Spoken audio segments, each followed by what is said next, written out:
మేము CAG report ఇప్పుడే నెట్లో ప్రింట్అవుట్ తీస్తే అధ్యక్ష బడ్జెట్ ఎస్టిమేట్స్ కర్ణాటకది 2,31,142 కోట్లుంటే ఇక్కడ 2,31,642 కోట్లుగా చూపించారు. ఎక్స్పెండిచర్ విషయంలో కూడా అధ్యక్ష 2,61,932 కోట్లను చూపించారు. కానీ కాగ్ రిపోర్టు నివేదిక ఆధారంగా ఎక్స్పెండిచరు 2,54,525 కోట్లు, అంటే దాదాపు 7,000 కోట్లు ఎక్స్పెండిచర్ ఎక్కువ చూపించినట్టుగా ఈ కాగ్ రిపోర్ట్ను బట్టి చూస్తాం. అంటే మొత్తంగా తప్పుల తడకతోని ఈ వివరాలను వాళ్ళు పొందుపరిచిండ్రు. వాళ్ళు కేవలం ఇదంతా కూడా ఒక గత ప్రభుత్వాన్ని బదనాం చేయాలనేటువంటి ధోరణి కనబడతా ఉంది అధ్యక్ష. అదేవిధంగా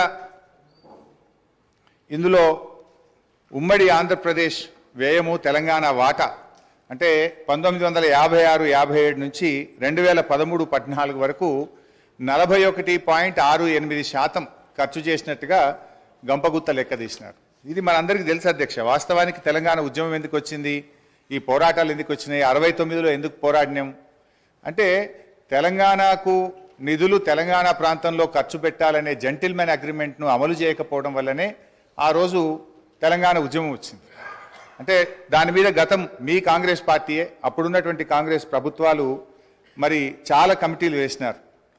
అప్పటి controller and auditor general Kumar Lalit committee కానీ, supreme court judge Vasishtha Bhargava committee report కానీ, బీపీఆర్ విఠల్ గారి రిపోర్ట్ కానీ, అన్ని రిపోర్ట్లలో కూడా ఏముందంటే తెలంగాణ ఆదాయాన్ని ఆంధ్ర ప్రాంతంలో ఖర్చు పెట్టినారు, తెలంగాణలో ఖర్చు పెట్టలేదని చెప్పి చాలా స్పష్టంగా అనేక రిపోర్ట్లు చెప్పినటువంటి విషయం కూడా మనందరికీ తెలుసు అధ్యక్ష.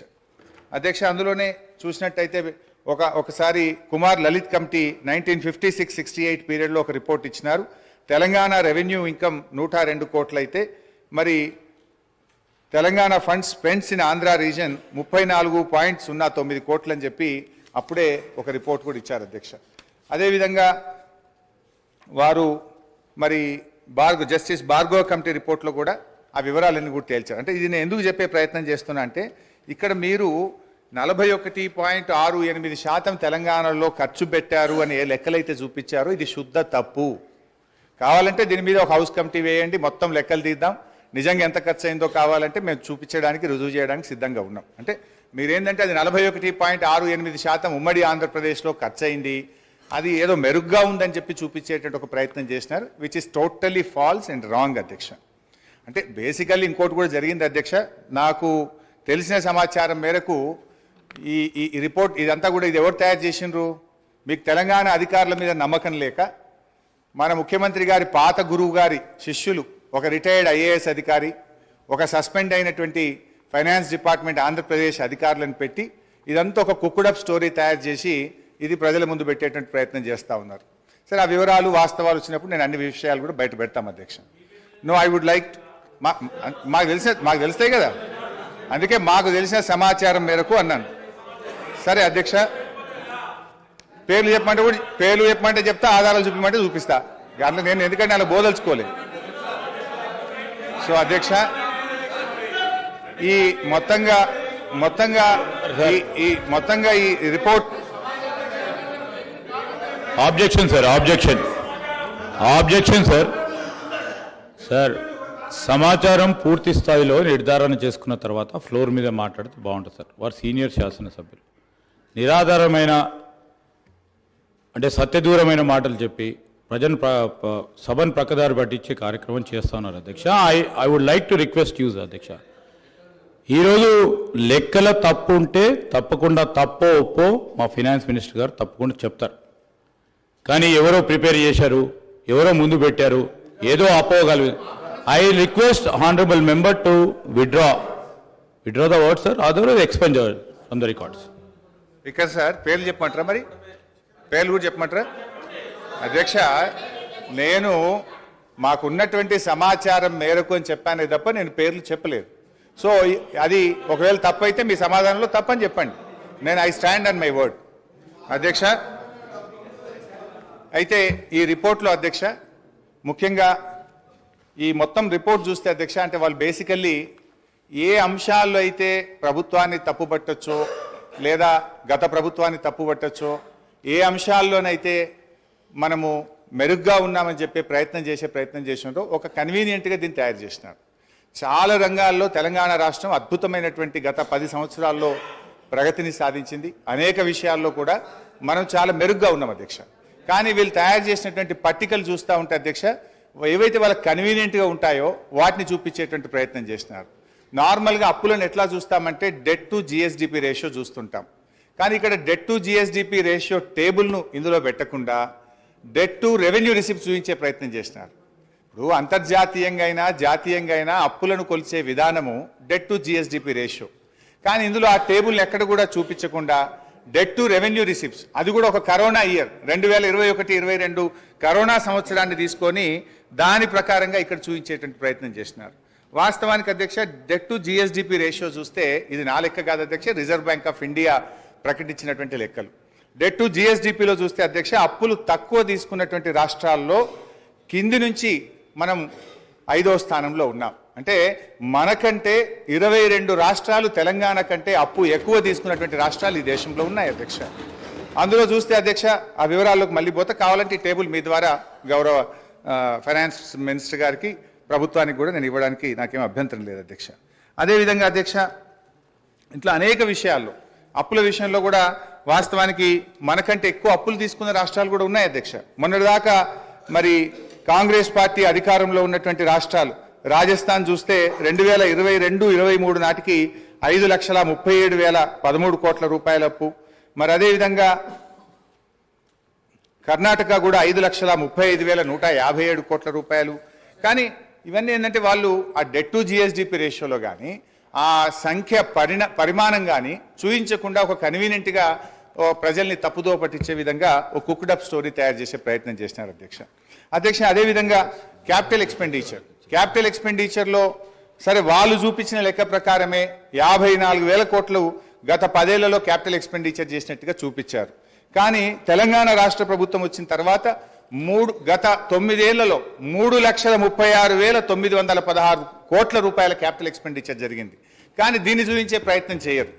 అంటే ఇలా ఎంత క్యాపిటల్ ఎక్స్పెండిచర్ జరిగింది, ఎటుపోయింది డబ్బంతా కూడా అంటే రేపు రాష్ట్ర అవసరాల కోసం, రేపటి భవిష్యత్ తరాల కోసం మేము ఆస్తుల కల్పన చేసేటువంటి ప్రయత్నం చేసినాం. కానీ వాళ్ళ దాంట్లో మరి ఇంత పెద్ద ఎత్తున క్యాపిటల్ ఎక్స్పెండిచర్ జరిగింది అని ఆ నివేదికలో చూపెట్టకుండా ఒక పక్షపాతమైనటువంటి నివేదికను చూపెట్టే ప్రయత్నం చేసినారు. ఈ పేపర్ కూడా కావాలంటే మీ ద్వారా వారికి పంపిస్తాను అధ్యక్ష. అదేవిధంగా అధ్యక్ష ఎస్ఓటిఆర్ రాష్ట్ర ప్రభుత్వ సొంత ఆదాయ వనరుల అభివృద్ధిలో ఇవాళ దేశానికే తలమానికంగా తెలంగాణ రాష్ట్రాన్ని నిలిపినాం అధ్యక్ష. ఇవాళ దక్షిణ భారతదేశంలో 15.6% వృద్ధి రేటులో తెలంగాణలో స్వంత ఆదాయ వనరుల వృద్ధిలో ఈ దేశంలో తెలంగాణ నంబర్ 1 స్థానంలో నిలిపిన దాన్ని ఎక్కడ ఇందులో చూపించేటువంటి ప్రయత్నం చేయలేదు అధ్యక్ష. నా దగ్గర 2015-16 నుంచి 2020-21 వరకు ఎస్ఓటిఆర్లో రాష్ట్రాల ఆదాయాల వృద్ధిని మరి సిఏజీ రిపోర్ట్ అధ్యక్ష, ఇది సిఏజీ ఇచ్చినటువంటి రిపోర్ట్ ప్రకారంగా 11.5%తో 2020-21 నాటికి తెలంగాణ మరి మేజర్ స్టేట్స్లో ప్రథమ స్థానంలో ఉన్నటువంటి పేపర్ కూడా మీ ద్వారా వారికి పంపిస్తాం అధ్యక్ష.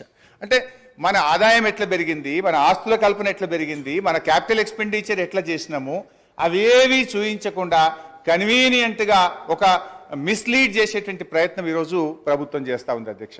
అట్లే మెడికల్ అండ్ హెల్త్ దాని విషయంలో కూడా ఏదో మనం తక్కువ ఖర్చు పెట్టామని.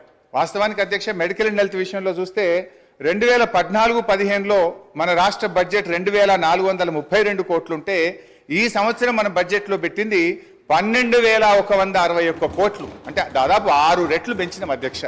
అట్లా డీటెయిల్ ఇయర్ వైజ్ కూడా ఉంది అధ్యక్ష. 2014-15లో 2,432 ఉంటే 15-16 3,344, 16-17 5,130. I don't want to take much time, but finally 12,161 కోట్ల రూపాయలు పెట్టి వైద్య ఆరోగ్య రంగంలో అద్భుతమైనటువంటి ప్రగతిని మనం సాధించినాం అధ్యక్ష. అదేవిధంగా అధ్యక్ష ఇందులో కొన్ని కారణాలు కూడా ఉన్నాయి. వీళ్ళు ఏంటంటే ఎంతసేపు అప్పులు పెరిగినాయని చెప్పి ఒక బురద జల్లేటువంటి ప్రయత్నం చేస్తూ ఉన్నారు. ఇలా కరోనా వచ్చింది అధ్యక్ష. కేంద్ర ప్రభుత్వమే కొన్ని ప్రత్యేక పరిస్థితుల్లో కరోనా వచ్చిన 2 ఆర్థిక సంవత్సరాల్లో అన్ని రాష్ట్రాలని, ఈ దేశంలోని అన్ని రాష్ట్రాల్లో కూడా మీరు మరి మీ ఆదాయం తగ్గింది కనుక మీ రుణ పరిమితికి మించి మరి డబ్బు తీసుకొని రాష్ట్రంలో క్యాపిటల్ ఎక్స్పెండిచర్ చేయండి అని చెప్పి కేంద్ర ప్రభుత్వం వెసులుబాటు కల్పించింది అధ్యక్ష. దాంట్లో చూస్తే అధ్యక్ష డిస్కామ్ లోన్స్, ఈ డిస్కామ్ లోన్స్ కేంద్ర ప్రభుత్వం తీసుకోవడం ద్వారా అవి 8,923 కోట్ల రూపాయలు మన అప్పుల్లో జమ చేయడం జరిగింది. అదేవిధంగా ట్యాక్స్ డెవల్యూషన్లో 2019-20 సంవత్సరంలో ట్యాక్స్ డెవల్యూషన్ మీకు ఒక హక్కుగా రాష్ట్రాలకు వచ్చేటువంటి డబ్బు ఈ సంవత్సరం ఇవ్వలేకపోతున్నాం కనుక 1,435 కోట్ల రూపాయలని మీరు ఎఫ్ఆర్బిఎంలో భాగంగా తీసుకోమని చెప్పారు అధ్యక్ష. అదేవిధంగా 2019-20లో ఫైనాన్స్ కమిషన్ కూడా 0.25% ఎఫ్ఆర్బిఎంలో అదనంగా తీసుకోవడానికి అనుమతి ఇచ్చింది అధ్యక్ష. అదేవిధంగా 2020-21లో కరోనా సంవత్సరంలో 1.75% ఎఫ్ఆర్బిఎంలో అదనంగా తీసుకోవడానికి, అంటే 17,558 కోట్లు మరి కరోనా వచ్చి దేశంలో ఆర్థిక మాంద్యం ఏర్పడింది. మరి మళ్ళీ ఆర్థిక వ్యవస్థ మెరుగుపడాలంటే దేశంలోని అన్ని రాష్ట్రాలు కూడా మీరు ఎఫ్ఆర్బిఎంలో అదనంగా రుణాలు సేకరించి క్యాపిటల్ ఎక్స్పెండిచర్ మీద ఖర్చు పెట్టమని చెప్పి కేంద్ర ప్రభుత్వం వెసులుబాటు కల్పిస్తే ఇది ఒక 17,558 కోట్లు అదనంగా వచ్చింది అధ్యక్ష. అదేవిధంగా అడిషనల్ లోన్స్ ఆన్ 1%, ఇది 2021-22లో కూడా కరోనా సందర్భంగా మరో 10,784 కోట్లు. మొత్తంగా కేంద్ర ప్రభుత్వమే రాష్ట్రాలను కరోనా సందర్భంగా కానీ, ట్యాక్స్ డెవల్యూషన్లో భాగంగా కానీ, ఫైనాన్స్ కమిషన్ కానీ, డిస్కామ్ల ఉదయ్ లోన్స్ కానీ ఒక 41,159 కోట్ల రూపాయలు కేంద్ర ప్రభుత్వ నిర్ణయాల వల్ల ఇది రాష్ట్రాల మీద అదనంగా వచ్చినటువంటి భారంగా మనం చెప్తా ఉన్నాం అధ్యక్ష. ఇలా మేము మా హయాంలో జాగ్రత్తగా చేసినాం. ఒకవైపు కరోనా, మరొక వైపు కేంద్ర ప్రభుత్వం యొక్క వివక్ష. ఈ రెండిటి మధ్య కూడా మేము ఎక్కడ కూడా రాష్ట్రంలో సంక్షేమ కార్యక్రమాలు కానీ, అభివృద్ధి కార్యక్రమాలు కానీ ఎక్కడ కూడా ఆగకుండా మేము ముందుకు పోయినటువంటి పరిస్థితి. ఒకవైపు కేంద్ర ప్రభుత్వం నుంచి అధ్యక్ష మన రాష్ట్రానికి హక్కుగా రావాల్సినటువంటి డబ్బులు ఇవ్వకుండా కేంద్రం వివక్ష చూపుతూ వచ్చింది. మేము అసెంబ్లీలో ఇక్కడ పోరాడినాం, కేంద్రంలో మా ఎంపీలు పోరాడినారు. కానీ ఇదే కాంగ్రెస్ పార్టీ నాయకులు కానీ ఢిల్లీలో ఏ రోజు కూడా ఈ రాష్ట్రానికి రావాల్సిన హక్కుల గురించి, నిధుల గురించి మాట్లాడినటువంటి పరిస్థితి లేదు అధ్యక్ష. ఈరోజు 1,00,000 కోట్ల రూపాయలు పైగా, ఉదాహరణకు అధ్యక్ష, ఈరోజు ముఖ్యంగా 15th ఫైనాన్స్ కమిషన్ నుంచి మన రాష్ట్రానికి రావాల్సిన 894 కోట్లు ఇవ్వలేదు అధ్యక్ష. 14th ఫైనాన్స్ కమిషన్ నుంచి 817 కోట్లు, 15వ ఆర్థిక సంఘం నుంచి మనకు, ఇది దేశంలో మొదటిసారి జరిగింది అధ్యక్ష. ఆర్థిక సంఘం ఎప్పుడైనా ఒక రిపోర్ట్ ఇస్తే దాన్ని తూచా తప్పకుండా గత ప్రభుత్వాలు అమలు చేస్తే, ప్రస్తుతం కేంద్రంలో అధికారంలో ఉన్నటువంటి మరి బీజేపీ ప్రభుత్వం 15th ఫైనాన్స్ కమిషన్ 5,374 కోట్ల రూపాయలు సెక్టర్ స్పెసిఫిక్ గా, స్టేట్ స్పెసిఫిక్ గా మన రాష్ట్రానికి ఇవ్వమంటే ఈ డబ్బు ఇవ్వకుండా ఈరోజు కేంద్ర ప్రభుత్వం మన రాష్ట్రానికి అన్యాయం చేసింది అధ్యక్ష. పన్నుల్లో నిజంగా 41% వాటా ఇస్తామని చెప్పారు. కానీ ఎక్కడ కూడా సెస్ల రూపంలో వాళ్ళు కలెక్ట్ చేసుకొని 41% వాటా నిజాయితీగా ఇవ్వకపోవడం వల్ల ఈ రాష్ట్రానికి 44,052 కోట్ల రూపాయలు తక్కువ వచ్చినాయి అధ్యక్ష. ఆంధ్రప్రదేశ్ నుంచి రావాల్సిన విద్యుత్ బకాయిల్లో కేంద్ర ప్రభుత్వం నిర్ణయం తీసుకోక 17,828 కోట్ల రూపాయలు తగ్గినాయి అధ్యక్ష. సిఎస్ఎస్ లో మనకు రావాల్సిన డబ్బు ఆంధ్రప్రదేశ్కి ఇచ్చి తిరిగి దాన్ని అడ్జస్ట్ చేయకపోవడం వల్ల 495 కోట్లు, వెనుకబడిన జిల్లాలకు ఇవ్వాల్సిన 1,800 కోట్ల రూపాయలు, నీతి ఆయోగ్ రికమెండ్ చేసినటువంటి మిషన్ కాకతీయ, మిషన్ భగీరథకు ఇవ్వాల్సిన 24,205 కోట్లు, వెరసి 1,00,000 కోట్లకు పైగా ఈ రాష్ట్రానికి రావాల్సినటువంటి డబ్బు ఇలా కేంద్ర ప్రభుత్వం నుంచి రాకపోవడం వల్ల కూడా ఆర్థికంగా మనకు ఇబ్బంది కలిగింది. నిజంగా ఈ 1,00,000 కోట్ల రూపాయలు రాష్ట్రానికి వచ్చుంటే ఈరోజు మనకు ఇంకొక 1,00,000 కోట్ల రూపాయలు అప్పు తక్కువ తీసుకునేటువంటి అవకాశం ఉండేది అధ్యక్ష. ఈరోజు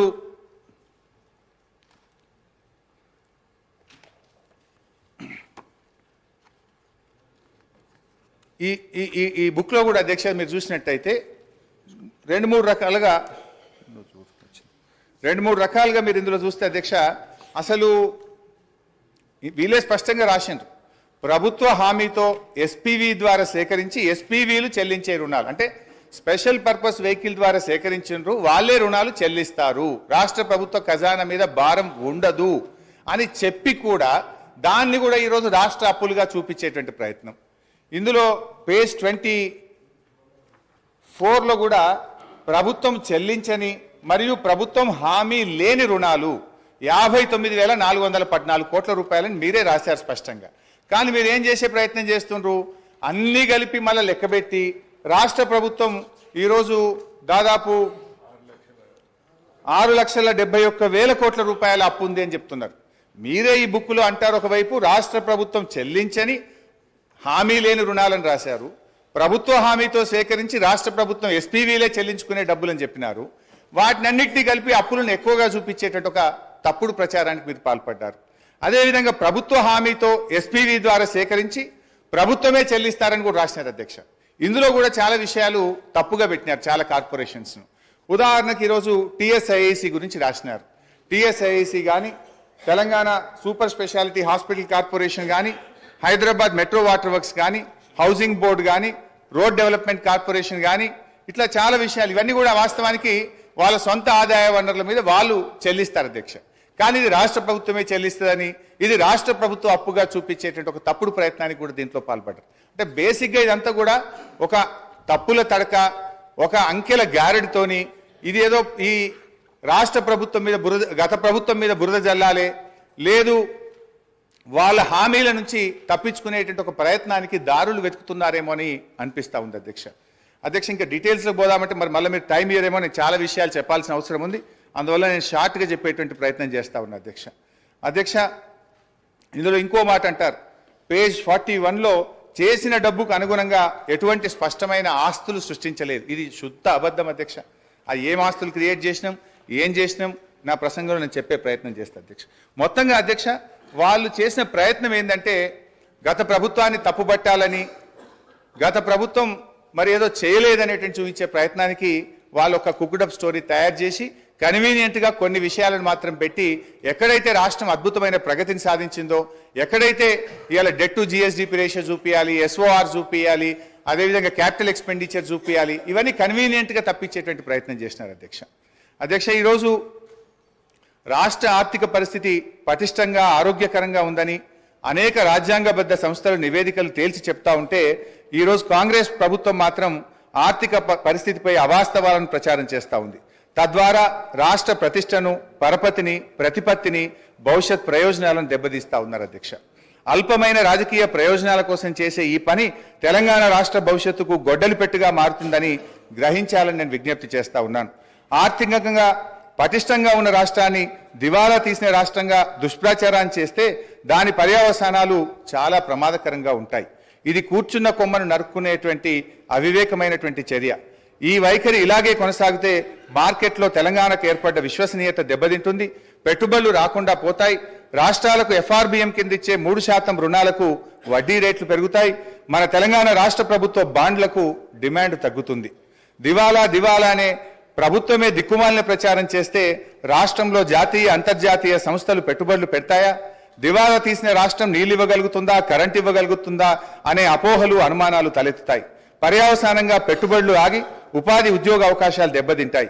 ఎన్నికల ప్రచారంలో ఇదే గోబల్స్ ప్రచారం చేశారు. సరే, ప్రతిపక్షంగా ఉన్నప్పుడు అధికారం కోసమో మా మీద బురద జల్లారని మేము అర్థం చేసుకుంటాం.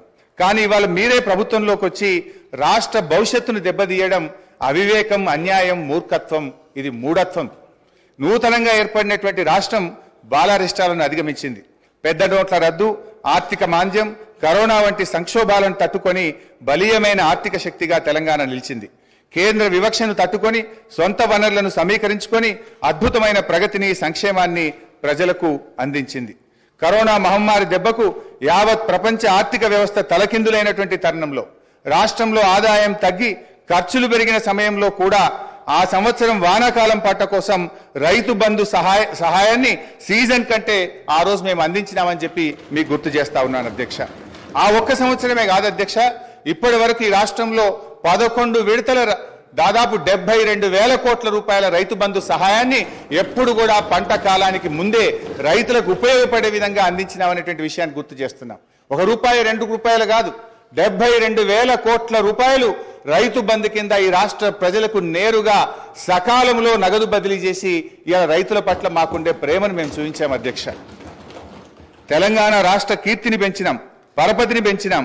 ఇప్పుడున్న కాంగ్రెస్ ప్రభుత్వానికి తెలంగాణ హృదయం లోపించడం వల్లనే ఆర్థికంగా ఆరోగ్యంగా ఉన్నటువంటి రాష్ట్రాన్ని కేవలం రాజకీయ లబ్ధి కోసం అప్పుల రాష్ట్రంగా, దివాలా రాష్ట్రంగా, ఒక బీమారు రాష్ట్రంగా సృష్టించేటువంటి ప్రయత్నం చేస్తా ఉంది. అధ్యక్ష, మీరు విడుదల చేస్తున్నటువంటిది శ్వేతపత్రాల లేక మీరు ఇచ్చినటువంటి హామీలను ఎగవేయడానికి దారులు వెతుకుతున్న పత్రాల అని మాకు అనుమానం కలుగుతా ఉంది అధ్యక్ష. మేనిఫెస్టోలో చెప్పిన 6 గ్యారంటీలు ఇంకా అనేక హామీలు నెరవేర్చలేమనే భయంతో ఎగవేతలకు కోతలకు రంగం సిద్ధం చేసుకోవడమే ఈ శ్వేతపత్రాల అంతర్యమని మీరు చెప్పకనే చెప్తున్నారనిపిస్తా ఉంది అధ్యక్ష అయినా ఈ శ్వేతపత్రాల్లో కొత్తగా ఏం చెప్పింది అధ్యక్ష? ఈ వివరాలు ఏవి కొత్త వివరాలు కావు. మీరేదో కొండందవి ఎల్కను పెట్టినట్టు కొత్తగా ఏదో చెప్తున్నారు. ఇదే శాసనసభలో అనేక సార్లు చర్చించాము. గౌరవనీయులు నేటి ఉప ముఖ్యమంత్రి గారు ఇక్కడ ఉండి వారు మాట్లాడినారు. ఇవాళ మీ మేనిఫెస్టో కమిటీ చైర్మన్ ప్రస్తుత మంత్రివర్యులు శ్రీధర్ బాబు గారు కూడా ఇక్కడ నుంచి ఈ వివరాలన్నీ సభలో చర్చించినటువంటివే. ఇందులో కొత్త విషయాలేం లేవు. ఇవాళ మీరేంటంటే మా మీద బురద జల్లాలనేటువంటి ఒక ప్రయత్నం అంతే తప్ప ఇందులో కొత్త విషయాలు ఏం కనబడతలేవు అధ్యక్ష. ఎందుకంటే ఆధారాలు కూడా ఉన్నాయి అధ్యక్ష. గౌరవనీయులు బట్టి విక్రమార్క గారు, ఇది శాసనసభ రికార్డు అధ్యక్ష, వారు ఇవాళ ఈ రిపోర్ట్లో ఉన్నటువంటి విషయాలను ఫిబ్రవరి 8, 2023 ఇదే సంవత్సరంలో బడ్జెట్ మీద చర్చ జరిగినప్పుడు ఇవే అంశాలు చెప్పారు అధ్యక్ష. నేను I can read out the details also అధ్యక్ష. అంటే బట్టి గారు ఆ రోజు ఇక్కడి నుంచి ఏం మాట్లాడినరో ఇవాళ ఆర్థిక మంత్రిగా అక్కడ నిలబడి కూడా అవే విషయాలు చెప్పినారు తప్ప ఇందులో పెద్ద కొత్త విషయాలు బయట పెట్టిందో కొత్త ముచ్చట్లు చెప్పిందో ఏమి లేదు.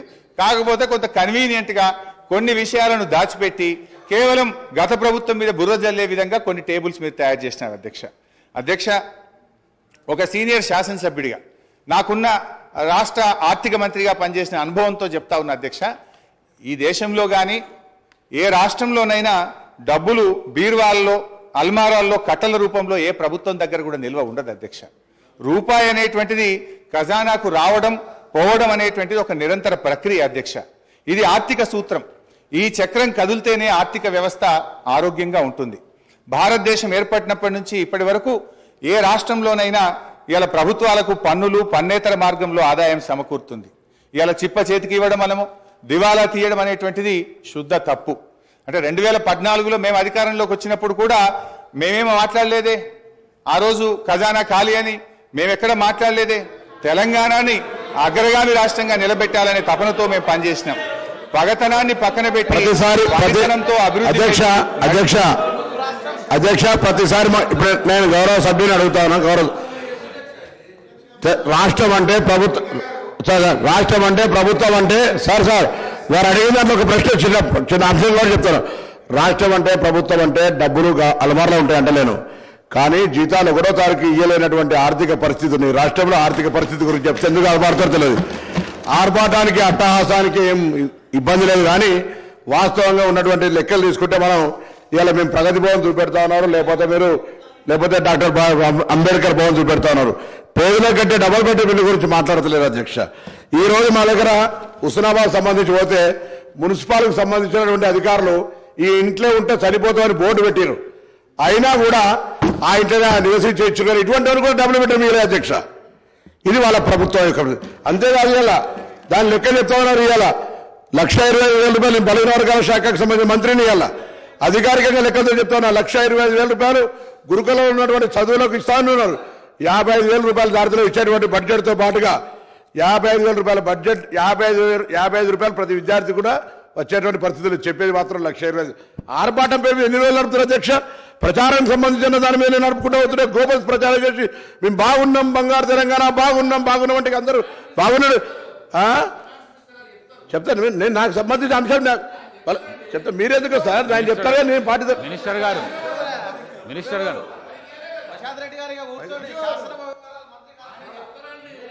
హరీష్ రావు గారు. స్పీకర్ గారు ఒకటే రిక్వెస్ట్, దయచేసి మాట్లాడితే ఆర్థిక మంత్రి గారిని మాట్లాడమనండి. మీరే ఇందాక సభ ప్రారంభమయ్యేటప్పుడు డిస్టర్బ్ చేయొద్దని చెప్పిండ్రు. ఏది పడితే అది అట్లా మాట్లాడితే మరి మళ్ళీ దానికి నేను సమాధానం చెప్పాలి. I will deviate from my subject. అధ్యక్ష, భారతదేశం అధ్యక్ష నేను కొత్త సభ్యుని కావచ్చు, కానీ పార్లమెంట్లో ఉన్న చట్టసభల గురించి గౌరవం ఉంది. నేను ఎక్కడ కూడా ఒక పొరపాటు మాట మాట్లాడి నేను కూడా అడిగిన డబ్బులు అల్మార్లు ఉంటాయని తెలియనంత అవివేకులు కాదు ఇక్కడ సభ్యులు. డబ్బులు అల్మార్లు ఉంటాయి అంటలేను, కానీ జీతాలు ఇవ్వలేని పరిస్థితి, పెన్షన్లు ఇవ్వలేని పరిస్థితి. ఇటువంటి పరిస్థితి ఉంటే రిటైర్ ఉద్యోగులు పెన్షన్ల కొరకు చుట్టూ తిరిగేటువంటి పరిస్థితి, ఇవాళ ఇన్స్టాల్మెంట్ల మీద ఇచ్చేటువంటి పరిస్థితి. మీరు ఒక ఇల్లు నేను చెప్తే నేను ఎక్కడో చెప్తలేరు. నా హుస్నాబాద్ నియోజకవర్గంలో జరిగినటువంటి సంఘటన మీ దృష్టికి తీసుకొస్తాను అధ్యక్ష. ఇది తమరికి పంపిస్తారో చూడరు. ఈ ఇంట్లో ఇప్పటికి కూడా ఉన్నారు ఇట్లనే. అరే మీరు చెప్తే మాట్లాడతాం, లేకపోతే లేదా మమ్మల్ని తెలియకుండా మాట్లాడుతున్నది పొరపాటు అంటున్నా నేను. మాకు తెలుసు కదా, మాకు కూడా అవగాహన ఉంది అంటున్నా. ప్లీజ్ ప్లీజ్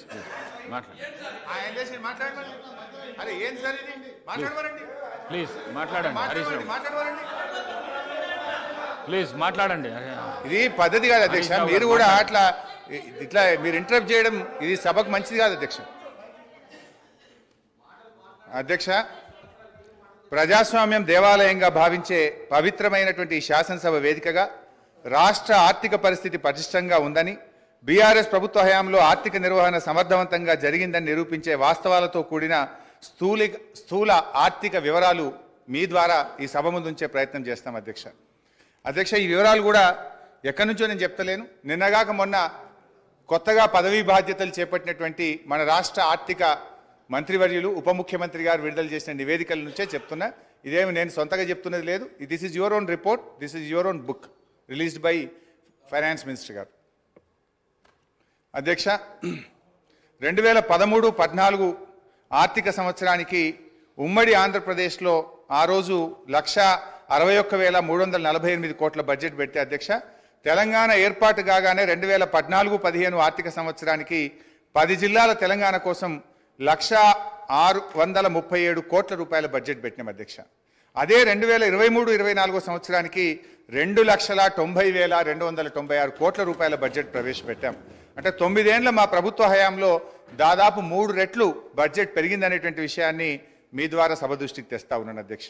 అదేవిధంగా జిఎస్డిపి, జీడిపి అధ్యక్ష, తెలంగాణ ఏర్పడే నాటికి రాష్ట్ర ఆర్థిక పరిస్థితి దయనీయంగా ఉండేది. రాష్ట్ర ఏర్పాటుకు ముందు 2 ఏళ్లలో జిఎస్డిపి వార్షిక వృద్ధి రేటు 12% మాత్రమే. ఇది జాతీయ వృద్ధి రేటు అయినటువంటి 13.4% కంటే తక్కువ. రాష్ట్రం ఆవిర్భవించిన తర్వాత మా ప్రభుత్వం అనుసరించిన పటిష్టమైన ఆర్థిక విధానాల వల్ల జిఎస్డిపి క్రమేణా పెరుగుతూ వచ్చింది. 2013-14లో జిఎస్డిపి 4,51,580 కోట్లు, వృద్ధి శాతం 12.4%. 2022-23లో మన రాష్ట్ర జిఎస్డిపి 13,13,391 కోట్లు, వృద్ధి శాతం 16.3గా నమోదైంది. గత 9 ఏళ్లలో తెలంగాణ రాష్ట్ర జిఎస్డిపి 159.6% వృద్ధి రేటును సాధించింది. 4 కోట్ల ప్రజానికం కలిగిన తెలంగాణ చిన్న రాష్ట్రమైన ఆర్థికంగా మిన్న రాష్ట్రంగా నిలిచింది. దేశంలో ఎక్కువ జిఎస్డిపి కలిగిన 8వ రాష్ట్రంగా నిలిచింది. ఇదే సమయానికి దేశ జీడిపి 1,33,522 కోట్ల నుంచి 2,72,40,712 కోట్లకు పెరిగింది. అంటే 118% వృద్ధి రేటుకు పరిమితమైంది. 9 ఏళ్ల దేశ జీడిపి 118% వృద్ధి రేటు సాధిస్తే మన రాష్ట్ర జీడిపి మాత్రం 159.6% వృద్ధి రేటును సాధించింది. అంటే 41.6% అధిక వృద్ధి రేటును తెలంగాణ నమోదు చేసి మన మెరుగైనటువంటి ప్రగతిని ఇవాళ నమోదు చేసింది అధ్యక్ష. ఇది ఎక్కడా వాళ్ళ నివేదికలో కనబడదు అధ్యక్ష. దేశ జనాభాలో 2.9% ఉన్న తెలంగాణ దేశ జీడిపికి 4.9% వాటా కాంట్రిబ్యూట్ చేయడం మన రాష్ట్ర ఆర్థిక పటిష్టతకు ఇది తిరుగులేని నిదర్శనం. దేశ ఆర్థిక వ్యవస్థకు ఎక్కువ కాంట్రిబ్యూట్ చేస్తున్న టాప్ 5 రాష్ట్రాల్లో తెలంగాణ ఒకటి. దయచేసి ఈ కీర్తి మసకబారేటట్లు ప్రచారం చేయకండి, అది విజ్ఞత కాదు. ఏ రాష్ట్ర ముఖ్యమంత్రి అయినా తన రాష్ట్ర కీర్తిని ఉన్నదానికంటే పెంచుకోవాలే కానీ ఉన్నదానికంటే తగ్గించుకోవడం ఇది మంచిది కాదు అని చెప్పి మీ ద్వారా తెలియజేస్తా ఉన్నాను అధ్యక్ష. అధ్యక్ష, తలసరి ఆదాయం రాష్ట్ర అభివృద్ధిని సూచించే ప్రజల సూచిక తలసరి ఆదాయం. 2013-14లో తలసరి ఆదాయం 1,12,162 రూపాయలు, వృద్ధి రేటు 11%. 2022-23 సంవత్సరంలో తెలంగాణ తలసరి ఆదాయం 3,12,398, వృద్ధి రేటు 15.3%. దేశ తలసరి ఆదాయం 1,72,276 రూపాయల కంటే తెలంగాణ తలసరి ఆదాయం 1,40,122 రూపాయలు ఎక్కువ. అంటే దాదాపు డబుల్ అధ్యక్ష. చిన్న రాష్ట్రాలు సిక్కిం, ఢిల్లీ మినహా తలసరి ఆదాయంలో తెలంగాణ దేశంలో నంబర్ 1 స్థానంలో ఉంది. ఇది శ్వేతపత్రాలతోనో రాతపత్రాలతోనో చెరిపేయలేనటువంటి సత్యం, ఇది నిజం. కానీ ఇది ఎక్కడ మీ శ్వేతపత్రంలో కనబడదు. రాష్ట్రం యొక్క ప్రతిష్టను తగ్గించే ప్రయత్నం చేసింది తప్ప రాష్ట్రం సాధించిన విజయాలను శ్వేతపత్రంలో జాగ్రత్తగా దాచిపెట్టినారు అధ్యక్ష. 2014లో 10వ స్థానంలో ఉన్న తెలంగాణ ఇప్పుడు మొదటి స్థానానికి ఎగబాకింది అధ్యక్ష. స్వంత పన్నుల రాబడి అధ్యక్ష, నిన్నగాక మొన్న మరి ఆర్బీఐ విడుదల చేసిన తాజా report A state finances A study of budgets మొన్ననే ఈ మధ్యనే రిలీజ్ అయింది. కావాలంటే మీ ద్వారా గౌరవ మంత్రి గారికి కూడా పంపిస్తాను అధ్యక్ష. ఇవాళ సొంత పన్నుల రాబడి నుండి ఇవాళ 84.2% రెవెన్యూ ఎక్స్పెండిచర్ చేస్తున్నటువంటి రాష్ట్రాల్లో ఇవాళ దేశంలోనే ద్వితీయ స్థానంలో నిలిచిన అధ్యక్ష. మొదటి స్థానంలో హర్యానా 86.9%తో ఉండగా 84.2%తో తెలంగాణ దేశంలో రెండవ స్థానంలో నిలిచిందని ఈ నెల 11న ఆర్బీఐ ఇచ్చినటువంటి రిపోర్ట్లో స్పష్టంగా చెప్పినారు అధ్యక్ష. అదేవిధంగా అధ్యక్ష, అప్పుల విషయంలో కూడా ఇవాళ వాళ్ళు తప్పుదో పట్టించే ప్రయత్నం చేస్తూ ఉన్నారు అధ్యక్ష. ఇవాళ 25% దాటిందని కూడా ఒక దగ్గర నివేదికలు చెప్పినారు అధ్యక్ష. యాక్చువల్లీ అది ఎందుకు దాటిందో కూడా ఆ రోజు ఇదే ఆర్థిక శాఖ అధికారులు ఉన్నారు, ఇవాళ ఇదే ఆర్థిక శాఖ అధికారులు ఉన్నారు. కాకపోతే మీరు చెప్పినట్టుగా వాళ్ళు కన్వీనియంట్గా చేసి ఉండొచ్చు. ఈరోజు కరోనా వల్ల, కేంద్ర ప్రభుత్వ నిర్ణయాల వల్ల, ఉదయ్ స్కీమ్స్ కేంద్ర ప్రభుత్వం తీసుకోవడం వల్ల ఇవి కొంత మనం ఆ 25% దాటినటువంటి విషయం ఇది ప్రభుత్వానికి తెలుసు, అధికారులకు దృష్టిలో కూడా ఉంది అధ్యక్ష. అయినా అప్పులు అనేటువంటివి ఏ రాష్ట్రమైనా ఇష్టారీతిన చేసేటువంటి అవకాశం ఉండదు అధ్యక్ష. భారత రాజ్యాంగంలో ఆర్టికల్ 293 ప్రకారం కేంద్ర అనుమతి లేకుండా రాష్ట్రాలు అప్పులు తీసుకోజాలవు. Physical responsibility and budget management అనే యాక్ట్ ఉంది. దీన్నే మనం ఎఫ్ఆర్బిఎం అని పిలుస్తూ ఉంటాం. ఈ చట్టానికి లోబడి ఫైనాన్స్ కమిషన్ నిబంధనలకు లోబడి మాత్రమే రాష్ట్రాలు అప్పులు తీసుకోవడం సాధ్యమవుతుంది. తెలంగాణ రాష్ట్రం ఎఫ్ఆర్బిఎం చట్ట పరిధిలో దాటకుండా ఆర్థిక క్రమశిక్షణ పాటించింది. పరిమితి మేరకు మాత్రమే రుణాలు తీసుకుంది. ఈ వాస్తవాన్ని కప్పిపుచ్చేందుకు ఇవాళ ప్రభుత్వ పెద్దలు ప్రయత్నం చేస్తూ ఉన్నారు అధ్యక్ష. ఇంకా నిజంగా మేము అప్పులు తీసుకోవాలని అనుకుంటే ఆ రోజు ఎలక్ట్రిసిటీ రిఫార్మ్స్ విషయంలో కేంద్ర ప్రభుత్వం 0.5% మీకు అదనంగా 5 ఏళ్ల పాటు ఎఫ్ఆర్బిఎంలో మీకు వెసులుబాటు కల్పిస్తాం, మీరు తీసుకోండి అని చెప్తున్నారు అధ్యక్ష. నిజంగా మాకు అప్పులే తీసుకోవడం అవసరం అనుకుంటే, రాష్ట్ర ప్రయోజనాల కంటే అప్పులు ముఖ్యమని మేము అనుకునుంటే మాకు మరో 35,000 కోట్ల రూపాయలు ఇవాళ అదనంగా వచ్చేది. ఇదే శాసనసభలో అక్కడి నుంచి గౌరవనీయులు ఆనాటి ముఖ్యమంత్రి కేసీఆర్ గారు ఒక మాట చెప్పినారు అధ్యక్ష. ఈ 0.5 ఎఫ్ఆర్బిఎం తీసుకోవాలంటే కేంద్ర ప్రభుత్వం పెట్టిన షరతులు ఏంది అధ్యక్ష? బోరు బావుల దగ్గర మీటర్లు పెట్టి రైతుల ఇంటికాడికి బిల్లు పంపించాలని చెప్పి కేంద్ర ప్రభుత్వం షరతు పెడితే ఆనాడు కేసీఆర్ గారు ఇదే నిండు సభలో సభా నాయకుడిగా ఆయన చెప్పిన మాటలు మీ ద్వారా కొత్త సభ్యులు ఉన్నారు గుర్తు చేస్తా ఉన్నాను అధ్యక్ష. ఆ రోజు ఏమన్నారంటే ముఖ్యమంత్రి గారు, నా గొంతులో ప్రాణముండంగా రైతుల బోరు బావుల దగ్గర మీటర్లు పెట్టముగాక పెట్టమని చెప్పింది మా నాయకుడు కేసీఆర్ గారు అధ్యక్ష. నిజంగా ఒకవేళ 0.5% ఎఫ్ఆర్బిఎం మేము తీసుకుని ఉంటే మాకు మరో 35,000 కోట్లు ఈ రాష్ట్రానికి వచ్చేటి అధ్యక్ష. ఈ విషయాన్ని స్వయంగా నిర్మలా సీతారామన్ గారు ఢిల్లీకి వచ్చినప్పుడు చెప్పింది కదా. నిన్నగాక మొన్న ఎన్నికల ప్రచారంలో నిర్మలా సీతారామన్ గారు ఏం చెప్పారు? ఎస్, మిగతా రాష్ట్రాలు బోరుబావుల దగ్గర మీటర్లు పెట్టమన్నారు కనుక వాళ్ళకి డబ్బులు ఇచ్చినాం, తెలంగాణ మీటర్లు పెట్టలేదు కనుక తెలంగాణ రాష్ట్రానికి డబ్బులు ఇవ్వలేదని చెప్పి గౌరవనీయులు నిర్మలా సీతారామన్ గారే స్పష్టంగా చెప్పారు అధ్యక్ష. అయితే నేను ఈ సందర్భంగా గౌరవ సభా నాయకుడికి, ఆర్థిక మంత్రి గారికి కూడా ఒక విజ్ఞప్తి చేయాలనుకుంటున్నా అధ్యక్ష. ఎందుకంటే కాంగ్రెస్ పాలిత రాష్ట్రాలు కూడా ఈ 0.5 సార్ నాకు ఇంకొక 45 నిమిషాలు కావాలి సార్. సో అధ్యక్ష 0.5 అరే ఇది చాలా ఒక నిమిషం సార్, ఇది చాలా ముఖ్యమైనటువంటి సబ్జెక్టు. ప్రభుత్వానికి మనకు సూచనలు గౌరవ హరీశ్వరరావు గారు, మీకు 30 నిమిషాల టైం కేటాయించబడింది. 30 నిమిషాలు ఇవ్వకండి, ఆయన తీయకండి, ఎందుకు సరిగా 30 మాట్లాడడం కూర్చుంటాం. 30 నిమిషాల లోపల మీరు మాట్లాడద్దు అంటే కూర్చుంటాం సార్. మరి వాళ్ళని మాట్లాడుకోండి, బయట పోయి మాట్లాడుకుంటాం. If you don't want to give us the mic, మొన్న కూడా మీరు మైక్ కట్ చేసిండ్రు, ప్రొటెస్ట్ కూడా అవకాశం ఇవ్వలేదు. మా గొంతు నొక్కుతాం, మీకు మైక్ ఇవ్వమంటే కూర్చుంటాం సార్.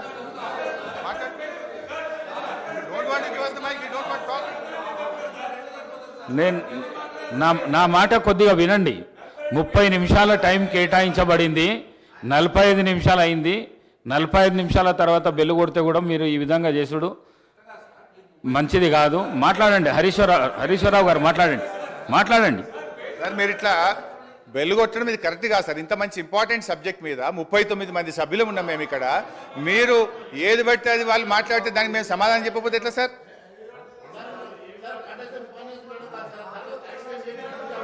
సో అధ్యక్ష మేము అధ్యక్ష ఈరోజు మీ ద్వారా ప్రభుత్వాన్ని నేను కోరుతా ఉన్నా అధ్యక్ష.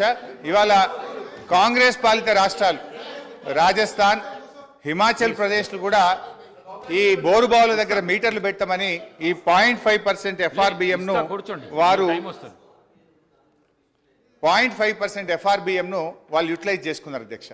నిన్నగాక మొన్న కొత్తగా అధికారంలోకి వచ్చిన కర్ణాటక రాష్ట్రంలో కూడా మేము ఈ 0.5% FRBM వాడుకుంటామని వాళ్ళ బడ్జెట్లో పొందుపరిచారు అధ్యక్ష. నేను దయచేసి ప్రభుత్వాన్ని కోరుతా ఉన్నాను, మీరు ఎట్టి పరిస్థితుల్లో కూడా మరి బోరు బావుల దగ్గర మీటర్లు పెట్టడానికి అంగీకరించొద్దని, ఈ 0.5 FRBM-ను తీసుకోవద్దని కూడా మీ ద్వారా నేను ప్రభుత్వాన్ని కోరుతా ఉన్నాను అధ్యక్ష. ఎందుకంటే అధ్యక్ష ఆనాడు కేసీఆర్ గారు ఆలోచించింది ఒకటే, 35,000 కోట్లు ముఖ్యమా, 70 లక్షల మంది రాష్ట్ర రైతుల ప్రయోజనాలు ముఖ్యమా అని ఆలోచించినాం అధ్యక్ష. 35,000 కోట్ల రూపాయలు వాళ్ళు ఇచ్చే అదనపు అప్పు కంటే మంత్రి గారు అధ్యక్ష సీనియర్ శాసనసభ్యులు హరీష్ రావు గారు మాట్లాడడం ఇది అవాస్తవము. రైతులకి వ్యవసాయపు కరెంటుకి బిల్లు కట్టమని ఏ చట్టము ఏ కేంద్ర ప్రభుత్వం రికమెండ్ చేయలేదు. నేనెందుకు ఇంటర్వ్యూ అవుతానంటే గతంలో మీ ముఖ్యమంత్రి ఆ విషయంలో అబద్ధాలు మాట్లాడిండు, ఈ రోజు మీరు అబద్ధాలు మాట్లాడుతున్నారు. బిల్లు కట్టమని చెప్పలేదు. నేను ఆ పార్లమెంట్ కమిటీ సభ్యుణ్ణి ఆ విషయం పదే పదే మీరు ప్రస్తావించడం దయచేసి అవాస్తవాలు శాసనసభలో ప్రస్తావించొద్దు. అవకాశం వస్తుంది మహేశ్వర్ రెడ్డి గారు, అవకాశం వస్తుంది.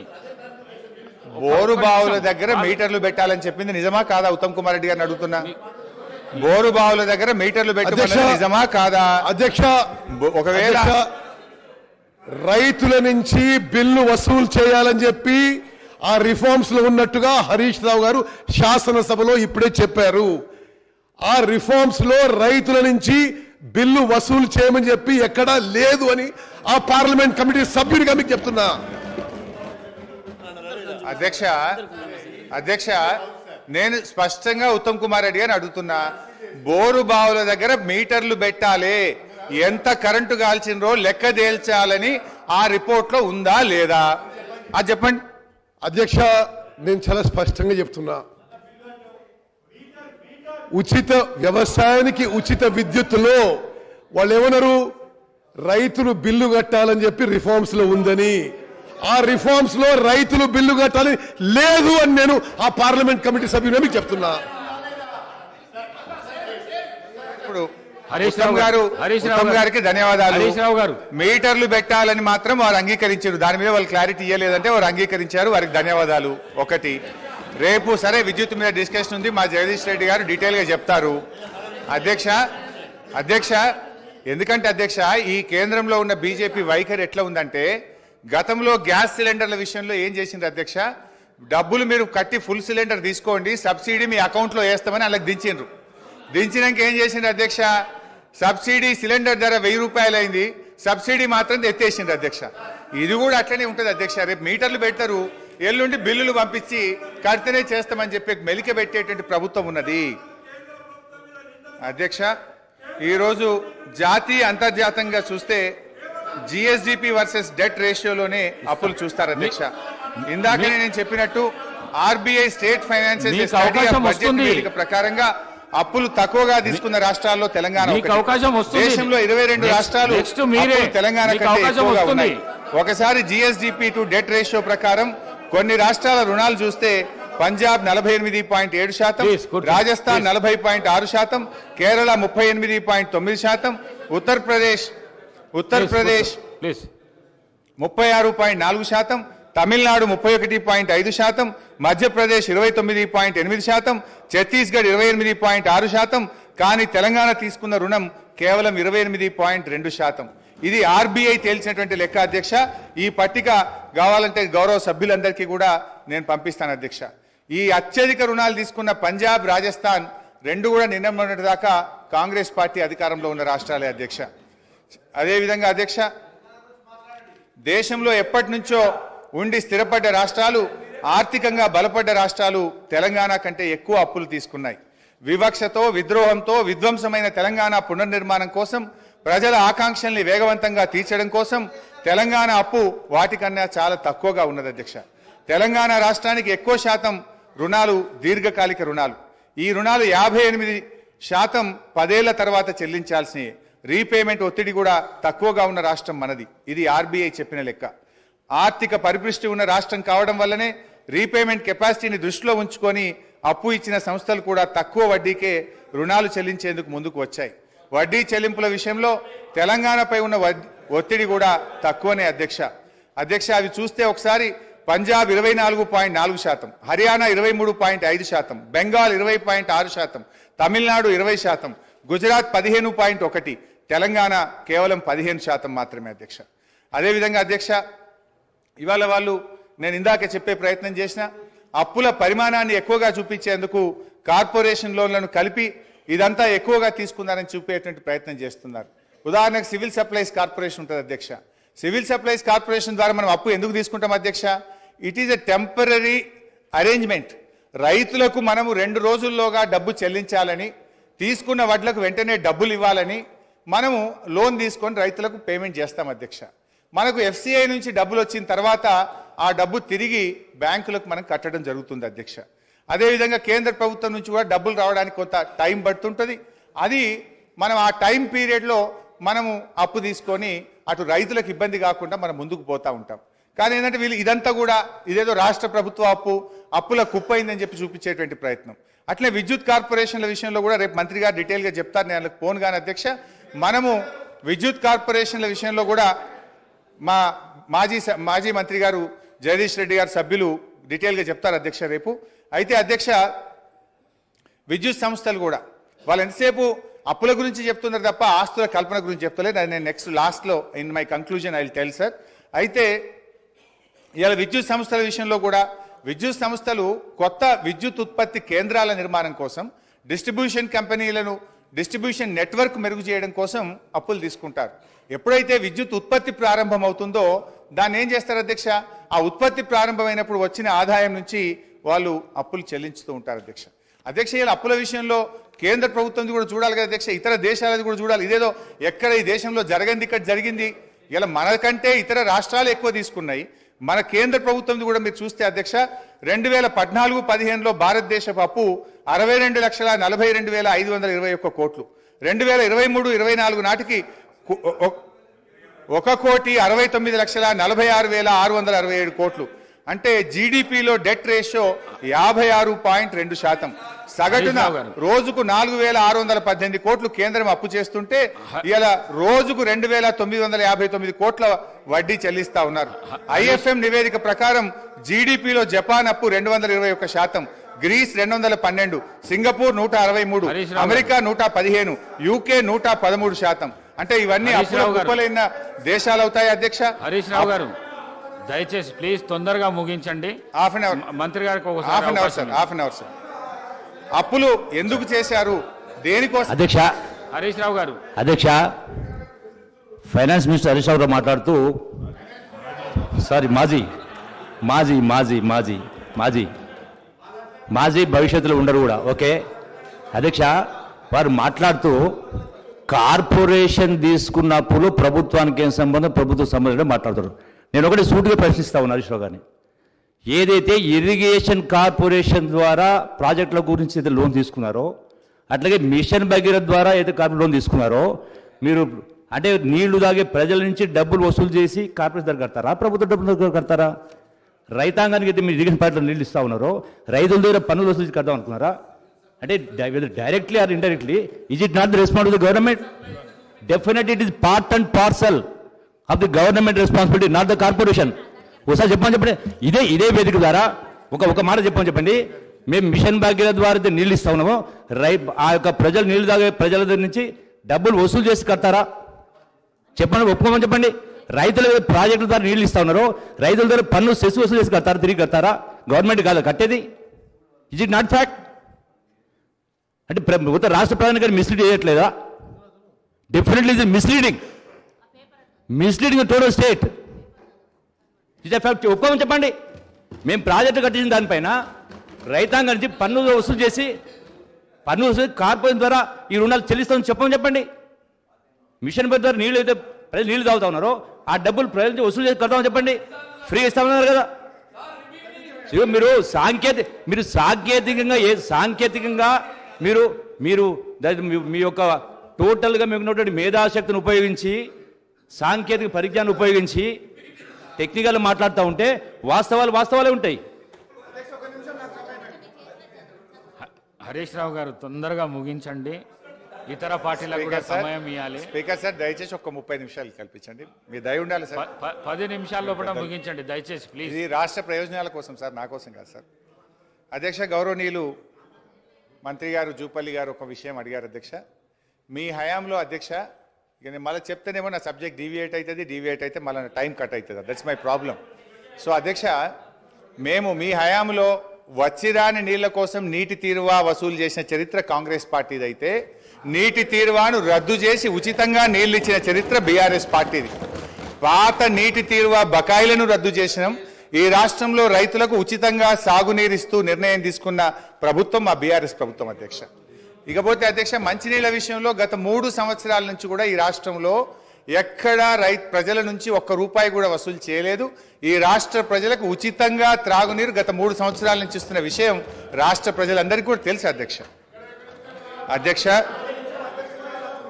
ఇకపోతే అధ్యక్ష, ఈరోజు అప్పులు ఎందుకోసం చేశారు, దేనికోసం వినియోగించారు, దానివల్ల కలిగిన ఫలితం ఏమిటి అనేటువంటిది ముఖ్యం అధ్యక్ష. తెచ్చిన అప్పులను ఎలా వినియోగించామనే దానిపై ఈ రాష్ట్ర ఆర్థిక క్రమశిక్షణ ఉంటుంది అధ్యక్ష.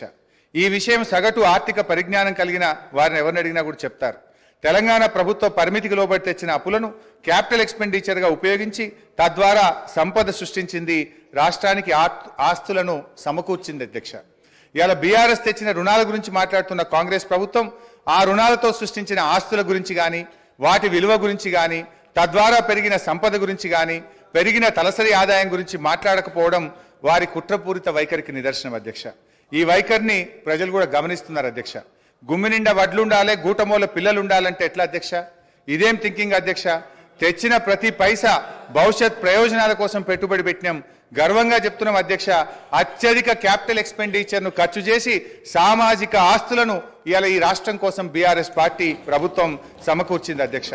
తెలంగాణ రాష్ట్రం ఆవిర్భవించినాడు పరిస్థితి ఎట్లా ఉందంటే, ఒక విధ్వంసమైన రాష్ట్రాన్ని, కరెంటు చక్కగలేని రాష్ట్రాన్ని, తాగునీళ్లు చక్కగలేని రాష్ట్రాన్ని, సర్కారు తుమ్మలు మొలిచిన చెరువులు, తెగిన కట్టలు, శిథిలమైన తూములు, అలుగులు, ప్రాజెక్టులు లేక, సాగునీరు లేక, బోరుబావులే దిక్కైన రాష్ట్రాన్ని, భూగర్భ జలాలు అడిగంటి 600 ఫీట్లు బోరు వేసిన చుక్క నీళ్లు పడని రాష్ట్రాన్ని, ఉపాధి లేక జనం వలసబాటిన పట్టిన రాష్ట్రాన్ని ఒక దరికి చేర్చాలంటే, ప్రజల కన్నీళ్లు తుడవాలంటే దానికి ఎంత నిబద్ధత ఉండాలి, ప్రజల మీద ఎంత మమకారం ఉండాలి, ఎంత తపన ఉండాలి, ఎంత తపస్సు చేయాలి, ప్రజల శ్రేయస్సు కోసం, అభివృద్ధి యజ్ఞం కోసం నిధులు సమీకరిస్తే ఇది తప్పైతుందా అధ్యక్ష?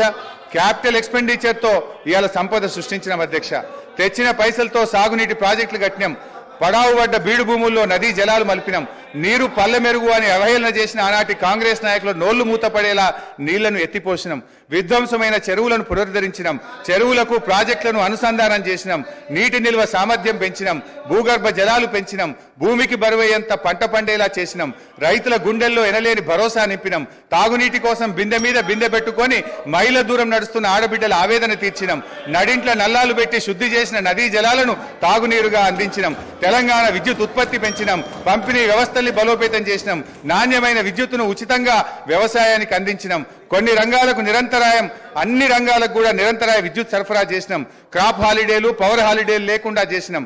రహదారులు, బ్రిడ్జిలు, భవనాలు, జిల్లా కలెక్టరేట్లు, మెడికల్ కాలేజీలు, పాఠశాలల మీద క్యాపిటల్ ఎక్స్పెండిచర్ చేసినాం. తెలంగాణ ఉజ్వల భవిష్యత్తుకు బాటలు నిర్మించినాం.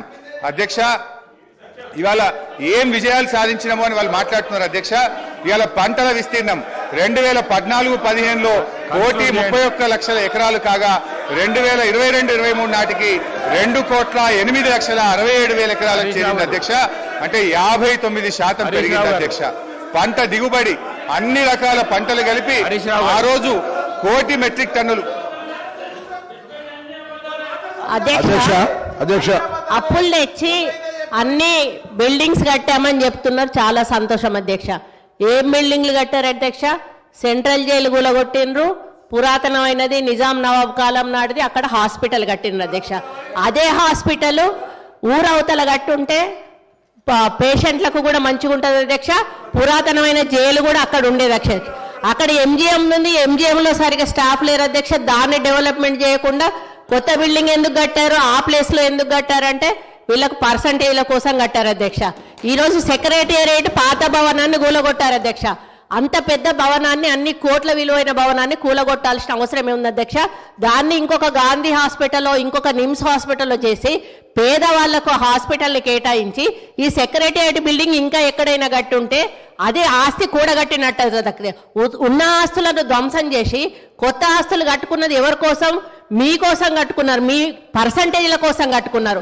ఈ రోజు డబుల్ బెడ్రూమ్ ఇల్లు ఎక్కడా కూడా నిరుపేదలకు కట్టలేదు అధ్యక్ష. 100 సార్లు నేను సీఎం గారిని, గత సీఎం గారిని అడిగాను అధ్యక్ష. స్థలాలున్న వాళ్ళకి ఒక 3 లక్షలు 4 లక్షలు ఇవ్వండి, వాళ్ళు ఒక్క షెడ్ అన్న వేసుకుంటారు అంటే మేకెక్కడ ఉండాలి, కోడెక్కడ ఉండాలి, అల్లుడెక్కడ ఉండాలి, బిడ్డ ఎక్కడ ఉండాలి, డబుల్ బెడ్రూమ్ ఇల్లు కట్టిస్తా అని కనీసం ఒక 100 బెడ్రూమ్ హౌజులు కూడా ఒక్కొక్క నియోజకవర్గానికి ఇవ్వలేదు అధ్యక్ష. ఆ ఇచ్చిన బెడ్రూమ్ ఇల్లు కూడా ఈ రోజు ఎలక్షన్ల ముందు వాళ్ళ కార్యకర్తలకు మాత్రమే ఇచ్చుకున్నారు అధ్యక్ష. నిరుపేదలకు ఎవరికి ఇవ్వలేదు అధ్యక్ష. ఈ రోజు బోర్బండ పోదాం అధ్యక్ష, ఇక్కడ నుంచి బోర్బండకి వెళ్దాము. అక్కడ వాళ్ళు టైల్స్ వేసుకొని, వాళ్ళు షెల్ఫ్లు కట్టుకొని 10 వేలకు కిరాయిలకు ఇచ్చుకుంటున్నారు అధ్యక్ష డబుల్ బెడ్రూమ్ ఇల్లు. వీళ్ళు చేసిన పనులన్నీ కూడా దుర్వినియోగం చేశారు అధ్యక్ష. అప్పులు తెచ్చి నిరుపేదలకు ఉపయోగపడి పని ఒక్కటి కూడా చేయలేదు అధ్యక్ష. స్కూళ్ళు డెవలప్ చేయలేదు, ఉన్న హాస్పిటల్ డెవలప్ చేయలేదు, హాస్పిటళ్లలో స్టాఫ్ను రిక్రూట్ చేయలేదు. విద్యా వైద్యాన్ని పూర్తిగా నిర్లక్ష్యం చేసిన ప్రభుత్వం ఏదైనా ఉందంటే తెలంగాణ ప్రభుత్వం అధ్యక్ష. మనం తెలంగాణ తెచ్చుకున్నది నీళ్లు, నిధులు, నియామకాలు. ఈరోజు నీళ్లు కృష్ణా జలాలను ఆంధ్రాకు అమ్ముకుంటున్నారు అధ్యక్ష. ఒక్కటి నేను అడుగుతా అధ్యక్ష, పక్క రాష్ట్రాలు అన్నప్పుడు ఫ్రెండ్షిప్ గా ఉండాలి అధ్యక్ష. సీఎం కేసీఆర్ కుటుంబం అయ్యో జగన్మోహన్ రెడ్డి ఇంట్లో భోజనం చేస్తారు అధ్యక్ష. జగన్మోహన్ రెడ్డి కుటుంబం వచ్చో సీఎం కేసీఆర్ ఇంట్లో భోజనం చేస్తారు అధ్యక్ష. వాళ్ళ వెనకాలనేమో కేటీఆర్ గారు వెళ్తారు అధ్యక్ష. మామూలుగా ఇద్దరు సీఎంలు కూర్చున్నప్పుడు తప్పకుండా వాళ్ళ చీఫ్ సెక్రటరీ, వీళ్ళ చీఫ్ సెక్రటరీ ఉండాలి.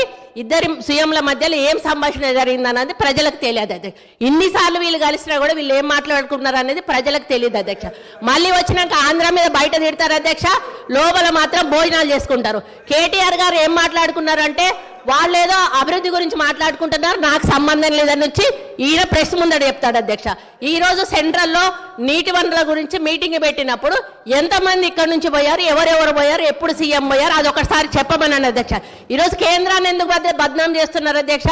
ఈ రోజు మోడీ గారితో మీరు సత్సంబంధాలు ఎందుకు పెట్టుకోలేదు?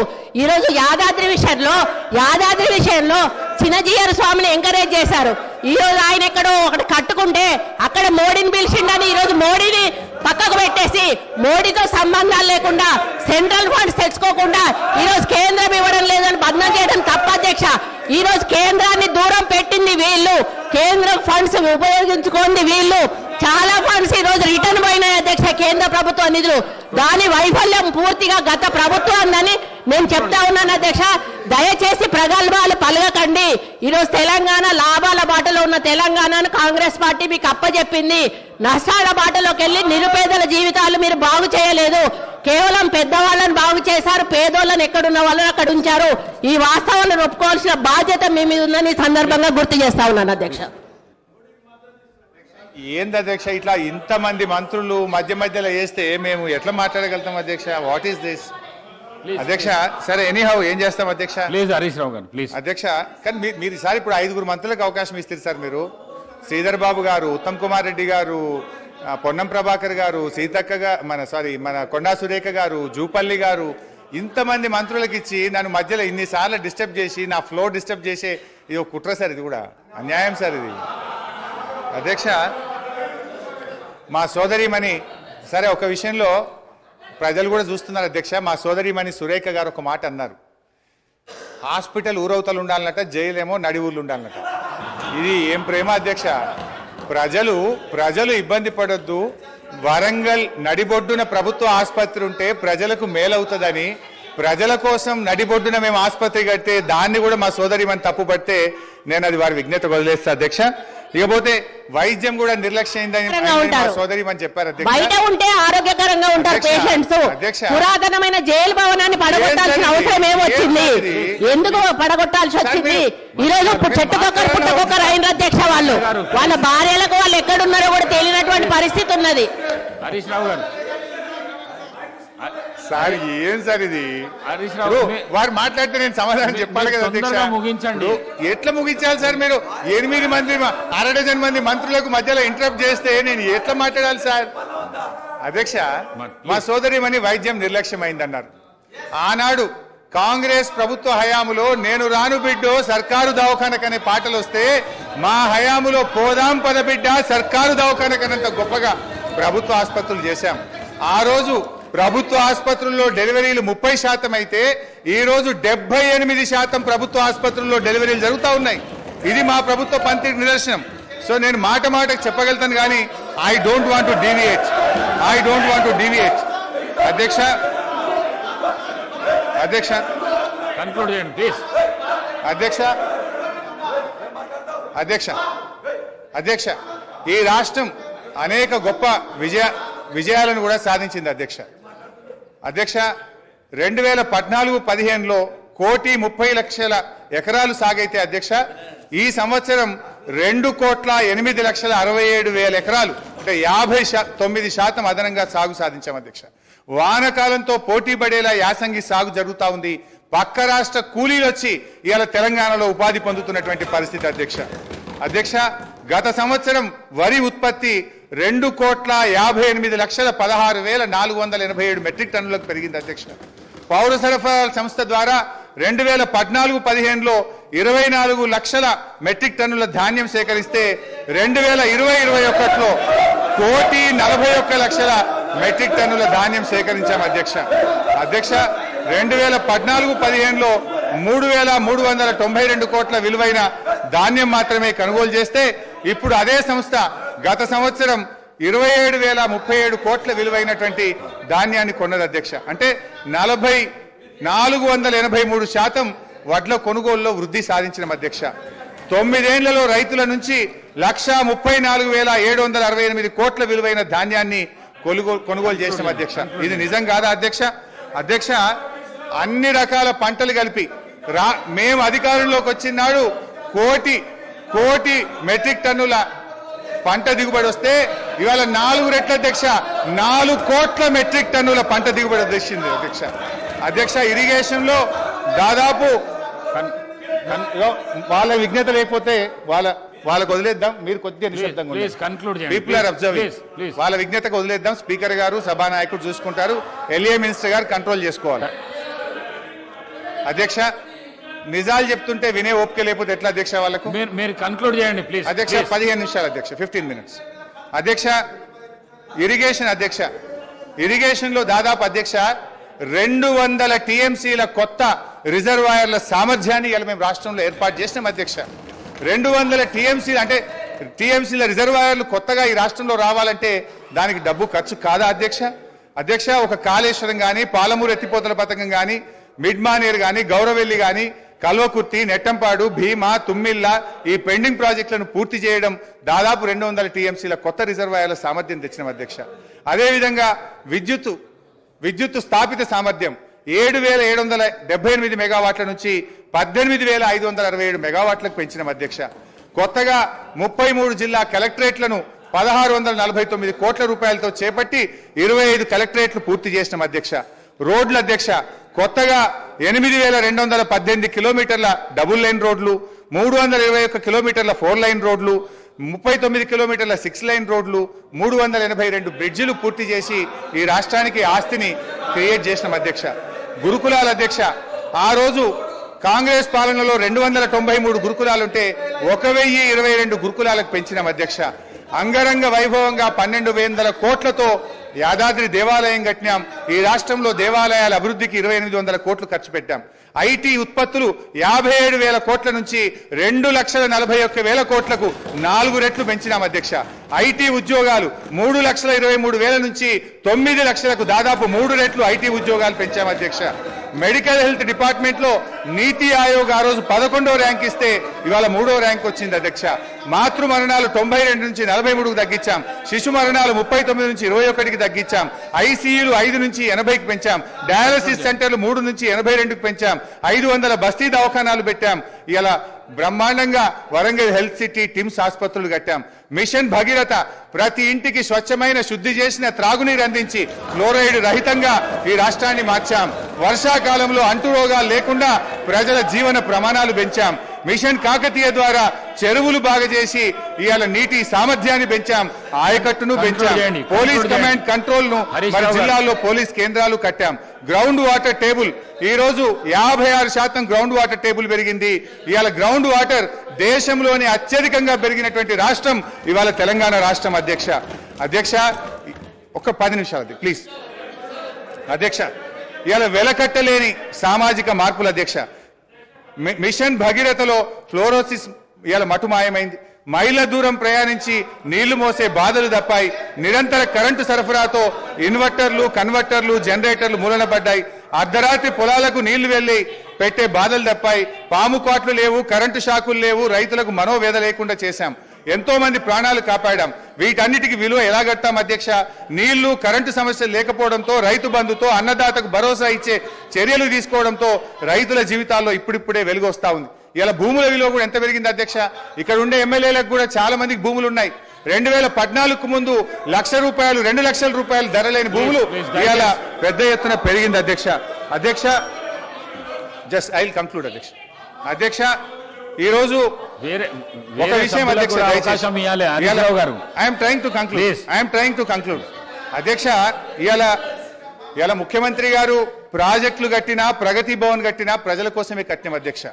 కానీ వీళ్ళు ఏం చేసిందంటే అధ్యక్ష, ప్రాజెక్టుల మీద దుష్ప్రచారం, చివరికి ప్రగతి భవన్ మీద కూడా దుష్ప్రచారం చేసినారు. సరే, మొన్న గౌరవనీయులు బట్టి విక్రమార్క గారు ప్రగతి భవన్ లో గృహప్రవేశం చేసినారు. చాలా సంతోషం, వారికి నా శుభాకాంక్షలు. అయితే అధ్యక్ష, గతంలో ఇదే నాయకులు ఏమని చెప్పింది అధ్యక్ష? ప్రగతి భవన్ లో 150 గదులున్నాయని, బుల్లెట్ ప్రూఫ్ బాత్రూమ్లు ఉన్నాయని, 250 సీట్లున్న సినిమా థియేటర్లు ఉన్నాయని, స్విమ్మింగ్ పూల్లు ఉన్నాయని చెప్పిండ్రు. మరి ఇప్పుడు బట్టి గారు చెప్పాలి, ఎన్ని రూములు ఉన్నాయో, స్విమ్మింగ్ పూల్లు ఉన్నాయా, ఏమున్నాయో ఇప్పుడు బట్టి గారు సమాధానం చెప్పాలి. అధ్యక్ష, మా నాయకుడు తన కోసం ఆలోచించలే. మొన్న ఆసుపత్రి నుంచి డిశ్చార్జ్ అయితే కనీసం ఆయన ఒక ఉండడానికి ఇల్లు కూడా కట్టుకోలే అధ్యక్ష. ఎమ్మెల్యేగా ఉన్నప్పుడు 500 గజాల స్థలంలో కట్టుకున్న ఇంటికి, అదే పడావుబడ్డ ఇంటికి సున్నం వేసుకొని తిరిగి ఆ ఇంటికే పోయి ఉన్నటువంటి ఇవాళ నిజాయితీ మా ప్రభుత్వాన్ని, మా కేసీఆర్ అధ్యక్ష. ఇవాళ కాళేశ్వరం విషయంలో కానీ, మేడిగడ్డ విషయంలో కూడా ఇదే బురద తల్లే ప్రయత్నం చేస్తా ఉన్నారు. నేను చూస్తా ఉన్నా. ఇవాళ ఉత్తమ్ కుమార్ రెడ్డి గారు వారు చాలా సందర్భాల్లో వారు కానీ వీళ్ళ నాయకులు కానీ చెప్తా ఉన్నారు. ఏమని చెప్తున్నారు? మేము సిట్టింగ్ జడ్జితో విచారణ జరుపుతామని చెప్తున్నారు. అధ్యక్ష, ఐ డిమాండ్ వెంటనే సిట్టింగ్ జడ్జితో విచారణ జరపండి అధ్యక్ష. బంగారాన్ని నిప్పుల్లో దాన్ని కాల్చితేనే దాని మేలిమి బయటపడుతుంది. నిజమేందో ప్రజలకు తెలవాలి, బంగారం ఏందో కంచేందో ప్రజలకు అర్థమవుతుంది. నేను ఒకటే కోరుతా ఉన్నా ఇలా, ఎందుకంటే అధ్యక్ష గతంలో ఒక నిమిషం అధ్యక్ష, దయచేసి ఐఎమ్ కంక్లూడింగ్ జస్ట్ 3 minutes అధ్యక్ష.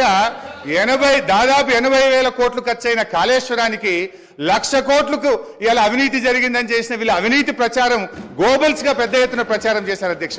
దురదృష్టవశాత్తు ప్రజలు కూడా కొంత నమ్మిండ్రు అధ్యక్ష. ఇవాళ నిజం నిలకడమే తెలుస్తుంది. తప్పకుండా ఇవాళ మీరు మేడిగడ్డ మీద వేస్తారా, సుందిల మీద వేస్తారా, సిట్టింగ్ జడ్జితో విచారణ తక్షణమే వేయండి. మేము రెడీగా ఉన్నాం. మా నిజాయితీ బయటకు వస్తుంది. మేము ఎలాంటి తప్పులు చేయలేదు కనుక నిజాలు ప్రజలకు తెలవాలంటే విచారణ జరపాలి, వెంటనే వేయాలని కూడా. Leader of the house speaker sir, మాజీ మంత్రివర్యులు హరీష్ రావు గారు 5 సార్లు శాసనసభ్యుడిగా, నా తెలిసక్క లెక్కలు 5 సార్. ఆయన ఏదో దొంగ లెక్కలు కలుపుకొని వేయడని చెప్తుంటాడు, కానీ ఆయన ఎన్నికైందే 2005లో, 2005, 2009, 2014, 2018, 2023. ఇంకా అన్నీ రాసుకోండి, బై ఎలక్షన్స్ రాసుకోండి, వాళ్ళ మామ గెలిచినవి కూడా ఆయన దాంట్లో రాసుకోండి, ఏం అభ్యంతరం లేదు. వారు వివిధ హోదాలలో వారు పనిచేయడం జరిగింది. 2014 నుంచి 2018 వరకు వారే సాగునీటి పారుదల శాఖ మంత్రిగా పనిచేసిండ్రు. వారి తర్వాత మాజీ ముఖ్యమంత్రి గారు చంద్రశేఖరరావు గారు సాగునీటి పారుదల శాఖ మంత్రిగా పనిచేసిండ్రు. అంటే ఈ 9.5 సంవత్సరాలు వాళ్ళ కుటుంబం తప్ప ఇతరులు ఎవ్వరూ సాగునీటి పారుదల శాఖ మంత్రిగా పనిచేయలేదు. వారు ఆర్థిక మంత్రి తర్వాత ఈ రాష్ట్రం మీద ఉన్న అప్పులు కానీ వివిధ కార్పొరేషన్ల పేరు మీద చేసిన అప్పులు కానీ సంపూర్ణంగా వారి దగ్గర సమాచారం ఉంటుంది. ఎందుకంటే ప్రతిరోజు రిజర్వ్ బ్యాంకు వాళ్ళ దగ్గర ఉన్న నిల్వలన్నీ మన అవసరం ఎంత అనే రిపోర్ట్ ఫైనాన్స్ సెక్రటరీ గారికి ఇస్తారు. ఫైనాన్స్ సెక్రటరీ గారికి ఇచ్చినట్టే అది ఫైనాన్స్ మినిస్టర్ ఇచ్చినట్టే. ఇప్పుడు నేను వారు పదే ఎన్నికల సందర్భంలో కాళేశ్వరం ప్రాజెక్టు అంచనాలే 80,000 కోట్లు, 1,00,000 కోట్ల అవినీతి జరిగిందని ఎట్లా అంటారు? వీళ్ళు లీడర్లు కాదు, వీళ్ళు రీడర్లు, రాసిచ్చింది మాత్రమే చదువుతారని చెప్పి ప్రజల్ని మభ్యపెట్టడానికి శాయశక్తుల్లో వాళ్ళ కుటుంబం అంతా ప్రయత్నం చేసిండ్రు. సరే, మేమేం చెప్పినాం, వాళ్ళు ఏం చెప్పినారు, ప్రజల అనేది పక్కన పెడితే వాస్తవాలు అనేటివి కొన్ని ఉంటాయి. ఆర్థిక శాఖ ఉన్నది. ఈరోజు ఆర్థిక శాఖకు మొన్నటి వరకు పనిచేసిన మంత్రి గారు పేజీ నెంబర్ 21 వారు చూసుకోవాలి తమరి ద్వారా, మిగతా సభ్యులు కూడా. ఇప్పుడు ప్రభుత్వం ఇచ్చిన నివేదిక ఏదైతే ఉందో పేజీ నెంబర్ 21లో ప్రభుత్వ హామీతో ఎస్పీవీల ద్వారా సేకరించబడి ప్రభుత్వమే చెల్లింపులు చేయబడతాయి అని చెప్పిన దాంట్లో మొట్టమొదటి Kaleshwaram irrigation project corporation limited sanctioned loan 97,000 కోట్ల 449 97,449 కోట్ల రూపాయలు రుణం మంజూరైంది. ఇందులో లోను విడుదలయ్యింది 79,287 కోట్ల రూపాయలు. నేనిప్పుడు తమరి ద్వారా ఆర్థిక మంత్రి గారిని సూటిగా ప్రశ్నించదలుచుకున్నా. మాజీ వాళ్ళు అనుకోవాలి, ఆ భ్రమలలోనే ఉంటే బయటికి పోతారు. అయితే ఈరోజు అధికారిక లెక్కలు ఇవి కార్పొరేషన్ ద్వారా లోన్లు చేయబడిన అప్పు 97,449 కోట్లు. ఇవి కాకుండా కాళేశ్వరం ప్రాజెక్టుకు రాష్ట్ర ప్రభుత్వం ఖర్చు పెట్టింది. వాటి వివరాలను కూడా తీసుకొని మేము ఇస్తాము. ఈరోజు వారు సభను మళ్ళీ మీ ముందు తప్పుదో పట్టిస్తున్నారు. కాబట్టి సభలో సంపూర్ణమైన సమాచారంతో అనుభవంతో ఆ సభ్యులు మాట్లాడితే మాకు ఎలాంటి అభ్యంతరం లేదు. కానీ సభ ద్వారా తెలంగాణ రాష్ట్ర ప్రజలని తప్పుదోవ పట్టించి కాళేశ్వరం అద్భుతం అని చెప్పుకునే ప్రయత్నం ఏదైతే చేస్తుండ్రో, ఈ సభ ఇచ్చిన అవకాశాన్ని దుర్వినియోగం చేయడం అనేది ఇది దుర్మార్గమైన చర్య. కాళేశ్వరం ప్రాజెక్టు పూర్తి అంచనాలు నేను ఆర్థిక శాఖకు ఆదేశాలు ఇచ్చిన. రేపు మా సాగునీటి పారుదల శాఖ మంత్రి గారు మాట్లాడేటప్పుడు టోటల్గా వేసిన అంచనా ఎంత, అందులో కార్పొరేషన్ పేరు మీద మంజూరైన లోన్లు ఎంత, మంజూరైన లోన్ల నుంచి ఇప్పటి వరకు వినియోగించుకున్న నిధులెన్ని, అదేవిధంగా రాష్ట్ర ప్రభుత్వం తన బడ్జెట్ నుంచి ఖర్చు పెట్టిన నిధులెన్ని, వీటన్నిటిని వివరాలను మళ్ళీ అక్కడ చెప్తాం. కాబట్టి ఇప్పుడు నేనేం చెప్పదలుచుకున్నా అంటే, వారు మాట్లాడుతున్నది లోపభూయిష్టమైన అబద్ధము. కాళేశ్వరం ప్రాజెక్టు యొక్క అంచనాలు 80,000 కోట్లు కాదు, లోన్లే 97,449 కోట్ల రూపాయలు ఆల్రెడీ లోన్లు మంజూరు తెచ్చుకున్నారు. రాష్ట్ర ప్రభుత్వం ఖర్చు పెట్టింది. మొత్తానికి వీళ్ళు వేసి అంచనా లెక్కలేస్తే అది ఎక్కడికో వెళ్తుంది. అదొకటి అధ్యక్ష. రెండవది, ఇంతకుముందు మంత్రులు జూపల్లి కృష్ణారావు గారు మాట్లాడబోతుంటే పాపం వారిని దబాయించే ప్రయత్నం చేస్తున్నారు. నేను 2 విషయాలు ఇక్కడ చెప్పదలుచుకున్నా. ఆర్థిక మంత్రి గారే కాళేశ్వరం మీద పెట్టిన నివేదికలో, రాష్ట్ర ప్రభుత్వం ఇచ్చిన నివేదికల వీళ్ళు చెప్పింది కాళేశ్వరం ప్రాజెక్టు కట్టడం ద్వారా ఆ నీళ్లు రైతులకు అమ్ముతాము, ఆ నీళ్లు ఇండస్ట్రీస్కి అమ్ముకుంటాము, ఇట్లా ఈ ప్రాజెక్టు ద్వారా నీళ్ళన్నీ పైసలకే అమ్ముతాం, ఉచితంగా ఎవరికి ఇయ్యము, వ్యవసాయంతో సహా ఏం చూపించిండ్రు? ఒక్క సంవత్సరానికి ఆదాయం 5,199 కోట్ల రూపాయల ఆదాయం వస్తుంది. కాళేశ్వరం ప్రాజెక్టు కట్టి వ్యవసాయానికి నీళ్ళు అమ్ముతాం, పరిశ్రమలకు నీళ్ళు అమ్ముతాం, తాగడానికి నీళ్ళు అమ్ముతాం, మొత్తం వ్యాపారమే చేస్తాం. మా ప్రభుత్వం ఉన్నదే వ్యాపారం చేయడానికి. మా ప్రభుత్వం సేవ చేయదు, మా ప్రభుత్వం ప్రజలకు సహాయం చేయదు, వ్యాపారం చేస్తాము. ఆ వ్యాపారం ద్వారా 5,199 కోట్ల రూపాయల ఆదాయం వస్తుందని చూపించి వీళ్ళు ఈ అప్పులు చేసింది. ఈ సంతకాలు పెట్టింది ఎవరు? ఈరోజు అక్కడ కూర్చొని మాట్లాడుతున్న మాజీ ఆర్థిక మంత్రి గారు. ఇది మొదటి విషయం. రెండవది మిషన్ భగీరథ. మిషన్ భగీరథ మీద కూడా ఈరోజు మేము ఇంటింటికి నల్లాలు ఇచ్చినాం. అసలు మీరు పుట్టినప్పుడు ఇటు ఉన్నోళ్ళని అందరిని అడుగుతున్నా, వారిని కూడా అడుగుతున్నా. 2014 కంటే ముందు మన మంచినీళ్ళు తాగలేదా అధ్యక్ష? మన గ్రామాలలో నల్లాలు లేవా? మన గ్రామాలలో నీళ్ళ ట్యాంకులు లేవా? వీరు వచ్చినాకనే శివుడి తల మీద ఉన్న గంగను భూమి మీదకి తెచ్చి, భూమి మీద ఉన్న గంగను కాళేశ్వరంలోకి పారించి, కాళేశ్వరం ఉన్న గోదావరి జలాలను మన ఇంట్లల్లో నల్ల ద్వారా ఇచ్చి మన జీవితాలు ధన్యమైనట్టు, అదేదో వీళ్ళు అద్భుతం చేసినట్టు, అదేదో ఉచితంగా ఇస్తున్నట్టు, ఈ ఉచితంగా ఇవ్వడం ద్వారా తెలంగాణనే దేశానికి నెంబర్ 1గా ఆదర్శంగా ఉన్నట్టు ఈ సభలో నించొని, బయట రాజకీయ ఉపన్యాసాలు ఏమి ఇచ్చుకున్నా మనకేం అభ్యంతరం లేదు అధ్యక్ష, కానీ సభను మిస్లీడ్ చేసే విధంగా శాసనసభ వ్యవహారాల శాఖ మంత్రిగా గతంలో పనిచేసి ఆ అనుభవాన్నంతా ఉపయోగించి సత్యదూరమైన వార్తల్ని ఇక్కడ చెప్పడానికి ప్రయత్నం చేస్తున్నాడు. అందుకే మిషన్ భగీరథ మీద కూడా నేను చెప్పదలుచుకున్నా అధ్యక్ష. ఇది 2019-2020 సంవత్సరంలో వీళ్ళు రూరల్ హౌస్ హోల్డ్కి అమ్మడం ద్వారా 1030 కోట్లు సంపాదిస్తామని, మున్సిపల్ కార్పొరేషన్లో ఉండే ప్రజలకు నీళ్ళు అమ్మడం ద్వారా 169 కోట్లు సంపాదిస్తామని, అదేవిధంగా మున్సిపల్ రిక్వైర్మెంట్ ఇతర అవసరాలకు 360 కోట్లు సంపాదిస్తామని, అదేవిధంగా ఇండస్ట్రియల్ అవసరాలకు అంటే పరిశ్రమల అవసరాలకు అమ్మి 4,147 కోట్ల రూపాయలు, మొత్తం కలిపి 5,706 కోట్ల రూపాయలు ప్రతి సంవత్సరం మిషన్ భగీరథ మీద మాకు ఆదాయం వస్తుంది. మేము ఈ ఆదాయం ద్వారా మీకు అప్పులు తిరిగి చెల్లిస్తామని చెప్పి ఈరోజు బ్యాంకులను మభ్యపెట్టి తప్పుడు నివేదికలు ఇచ్చి లోన్లు తెచ్చిండ్రా? మాజీ ఆర్థిక మంత్రి గారు చెప్పాలి.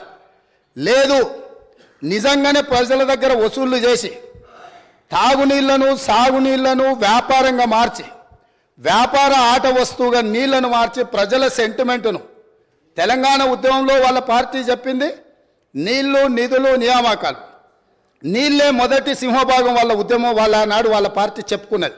ఆ నీళ్ల ద్వారా వ్యాపారం చేసి దాదాపుగా ఒక్క కాళేశ్వరం ద్వారానే 5,199 కోట్లు, మిషన్ భగీరథ ద్వారా 5,706 కోట్లు, అంటే 10,800 కోట్ల రూపాయలు రైతులను, పేద ప్రజలను ముక్కువిండి వసూలు చేస్తామని ఈ నివేదికలు ఇచ్చి అడ్డగోలుగా 1,000 కోట్ల రూపాయల అప్పులు తెచ్చి ఇప్పుడు ఈ అప్పులను బయట పెట్టినప్పుడు అవును మా చేతగానితనం వల్ల, మా నిస్సహాయత లేకపోతే అవగాహన లోపం వల్ల ఈరోజు ఇట్లా తప్పు జరిగింది, కాబట్టి దీన్ని సరిదిద్దుకోవడానికి ప్రధాన ప్రతిపక్షంగా ప్రభుత్వానికి సహకరిస్తామని ముందుకు వస్తాము అని మాట్లాడాల్సిన విషయాలను పక్కన పెట్టి ఈరోజు దబాయిస్తున్నారు. ఇంకొకటి అధ్యక్ష, ఇంతకుముందే వారు మాట్లాడుతూ తెలంగాణ టీఎస్ఐఐసి ద్వారా ఏవైతే లోన్లు ఉన్నాయో వాళ్ళే కట్టుకుంటారు, మాకేం సంబంధం లేదు అని, అసలు మేము కట్టాల్సిన పనే లేదని మాజీ ఆర్థిక మంత్రి గారు ఇదే సభలో అక్కడి నించొని చెప్పింది. వారు ప్రవేశపెట్టిన నివేదిక అధ్యక్ష, ఇది నేను ఎక్కడి నుంచి తీసుకురాలే. 31 జనవరి 2023 టీఎస్ఐఐసి హడ్కో లోన్లకు వీటన్నిటికీ మేము గ్యారంటీ ఇచ్చి మేము కడతామని చెప్పి వాళ్ళు ఇచ్చిన నివేదిక. అంటే ఈరోజు ఏ కార్పొరేషన్ల ద్వారా లోన్లు తెచ్చినా పర్టికులర్గా వారు టీఎస్ఐఐసికి సంబంధించిన నిధులు మేము చెల్లించాల్సిన అవసరం లేదు, ప్రభుత్వానికి సంబంధం లేదు, వాళ్ళే చెల్లిస్తారనేది అయితే చెప్పిండో వారు సత్యదూరమైన అంశాలను ఇక్కడ ప్రస్తావించారు. కాబట్టి ఈరోజు వారిచ్చిన నివేదికనే ఇతరులు ఎవరో ప్రవేశపెట్టిన వారికి సంబంధం లేదు, వారు చూడలేదు, వారికి అవగాహన లేదు అని అంటే మనకెవరికి అభ్యంతరం లేదు. కానీ వారు ఇచ్చిన నివేదికనే తప్పుదోవ పట్టించి ఈరోజు వారు లేదు నేను మాట్లాడిందంతా గతంలో చెప్పింది ఒక రకము, ఇప్పుడు చెప్తున్నది ఇంకొక రకం అని చెప్పి వారు మాట్లాడే ప్రయత్నం చేస్తారు.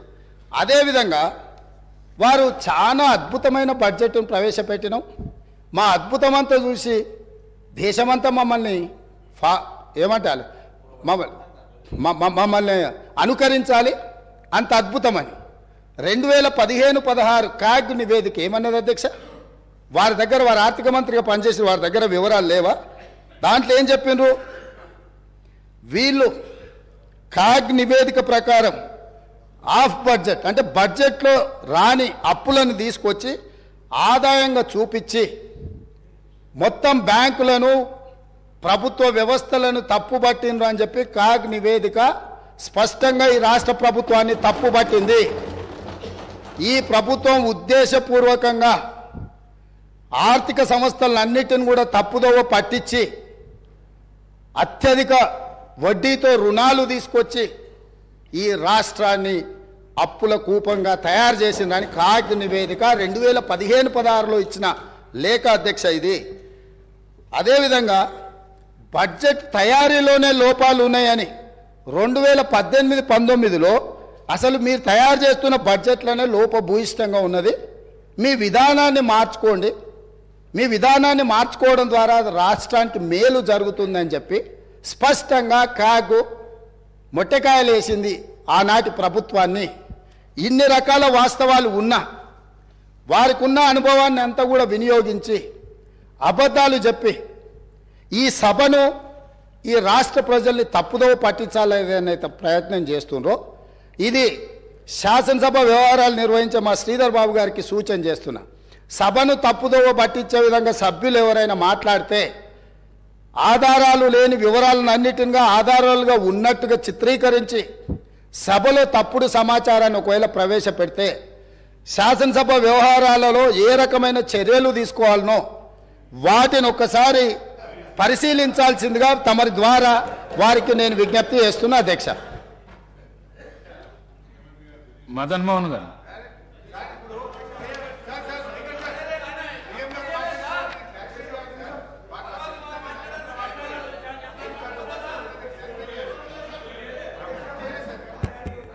సార్,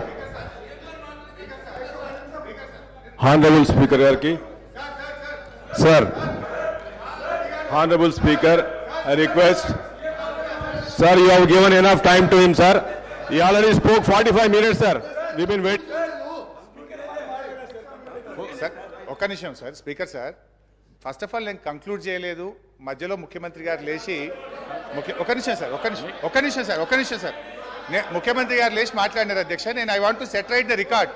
సీఎం గారు నిజానికి నేను సభను తప్పుదో పట్టించలేదు, గౌరవ సభానాయకుడు గారే తప్పుదో పట్టించారు. నేను I want to clarify.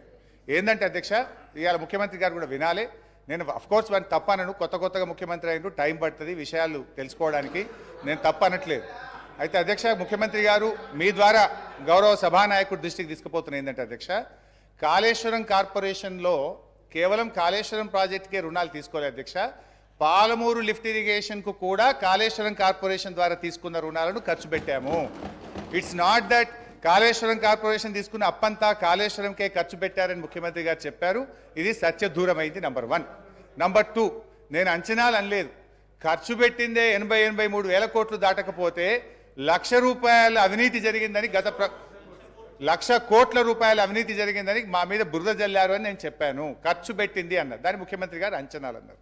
So నీళ్ల విషయంలో మా పాలసీ ఏందో 3 ఏళ్ళు ప్రభుత్వం ప్రజలు చూశారు. మేము మంచినీళ్లు రాష్ట్ర ప్రజలకు ఉచితంగా, ఈ రాష్ట్ర ప్రజలకు గత 3.5-4 సంవత్సరాలుగా మిషన్ భగీరథ పూర్తి చేసిన తర్వాత త్రాగునీరు ఇచ్చాం. గత ప్రభుత్వం నీటి తీరువ నాగార్జున సాగర్ ప్రాజెక్ట్ కింద ఎస్ఆర్ఎస్పి కింద నీటి తీరువ వసూలు చేస్తే మేము ₹1 కూడా తీసుకోకుండా ఉచితంగా సాగునీళ్లు అందించిన మా విధానం రాష్ట్ర ప్రజలకు తెలుసు అధ్యక్ష.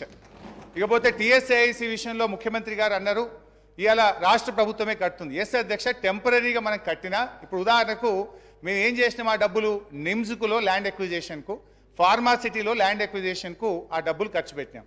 ఒకసారి ఇండస్ట్రియలిస్టులకు ఫార్మాసిటీలో భూమిలు కేటాయించిన, నిమ్స్లో ఇండస్ట్రీలకు భూమి కేటాయించిన తర్వాత డబ్బులు వస్తాయి టీఎస్ఏఈసీకి. Then they will give it back to the government. ఇది ఒక పాలసీ అధ్యక్ష. సో ముఖ్యమంత్రి గారు ఇలా మమ్మల్ని దబాయించాలని చూడడం కరెక్ట్ కాదు. నేను ఇంకా టైం ఇస్తేనే చాలా డీటెయిల్గా చెప్పగలుగుతా కానీ, సో నేను క్లారిఫై చేసే ప్రయత్నం చేస్తున్నాను. I'm going to conclude sir. మీ సమయం అయిపోయింది. సార్ నేను కంక్లూడ్ చేస్తాను సార్. కంక్లూడ్ చేస్తాను. నేను ఎక్కువ చెప్పండి sir. Just 5 minutes I will conclude please. 5 minutes. అధ్యక్ష, రాష్ట్రం అప్పుల కుప్పైతే అంతర్జాతీయ సంస్థలు రావు అధ్యక్ష. ఎక్కడైతే ఇన్ఫ్రాస్ట్రక్చర్ ఉంటుందో, ఎక్కడైతే పీపుల్ పర్చేస్ పవర్ ఉంటుందో, ఎక్కడైతే స్టేబుల్ గవర్నమెంట్ ఉంటుందో, ఎక్కడైతే ఏబుల్ లీడర్షిప్ ఉంటుందో అక్కడికే అంతర్జాతీయ పెట్టుబడులు వస్తాయి అధ్యక్ష. అధ్యక్ష, ఇవాళ చిన్నప్పుడు కూడా మనం సుమతి శతకంలో చదువుకున్నాం అధ్యక్ష. ఎప్పుడు సంపద కలిగినా అప్పుడే బంధువులు వత్తురది ఎట్లన్నన్, దెప్పలుగా చెరువు నిండిన కప్పలు 10,000 చేరుగదరా సుమతి. సంపద వసతులున్న చోటికే కంపెనీలు వస్తాయి, ఉద్యోగ ఉపాధి అవకాశాలు వస్తాయి అధ్యక్ష. అధ్యక్ష, నేను ఐ వాంట్ టు కంక్లూడ్ అధ్యక్ష. నేను ప్రభుత్వానికి ఒక విజ్ఞప్తి అధ్యక్ష. I'm just appealing to the government అధ్యక్ష. అధ్యక్ష, ఈరోజు ఫైనల్గా నేను గవర్నమెంట్ చేసే అప్పీల్ అధ్యక్ష. ఇవాళ ప్రజల నిర్ణయం శిరోధార్యం వహించాలి. ప్రజలకు వాళ్ళకి అవకాశం ఇచ్చిండ్రు, మమ్మల్ని ఇక్కడ కూర్చోబెట్టినారు. We accept that.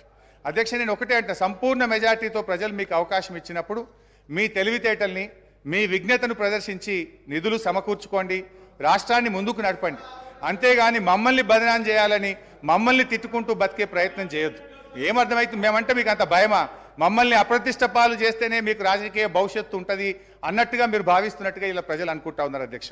అధ్యక్ష, మేము మంచినీళ్ళ సమస్య ఇచ్చినాం, ప్రతి బస్తీకి నీళ్ళు ఇచ్చినాం, ప్రతి గ్రామానికి ఇచ్చినాం. మీరు 24 గంటలు మంచినీళ్ళు ఇచ్చి మాకంటే మంచి పేరు తెచ్చుకోండి, శబాష్ అనిపించుకోండి. మేము వద్దంటామా? We appreciate. అధ్యక్ష, మేము కరెంట్ సరఫరా చేసినాం, నాణ్యమైన కరెంట్ ఇచ్చినాం. అధ్యక్ష, మీరు ఇలా ప్రజలకు ఉచిత విద్యుత్ ఇస్తామన్నారు.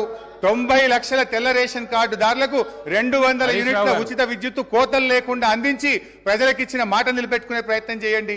ఇలా గ్యాస్ సిలిండర్ ఇస్తామన్నారు. ప్రతి తెల్ల రేషన్ కార్డు ద్వారాకి సంవత్సరానికి 12 గ్యాస్ సిలిండర్లు ఇచ్చి మీరు ఇచ్చిన మాట నిలుపుకొని ప్రజల్ని ఒప్పించే ప్రయత్నం చేయండి అధ్యక్ష.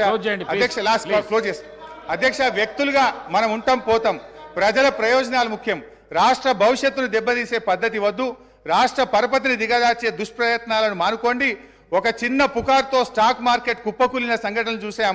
మీరు మన రాష్ట్ర ఆర్థిక పరిస్థితి మీద అధికారికంగా పుకార్లు సృష్టించి రాష్ట్ర భవిష్యత్తును ప్రశ్నార్థకం చేయకండి. ఈ శ్వేతపత్రాలు రాష్ట్ర ఆర్థిక ప్రగతికి కోతపత్రాలు అవుతాయి. దేశానికి దిక్సూచిగా ఉన్న తెలంగాణను దివాలా అనే ముద్ర వేయకండి. సంపద ఉన్నది, సమృద్ధి ఉన్నది, వృద్ధి రేటును పెంచండి. మరింత పకడ్బందీగా రెవెన్యూ లీకేజీలను అరికట్టండి. రాష్ట్ర అభివృద్ధిని చేయండి.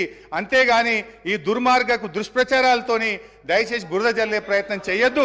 This is my sincere and honest appeal to the government. Thank you.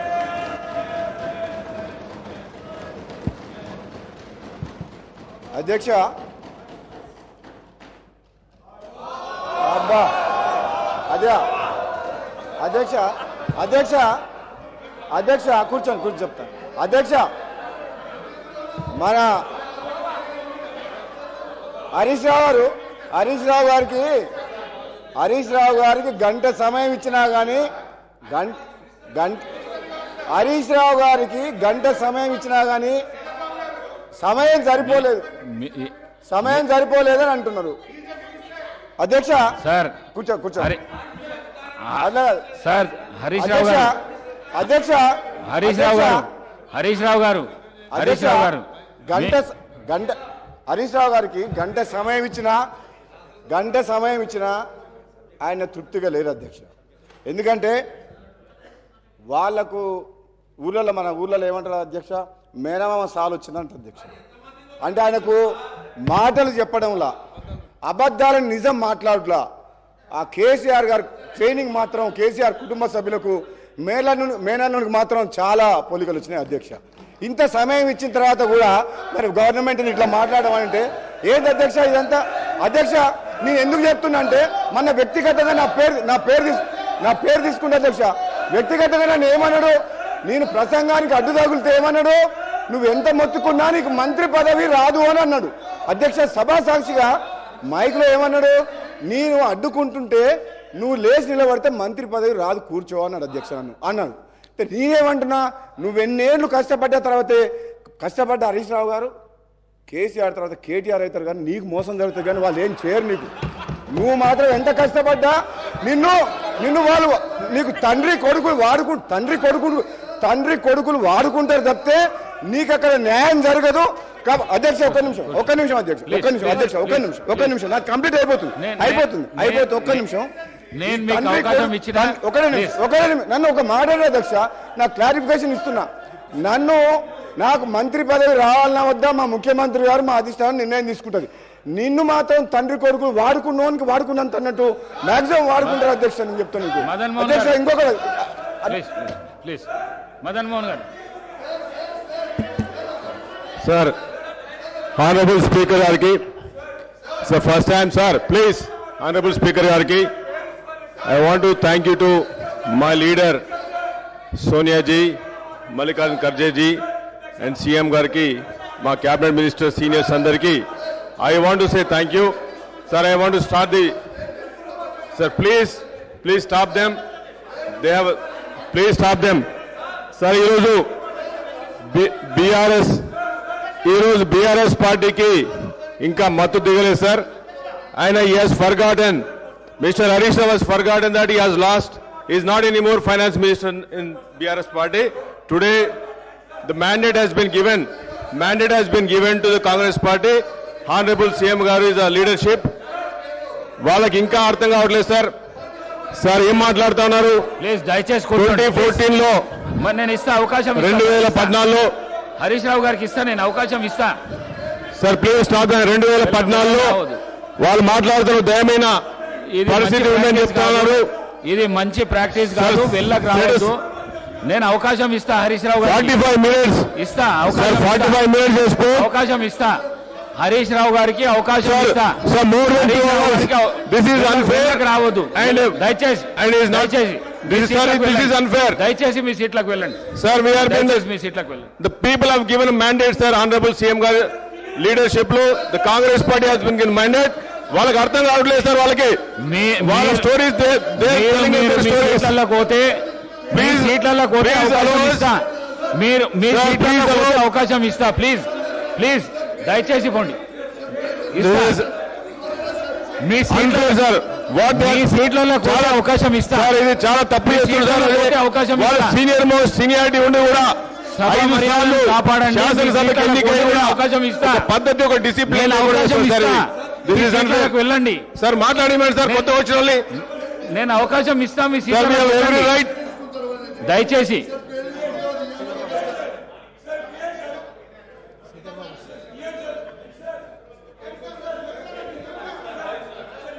అధ్యక్ష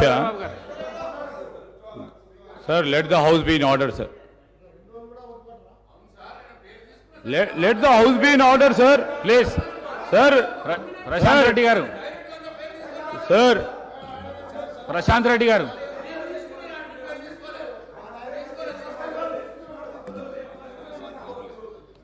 సార్ అనేక సందర్భాల్లో వారి ప్రభుత్వంలో ఉన్నప్పుడు పేర్లు తీసుకున్నారు సార్.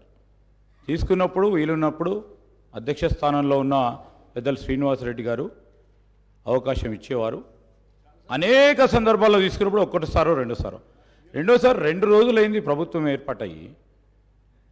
ఈరోజు ప్రభుత్వంపై ఈ విధంగా ఎదురు దాడి చేయడం, స్పీకర్ చైర్పై అస్పర్షన్ క్రియేట్ చేయడం, స్పీకర్ చైర్ దగ్గరకు వచ్చి స్పీకర్ని ఇబ్బంది పెట్టడం, స్పీకర్ గారి చైర్కు సంబంధించి కొత్తగా ఎంపికైన శాసనసభ్యులు వచ్చి బెదిరించడం, ఇది సరికాదు సార్.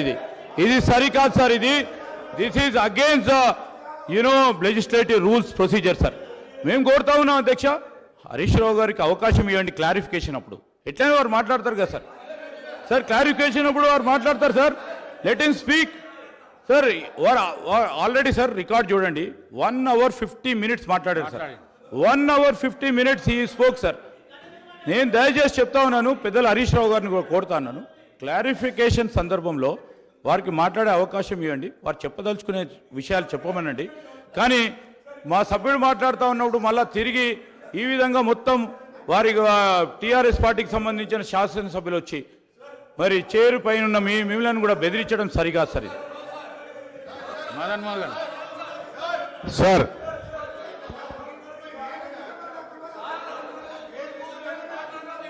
సార్ ఆనరబుల్ స్పీకర్ గారికి దయచేసి ఒక్కసారి సార్ ఈరోజు బీఆర్ఎస్ పార్టీ ఒక్క నిమిషం హరీష్ రావు గారు మాట్లాడండి. స్పీకర్ సార్ ఒకటే మాట సార్. కానీ హరీష్ రావు గారు మీరు చాలా సీనియర్ శాసనసభ్యులు, కొత్తగా గెలిచిన వాళ్ళు వెల్లోకి పంపించడం ఇది మంచి పద్ధతి కాదు. ఇది సభా సాంప్రదాయాలను మా దిక్కు చూడకపోతే దయచేసి ఈ విధంగా మాత్రం చేయకండి. మాట్లాడండి సార్. ఒక్క నిమిషం సార్. సార్ ఇప్పుడు ఎలియా మినిస్టర్ గారు కూడా చెప్పాలి. నేను మాట్లాడినప్పుడు 8 మంది మంత్రులు డిప్యూటీ సీఎం గారు ఒక్క నిమిషం డిప్యూటీ సీఎం గారు. అధ్యక్ష, మేము 10 ఏళ్ళు కూర్చున్నాం అక్కడ. ఒకరోజు కాదు, 2 రోజులు కాదు. అరే పట్టుమని 2 రోజులు కూడా ఓపెన్ పట్టకపోతే ఎట్లంటే మనం వెళ్ళకు రావటేంది? ఇది ఎక్కడ న్యాయం? ఏమైనా తప్పు మాట్లాడారా? మీరు మాట్లాడిన దాని మీద ఆయన ఏదో మాట్లాడాడు. మీరు మొన్న మాట్లాడారు కదా ఒక్క నిమిషం రాజగోపాల్ గారు కూర్చోండి. రాజగోపాల్ రెడ్డి గారు మొన్న రాజగోపాల్ గారి పేరు తీసుకొని మాట్లాడిండు. మైక్ అడిగాడా? మీరు ఇచ్చారా? ఇవ్వలేదు కదా మొన్న. ఉన్నాడు, ఇవ్వలేదు కదా మొన్న మైక్. ఇవ్వలేదు ఆయనకి, మొన్న ఇవ్వలేదు మైక్ ఆయనకి. అంటే పేరు తీసుకున్నారు కాబట్టి మైక్ అంటే 10 ఏళ్ళు బస్ కొన్ని 100 సార్లు మా పేర్లు అన్నీ తీసుకొని ఉంటారు. ఎప్పుడే మైకేమి ఇవ్వలేదు. ఇది బుల్డోజ్ చేసే విధానం, ఇది కరెక్ట్ కాదు. పట్టుమని 2 రోజులు కూడా మీకు ఓపిక లేకుండా వెళ్ళలోకి వచ్చి సభాపతి గారిని బెదిరిస్తూ అడ్డగోలుగా మాట్లాడేది ఇది పద్ధతి కాదు సార్. మీరు దయచేసి వీఆర్ నాట్ హీల్డింగ్. ఈ ప్రెజర్స్కి, ఈ ప్రెజర్ టాక్టిక్స్కి మేమేమో హీల్డ్ కావటానికి సిద్ధంగా లేవు. గౌరవ సభ్యులు మాట్లాడేది ఉంది, మాట్లాడించండి. వాళ్ళు ఏమైనా సమాధానం చెప్పాలంటే క్లారిఫికేషన్లో చెప్పాలి. No no no let us not yield, sir.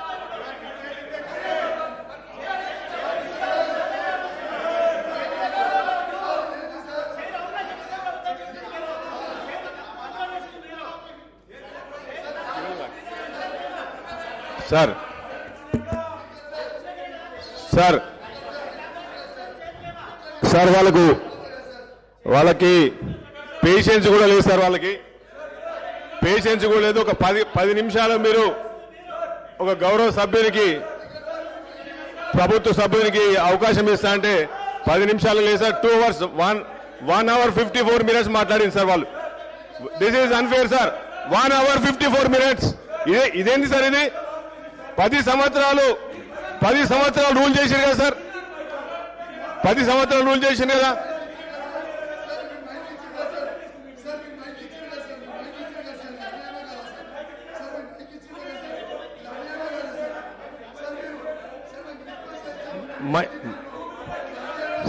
Sir ఈరోజు హరీష్ రావు గారు మాట్లాడుతూ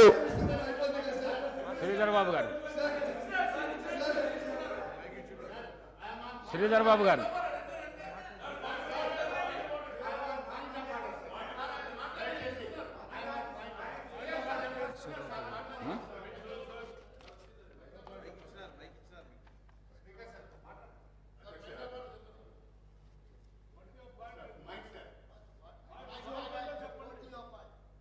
మైక్ రావడం లేదు సార్. అధ్యక్ష, అదే చెప్తున్నాను. పాయింట్ ఆఫ్ ఆర్డర్ వినరా? ఓపిక లేదా? I'm coming to that point. I'm coming to regulate the business. Speaker has every right to regulate the business. That is my point of order. నేనేమంటా సార్ అంటే, లెజిస్లేటివ్ అఫేర్స్ మినిస్టర్ గారు మాట్లాడుతూ వారు చాలా స్పష్టంగా ఒక సజెషన్ ఇచ్చారు, హరీష్ రావు గారికి టైం ఇవ్వమని. And you are kind enough, మీరు హరీష్ రావు గారికి టైం ఇచ్చారు.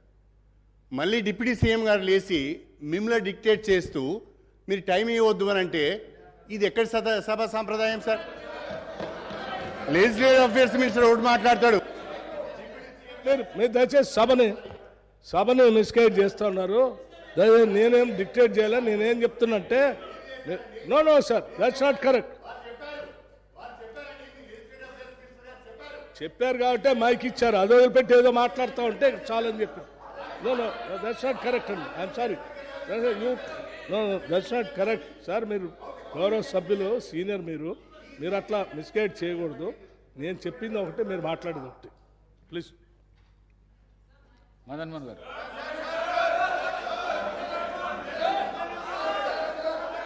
ఇదేం సార్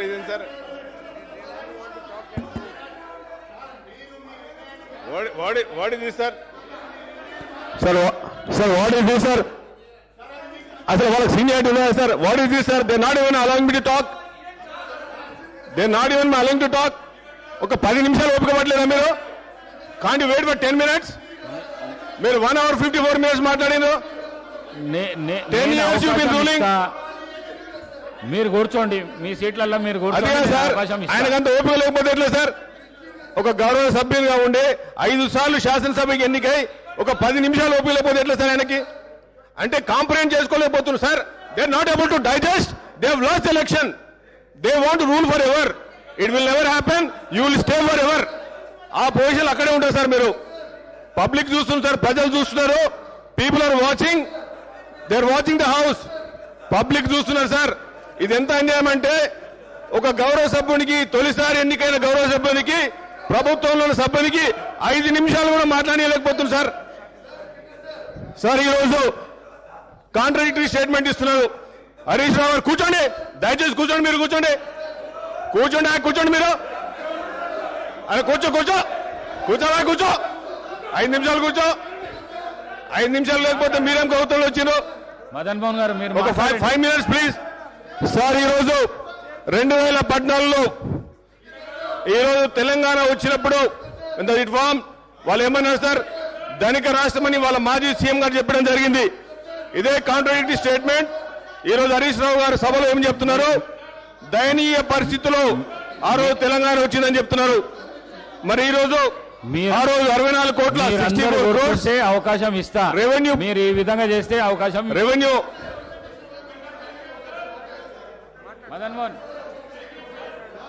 మదన్ మోహన్ గారు మాట్లాడండి సార్. వాళ్ళకి వాళ్ళు ఎట్లా అందరు అవకాశం ఇస్తా.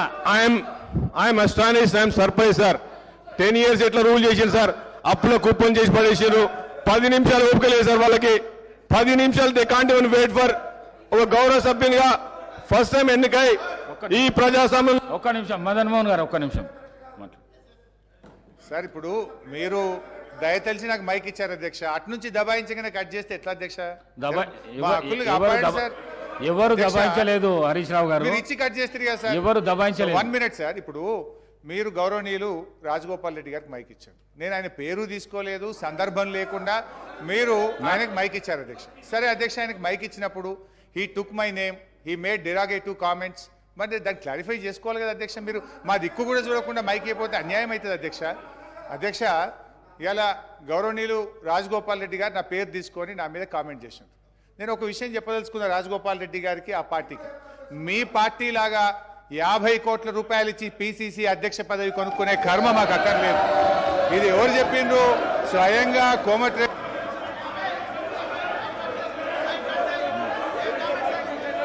శ్రీధర్ బాబు గారు.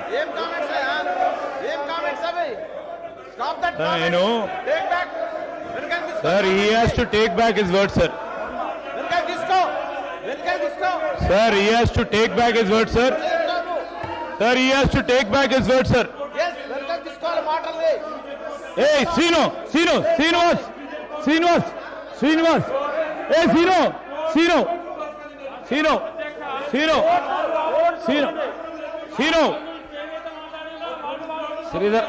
శ్రీధర్ బాబు గారు. Sir. Sir.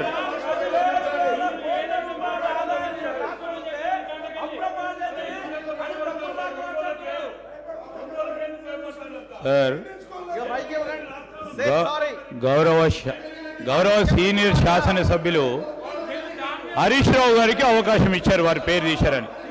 నేను వారిని కోరుతా ఉన్నా, ఎందుకు కొత్తగా వచ్చిన శాసనసభ్యులకి ఒక డైరెక్షన్ ఇచ్చే విధంగా వారి ఆచరణలో ఉండాలి అధ్యక్ష.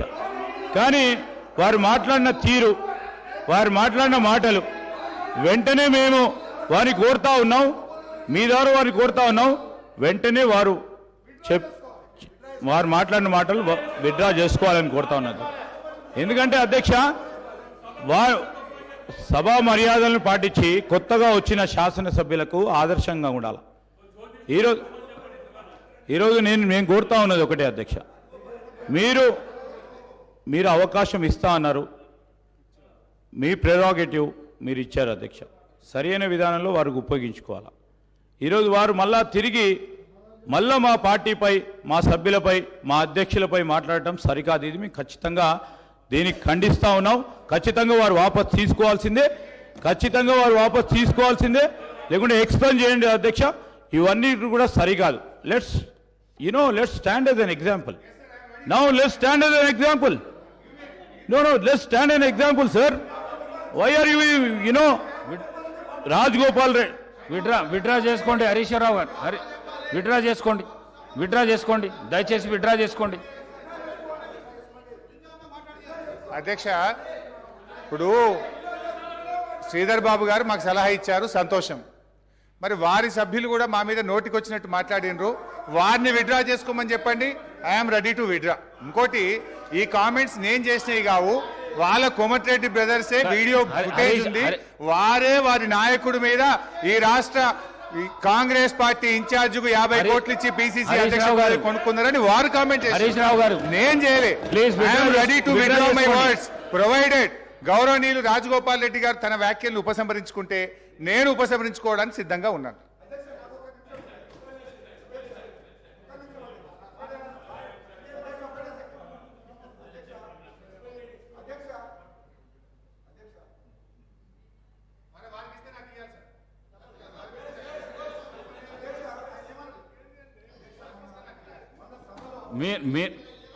మీకు ఇచ్చిన సమయం 1.5 hours ఇచ్చిన దాని లోపల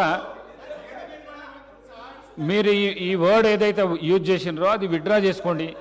శాసనసభకు మంచి పరిణామం అది. విత్డ్రా చేసుకో. ఒక సభా నాయకుని మీద ఈ విధంగా మీరు వ్యాఖ్యానాలు చేయడం మంచిది కాదు. విత్డ్రా చేసుకోండి ప్లీజ్. సార్, స్పీకర్ సార్, నేను కామెంట్ చేయలేదు సార్. సభా నాయకుడు నువ్వు పేరు చెప్పలేదు, ఏం చెప్పలేదు. ఒకటి అయితే. రెండోది అధ్యక్ష, కామెంట్స్ ఎప్పుడు వచ్చినాయి అధ్యక్ష? వారి వైపు నుంచి ఇష్టారీతిగా మా మీద కామెంట్ చేసినప్పుడు తప్పనిసరి పరిస్థితుల్లో వారు చేసిన వ్యాఖ్యలు, బయట చేసిన వ్యాఖ్యలు నేను గుర్తు చేసిన తప్ప ఇది నేను సొంత కామెంట్స్ కాదు, నేను నా నోట్ల నుంచి చెప్పింది కాదు. వారు చెప్పిన మాటల్ని నేను గుర్తు చేసిన. నేనేమంటా సార్, వారిని విత్డ్రా చేసుకోమని. నా మీద, మా పార్టీ మీద చేసిన వ్యాఖ్యల్ని వారు విత్డ్రా చేసుకుంటే I'm ready to withdraw. I have no objection. నాకు కూడా ఈ సభ హుందాగా నడవాలని కోరుకుంటున్నా అధ్యక్ష. హరీష్ రావు గారు, నేను ఇంకా చాలా విషయాలు చెప్పాల్సి ఉండే, కానీ హరీష్ రావు గారు, రాజగోపాల్ రెడ్డి గారు మీ మీద ఏమన్నా అభియోగం చేస్తే మీరు వారి మీద చేయండి, కానీ దాన్ని తీసుకొని వారన్నదే చెప్పిన సార్. రాజగోపాల్ రెడ్డి గారు బయట ఏం మాట్లాడిండో అది గుర్తు చేసిన. రాజగోపాల్ రెడ్డి గారు చెప్పిన తప్ప నేను సొంతంగా చెప్పలేదు, నేను కొత్త ఆరోపణలు చేయలేదు. బయట మాట్లాడిన మాటలు హౌస్ లో మాట్లాడడానికి ప్రయత్నం చేయకండి. మీరు విత్డ్రా చేసుకోండి. ఈ ప్రాక్టీస్ మంచి ప్రాక్టీస్. వారు విత్డ్రా చేసుకుంటే ఒక పని చేయండి సార్. వారు విత్డ్రా చేసుకుంటారు కదా, ఇద్దరి కూడా మీరు ఎక్స్పెల్ చేయండి. I have no objection. ఇద్దరి మీరు ఎక్స్పెల్ చేయండి. You take a call, you take a decision.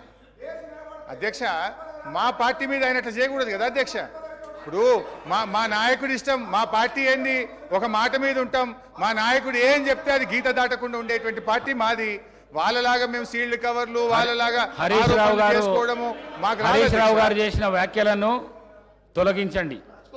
Madan Mohan గారు మాట్లాడండి. కూర్చో సార్. ఆనరబుల్ స్పీకర్ గారికి,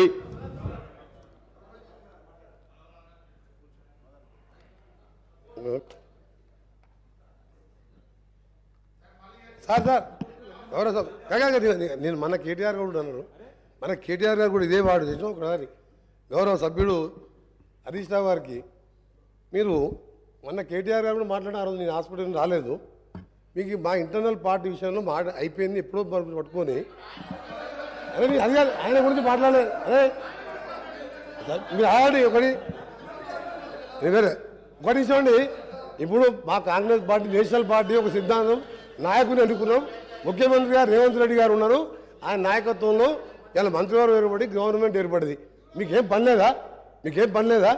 మీరు ఏం చేసిండ్రు 10 ఏళ్లలో, ఏం ఎగబెట్టిండ్రు, ఎట్లా దోసుకుండ్రో ఇవాళ ప్రజల ముందు బయట పెడుతుంటే మీరు పాటు పట్టుకుంటా. నీకేమైనా ఉంటే 10 ఏళ్లలో నువ్వు ఏం చేసినావు? ఒక ఉద్యోగం ఇచ్చినావా, ఒక ఇల్లు కట్టినావా? అది చెప్పకుండా ఎంతసేపు మాట్లాడు. మేము చెప్పాలా మీ బాబు ఎట్లా కొట్లాడుకుంటూ చెప్పాలా? ఆ విషయం ఉన్నప్పుడు అది క్లోజ్ అయిన మ్యాటర్. అది దాన్ని పట్టుకొని ప్రతిరోజు ఈ విధంగా మాట్లాడు. సార్ ఇది సీరియస్ కామెంట్, సీరియస్ గా వార్నింగ్ ఇస్తున్నాను.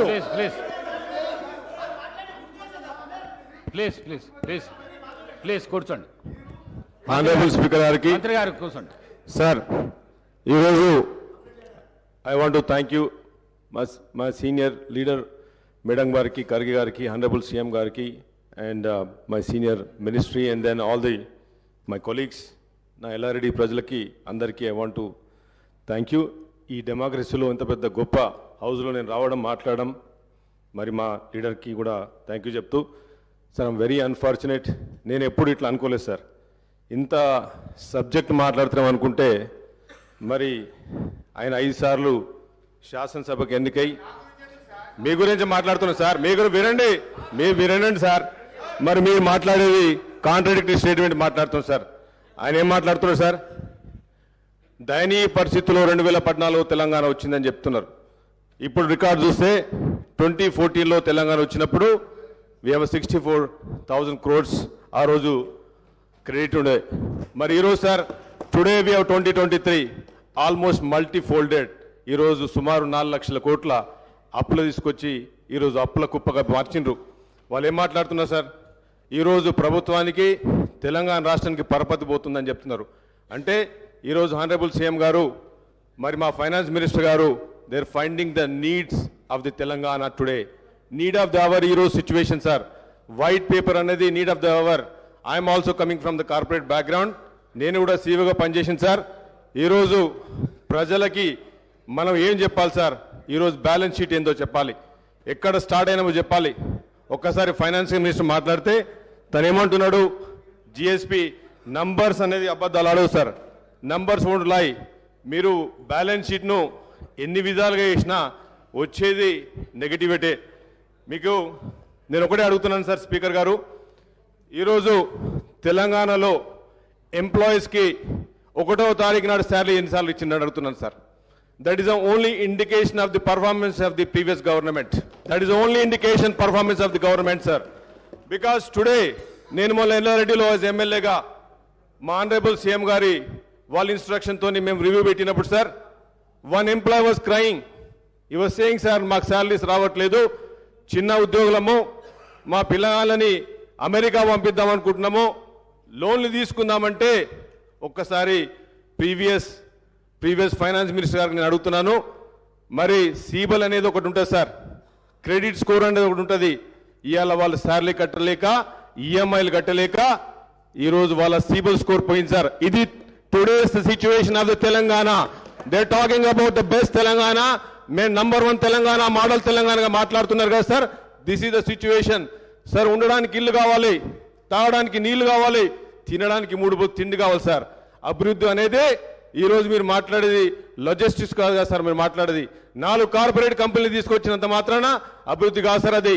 ఇలా మీరు రండి, ఎల్లారెడ్డి నియోజకవర్గం రండి సార్, తినడానికి తిండి లేదు, ఉండడానికి ఇల్లు లేదు. ఇట్లాంటి పరిస్థితి. They were talking about mission Bhagiratha. How many loans they have taken sir? ఈరోజు మాట్లాడుతున్నారు, మా జూపల్లి కృష్ణ గారు మాట్లాడారు. He made a very good point sir. When you are in responsible position, when you are in government, మీరు గవర్నమెంట్లో ఉన్నప్పుడు మీకు కార్పొరేషన్లు కూడా మీ responsibility. How can you detach? మీరేమంటారు? కార్పొరేషన్లు మాది కాదంటున్నారు. ఈరోజు సార్ మరి మనం బ్యాక్ వెళ్తే మీరు 2014 చూస్తే ఈ శ్వేతపత్రం తప్పంటున్నారు సార్. తప్పుల నడక అని చెప్తున్నారు కదా సార్. మరి ఈ శ్వేతపత్రాన్ని ఇదే ప్రీవియస్ రెవెన్యూ మినిస్టర్ గారు అదే ఐఏఎస్ ఆఫీస్తో చేసినారు. ఈరోజు ఏమంటారంటే వాళ్ళే తప్పు చెప్పినట్టు చెప్తున్నారు సార్. మీరు లుక్ చూస్తే total revenue receipts, trends in revenue రిసిప్ట్లో there are state tax returns, share of central taxes, non tax revenue sir.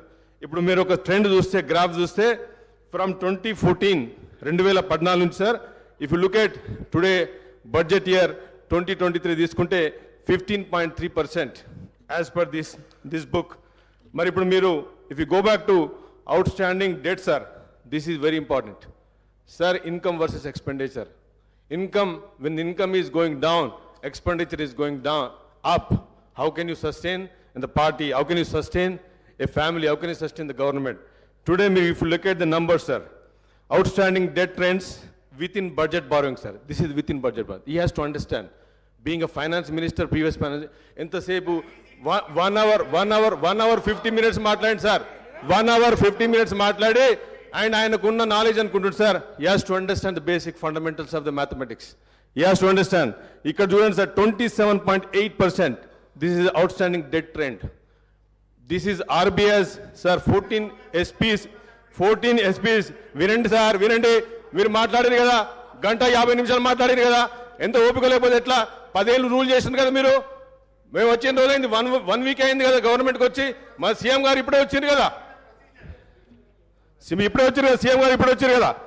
Sir ఈరోజు టుడేస్ బడ్జెట్, సార్ అధ్యక్ష, ఈరోజు if look at this number, sir, ఈరోజు total, I'm just going very summary, sir. I don't have much time కనుక మీకు summary చెప్తున్నా, sir. ఈరోజు situation indication of the previous government.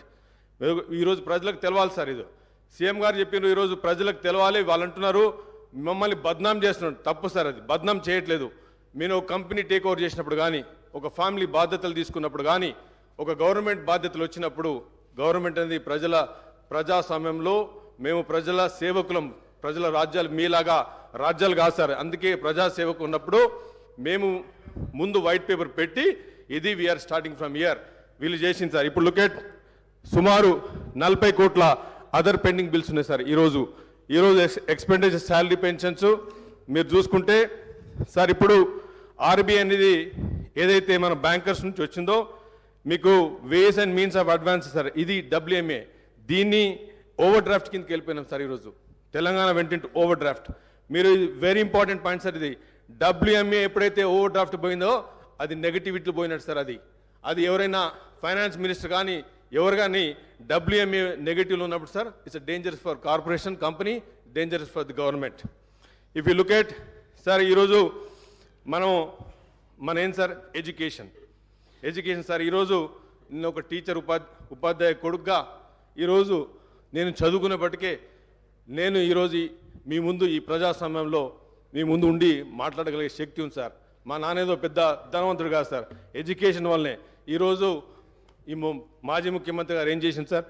మీరు education అయితే 29 రాష్ట్రాల్లో మన స్పెండింగ్ ఎంత, sir? 7.6%. Totally collapse. Education system is totally collapse. Devastated, sir. It was devastation. It is, I can find better, ఇంకెక్కడ ఇంగ్లీష్ బుక్ లేదని ఉంటే, it is totally failure, sir. 7.6% మనం spend చేసినాం, సార్. ఎందుకు? Because we are already in to deficit budget. We don't have money. 5,000 schools have gone, sir. If you look at it, sir, health, sir. Next point is health. మనం బతకాలంటే health కావాలి. ఆ రోజు రాజశేఖర రెడ్డి గారు health గురించి Congress party చేసింది. ఈరోజు హెల్త్లో కూడా మీరు ఎంత, సార్, మీరు పెట్టే పర్సెంటేజ్ 6.2. ఈ పర్సెంటేజ్ హెల్త్ పెడుతుంది, సార్. లాస్ట్ 57 yearsలో ఇంత లోయెస్ట్ స్పెండింగ్ ఎడ్యుకేషన్ మీద జరగలేదు, సార్. వీళ్ళు మాట్లాడతారు ఆంధ్ర పాలకులు, సార్. తెలంగాణ వచ్చినప్పుడే ఎప్పుడైతే బీఆర్ఎస్ పార్టీ కానీ మాజీ పార్టీ కానీ వాళ్ళు నేర్పించింది, సార్, హౌ ఫాస్ట్, ఎంత తొందర అప్పులు చేయడం అనే మోడల్ నేర్పించిపోయింది, సార్. వాళ్ళు మాకు ఎంత తొందర అప్పులు నేర్పించమని. ఎందుకంటే తక్కువ జనాభాలో అత్యధిక వనరున్న తెలంగాణ ప్రాంతం, తక్కువ జనాభాతోని సహజ వనరు ఉండి మినరల్స్ నుంచి మొదలు పెడితే అత్యంత ప్రకృతిలో భగవంతుడు ఇచ్చిన దానికి ఒక గిఫ్ట్ తెలంగాణకు, సార్. తెలంగాణ, హైదరాబాద్ ఆల్రెడీ 2014 కంటే ముందే ఇన్ఫ్రాస్ట్రక్చర్ లేడౌన్ అయింది, సార్. ఈరోజు మాట్లాడుతున్నారు మిషన్ భగీరథ నుంచి మాట్లాడుతున్నారు, సార్. నా ఎల్లారెడ్డి, నేను ఒక పూర్ కాన్స్టిట్యున్సీ నుంచి వస్తున్నాను, సార్. ఎల్లారెడ్డిలో తాగడానికి మిషన్ భగీరథ నీళ్ళు లేవు. మిషన్ భగీరథ కొన్ని thousands of crores, subject to correction my numbers, thousands of crores they have taken credit. ఈరోజు ఏ సామాన్యుడు బాగుపడ్డాడు, సార్, ఇండికేషన్ చేస్తే. మీరు మాట్లాడుతున్నారు, if I go in to detail into numbers, మరి ఆ రోజు,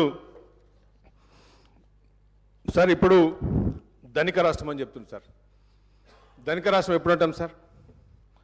when there is no BPL లేనప్పుడు, బిలో ప్రావర్టీ లైన్ లేనప్పుడు మనం ధనిక రాష్ట్రాన్ని మాట్లాడతాం, సార్.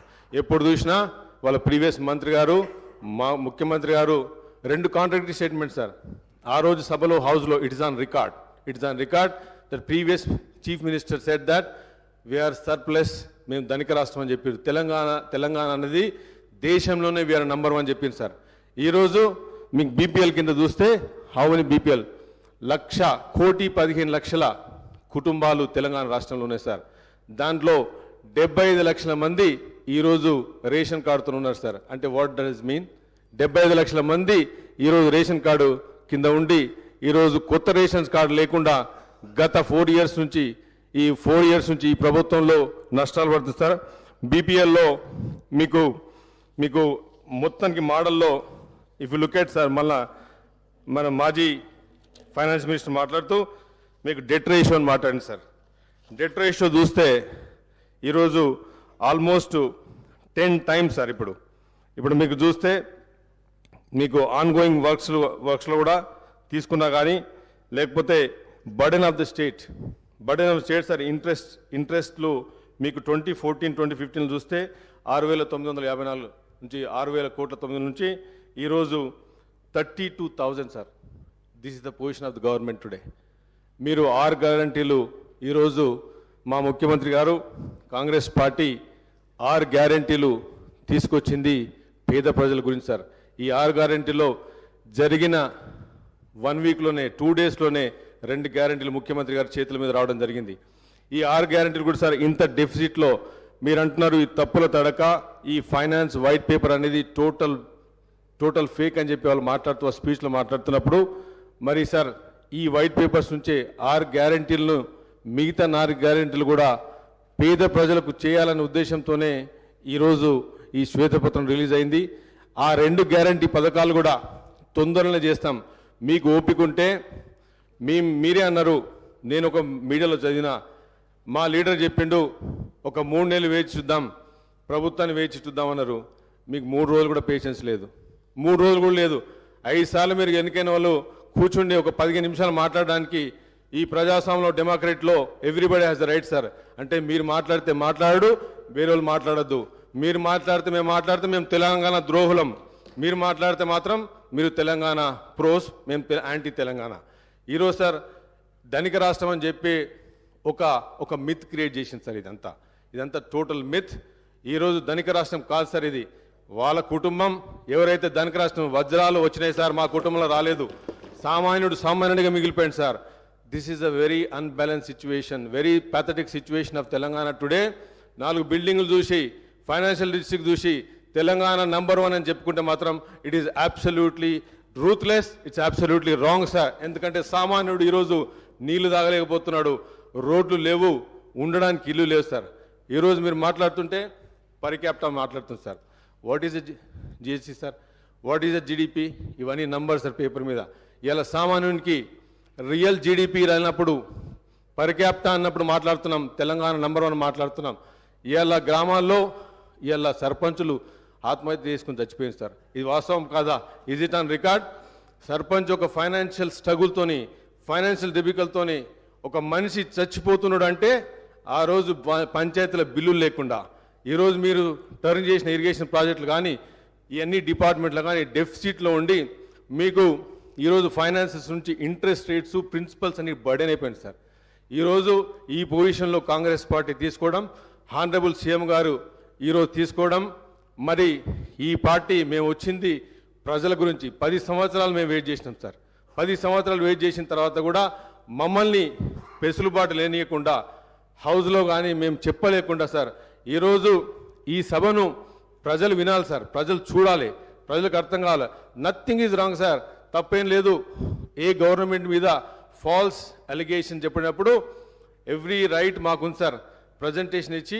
ఈరోజు మీరు అనుకుంటున్నారు కార్పొరేట్స్ కంపెనీస్ రావు, వాళ్ళ స్పీచ్లో మాట్లాడుతున్నారు, మీరు తప్పుడు చేస్తున్నారు, కావాలని అలిగేషన్ చేస్తున్నారు, మమ్మల్ని పక్క పెట్టడానికి ట్రై చేస్తున్నారు, మీకు చాలా ఇబ్బంది, చాలా కార్పొరేట్స్ కంపెనీస్ రావు, ఐటీ ఎక్స్పోర్ట్స్ రావు. సార్ 2014లో I'm also coming from IT background, I have done IT sir, 25 years of IT experience. 54,000 crores నుంచి ఈరోజు మీరు అంటున్నారు 2.5 crores, 2.5 lakhs crores ఎక్స్పోర్ట్స్ అంటున్నారు sir. It is like overall expansion sir. Overall world has increase their exports are not only Hyderabad definitely has done, but మీరు చెప్పేది 2.5 lakhs crores అనేది ఈరోజు పేదవాడికి అంతలేదు సార్. ఈరోజు పేదవాడికి లేదు. సర్పంచ్ ఆత్మహత్యలు చేసుకుంటున్నాడు. ఇలా 80%, 75% నుంచి 80% వరకు గ్రామాల్లో ఉంటున్నారు సార్. మీరు చూస్తుంటే ఈ డెఫిసిట్లో, ఇంత డెఫిసిట్లో 32,000 crores sir. How you can survive with 32,000 crores? మీ principal income versus expenditure is behind the expansion sir. You are not in a negative, you're in red, you're in negative. ఈరోజు మేము 6 గ్యారంటీ తీసుకొచ్చాం సార్, పేద ప్రజల గురించి తీసుకొచ్చినాం sir. ఈరోజు మేము రైతులు ఆత్మహత్య చేసుకుంటారని కాంగ్రెస్ పార్టీ ఆలోచించి 2 లక్షల రుణాల మాఫీ తీసుకొచ్చింది సార్.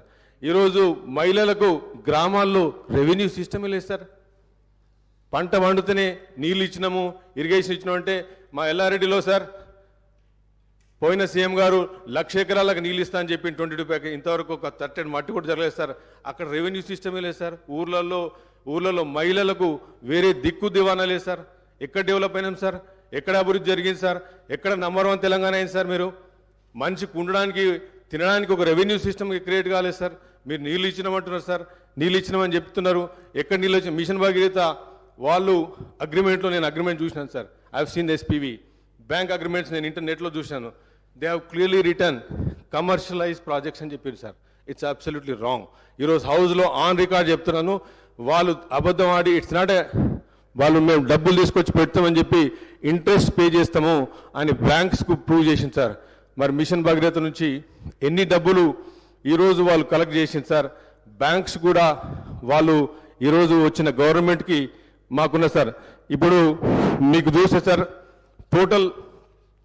టోటల్ రెవెన్యూస్లో ఇప్పుడు మీరు నంబర్ ఇక్కడ sir 2021-22 shortfall in the state's revenue in comparison with its expenditure was nearly 5 times the shortfall in physical year 2014-2015 sir. Very dangerous sign. ఒక 5 times షార్ట్ ఫాల్ సార్ ఈరోజు budget. మీరు మాట్లాడితే వాళ్ళు మాట్లాడుతున్నారు, మీరు debt ratio మాట్లాడలేదు, FD to GSDP మాట్లాడుతున్నారు, ఇది తప్పంటున్నారు సార్. సార్ నంబర్స్ను ఏ విధంగా వేసినా కానీ మీరు లెఫ్ట్కి వేసినా, రైట్కి వేసినా, GSDP వేసినా, OST వేసినా, డెట్ రేషియో చేసినా కానీ it's basically the short fall is 5 times which is dangerous. It's not negative sir ఇది. ఇప్పుడు మీరు చూస్తే అకౌంటింగ్ ఇర్రెగ్యులారిటీస్లో the state understand it's physical deficit is 7,636 crores sir in 2015-21. మరి ఈరోజు మీరు ఏ పర్సెంటేజ్లో మనం ఇంక్రీజ్ చేసినాం? ఈరోజు మీరు చూసే సార్, if you go back to ఈ వైట్ పేపర్లో సార్ గవర్నమెంట్ గ్యారంటీ లోన్స్ తీసుకున్నారు సార్. 14 SPVC తయారు చేసింది సార్ ఇన్స్టిట్యూషన్స్. ఈ 14 SPVలో they have raised around 1,18,000 crores, 557 crores sir off budget. ఇది కూడా off budget borrowing sir. As of today total outstanding debt in this category is 95,000 crores sir. This is 97 crores. This is the non-guaranteed loans which are raised and serviced by SPVC corporations institutions. ఇదే ఇంతకుముందు మా మంత్రి గారు మాట్లాడుతున్నారు sir. దీని గురించి మాట్లాడుతున్నప్పుడు మరి అప్పుడు వాళ్ళు క్వశ్చన్ చేసిండ్రు. ఈరోజు సార్ ఈ టోటల్ 17 SPVsలో దే హ్యావ్ రేస్డ్ మళ్ళీ 1,85 lakhs sir. Outstanding debt trend sir. Rising expenditure in Telangana, not matched by a proportionate increase in revenues, have led to increasing fiscal deficit. Sir ఇప్పుడు మీకు చూస్తే ఇంతకంటే ఇంకా మీరు ఎంత ఆర్గ్యూ చేసినా సార్, ఎంత ఆర్గ్యూ చేసినా కానీ మీకు రెవెన్యూ కంటే మీ ఫిజికల్ డెఫిసిట్ ఇక్కడ కనిపిస్తుంది సార్. ఈరోజు మాట్లాడుతూ ఉంటే మరి sir debt to GSDP ratio state was one of the lowest in the country. ఎప్పుడు సార్? 2015లో మన రేషియో సార్ 15.7%. టుడే మీ ఇప్పటికే 27%కి వెళ్ళిపోయింది సార్. సో ఇది టుడేస్ ది సిచ్యువేషన్. అండ్ ఈరోజు మరి కాంగ్రెస్ పార్టీ ఆనరబుల్ సీఎం గారి ఆధ్వర్యంలో మరి మినిస్టర్ గారు మరి ప్రతి డిపార్ట్మెంట్లో కూడా ఏం జరుగుతుంది, ఏం జరిగింది అనేది కూడా మేము దీన్ని ఒక శ్వేతపత్రంగా పెట్టి మరి రాబోయే ఈ 3 నెలల్లో కూడా మరి సమ్మరీగా మరి పేద ప్రజలకి. ఇంకోటి సార్, ఈరోజు unemployment how many times sir? ఎన్నిసార్లు నోటిఫికేషన్ వచ్చింది, నోటిఫికేషన్ పోయింది సార్. ఎన్నిసార్లు కోర్టులో పోయి స్టే తెచ్చుకున్నారు. వాళ్ళ జీవితాల పిల్లల జీవితాల మీద స్టే ఇచ్చారు సార్. వీళ్ళు 10 సంవత్సరాల పిల్లల జీవితాల మీద స్టే ఇచ్చింది సార్. ఏది ఈరోజు కాంగ్రెస్ పార్టీ ఈ స్టేను రిలీజ్ చేయబోతున్నారు సార్. అన్ఎంప్లాయ్మెంట్ రిలీజ్ చేయబోతున్నాం. We are going to release the unemployment. The Congress party is going to release the stay sir. 16 సార్లు 16 క్వశ్చన్ పేపర్స్ లీక్ అయిపోయినాయి సార్.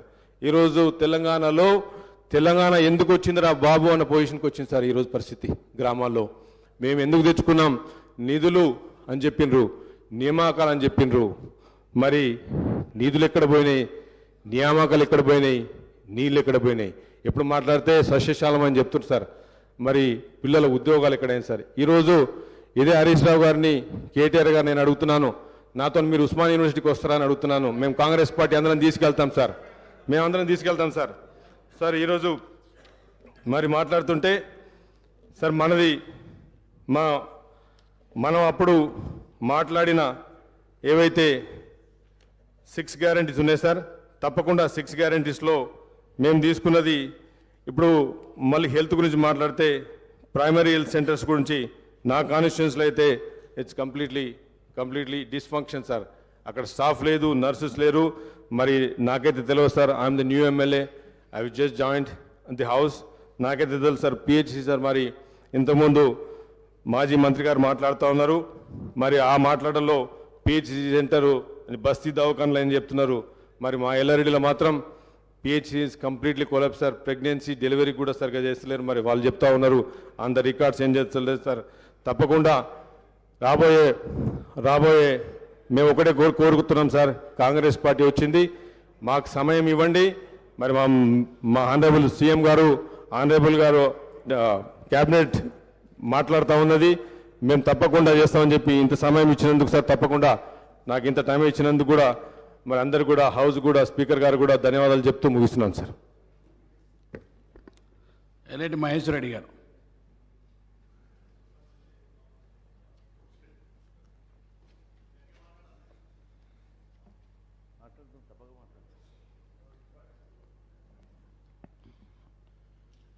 ఆనరబుల్ స్పీకర్, గతంలోనే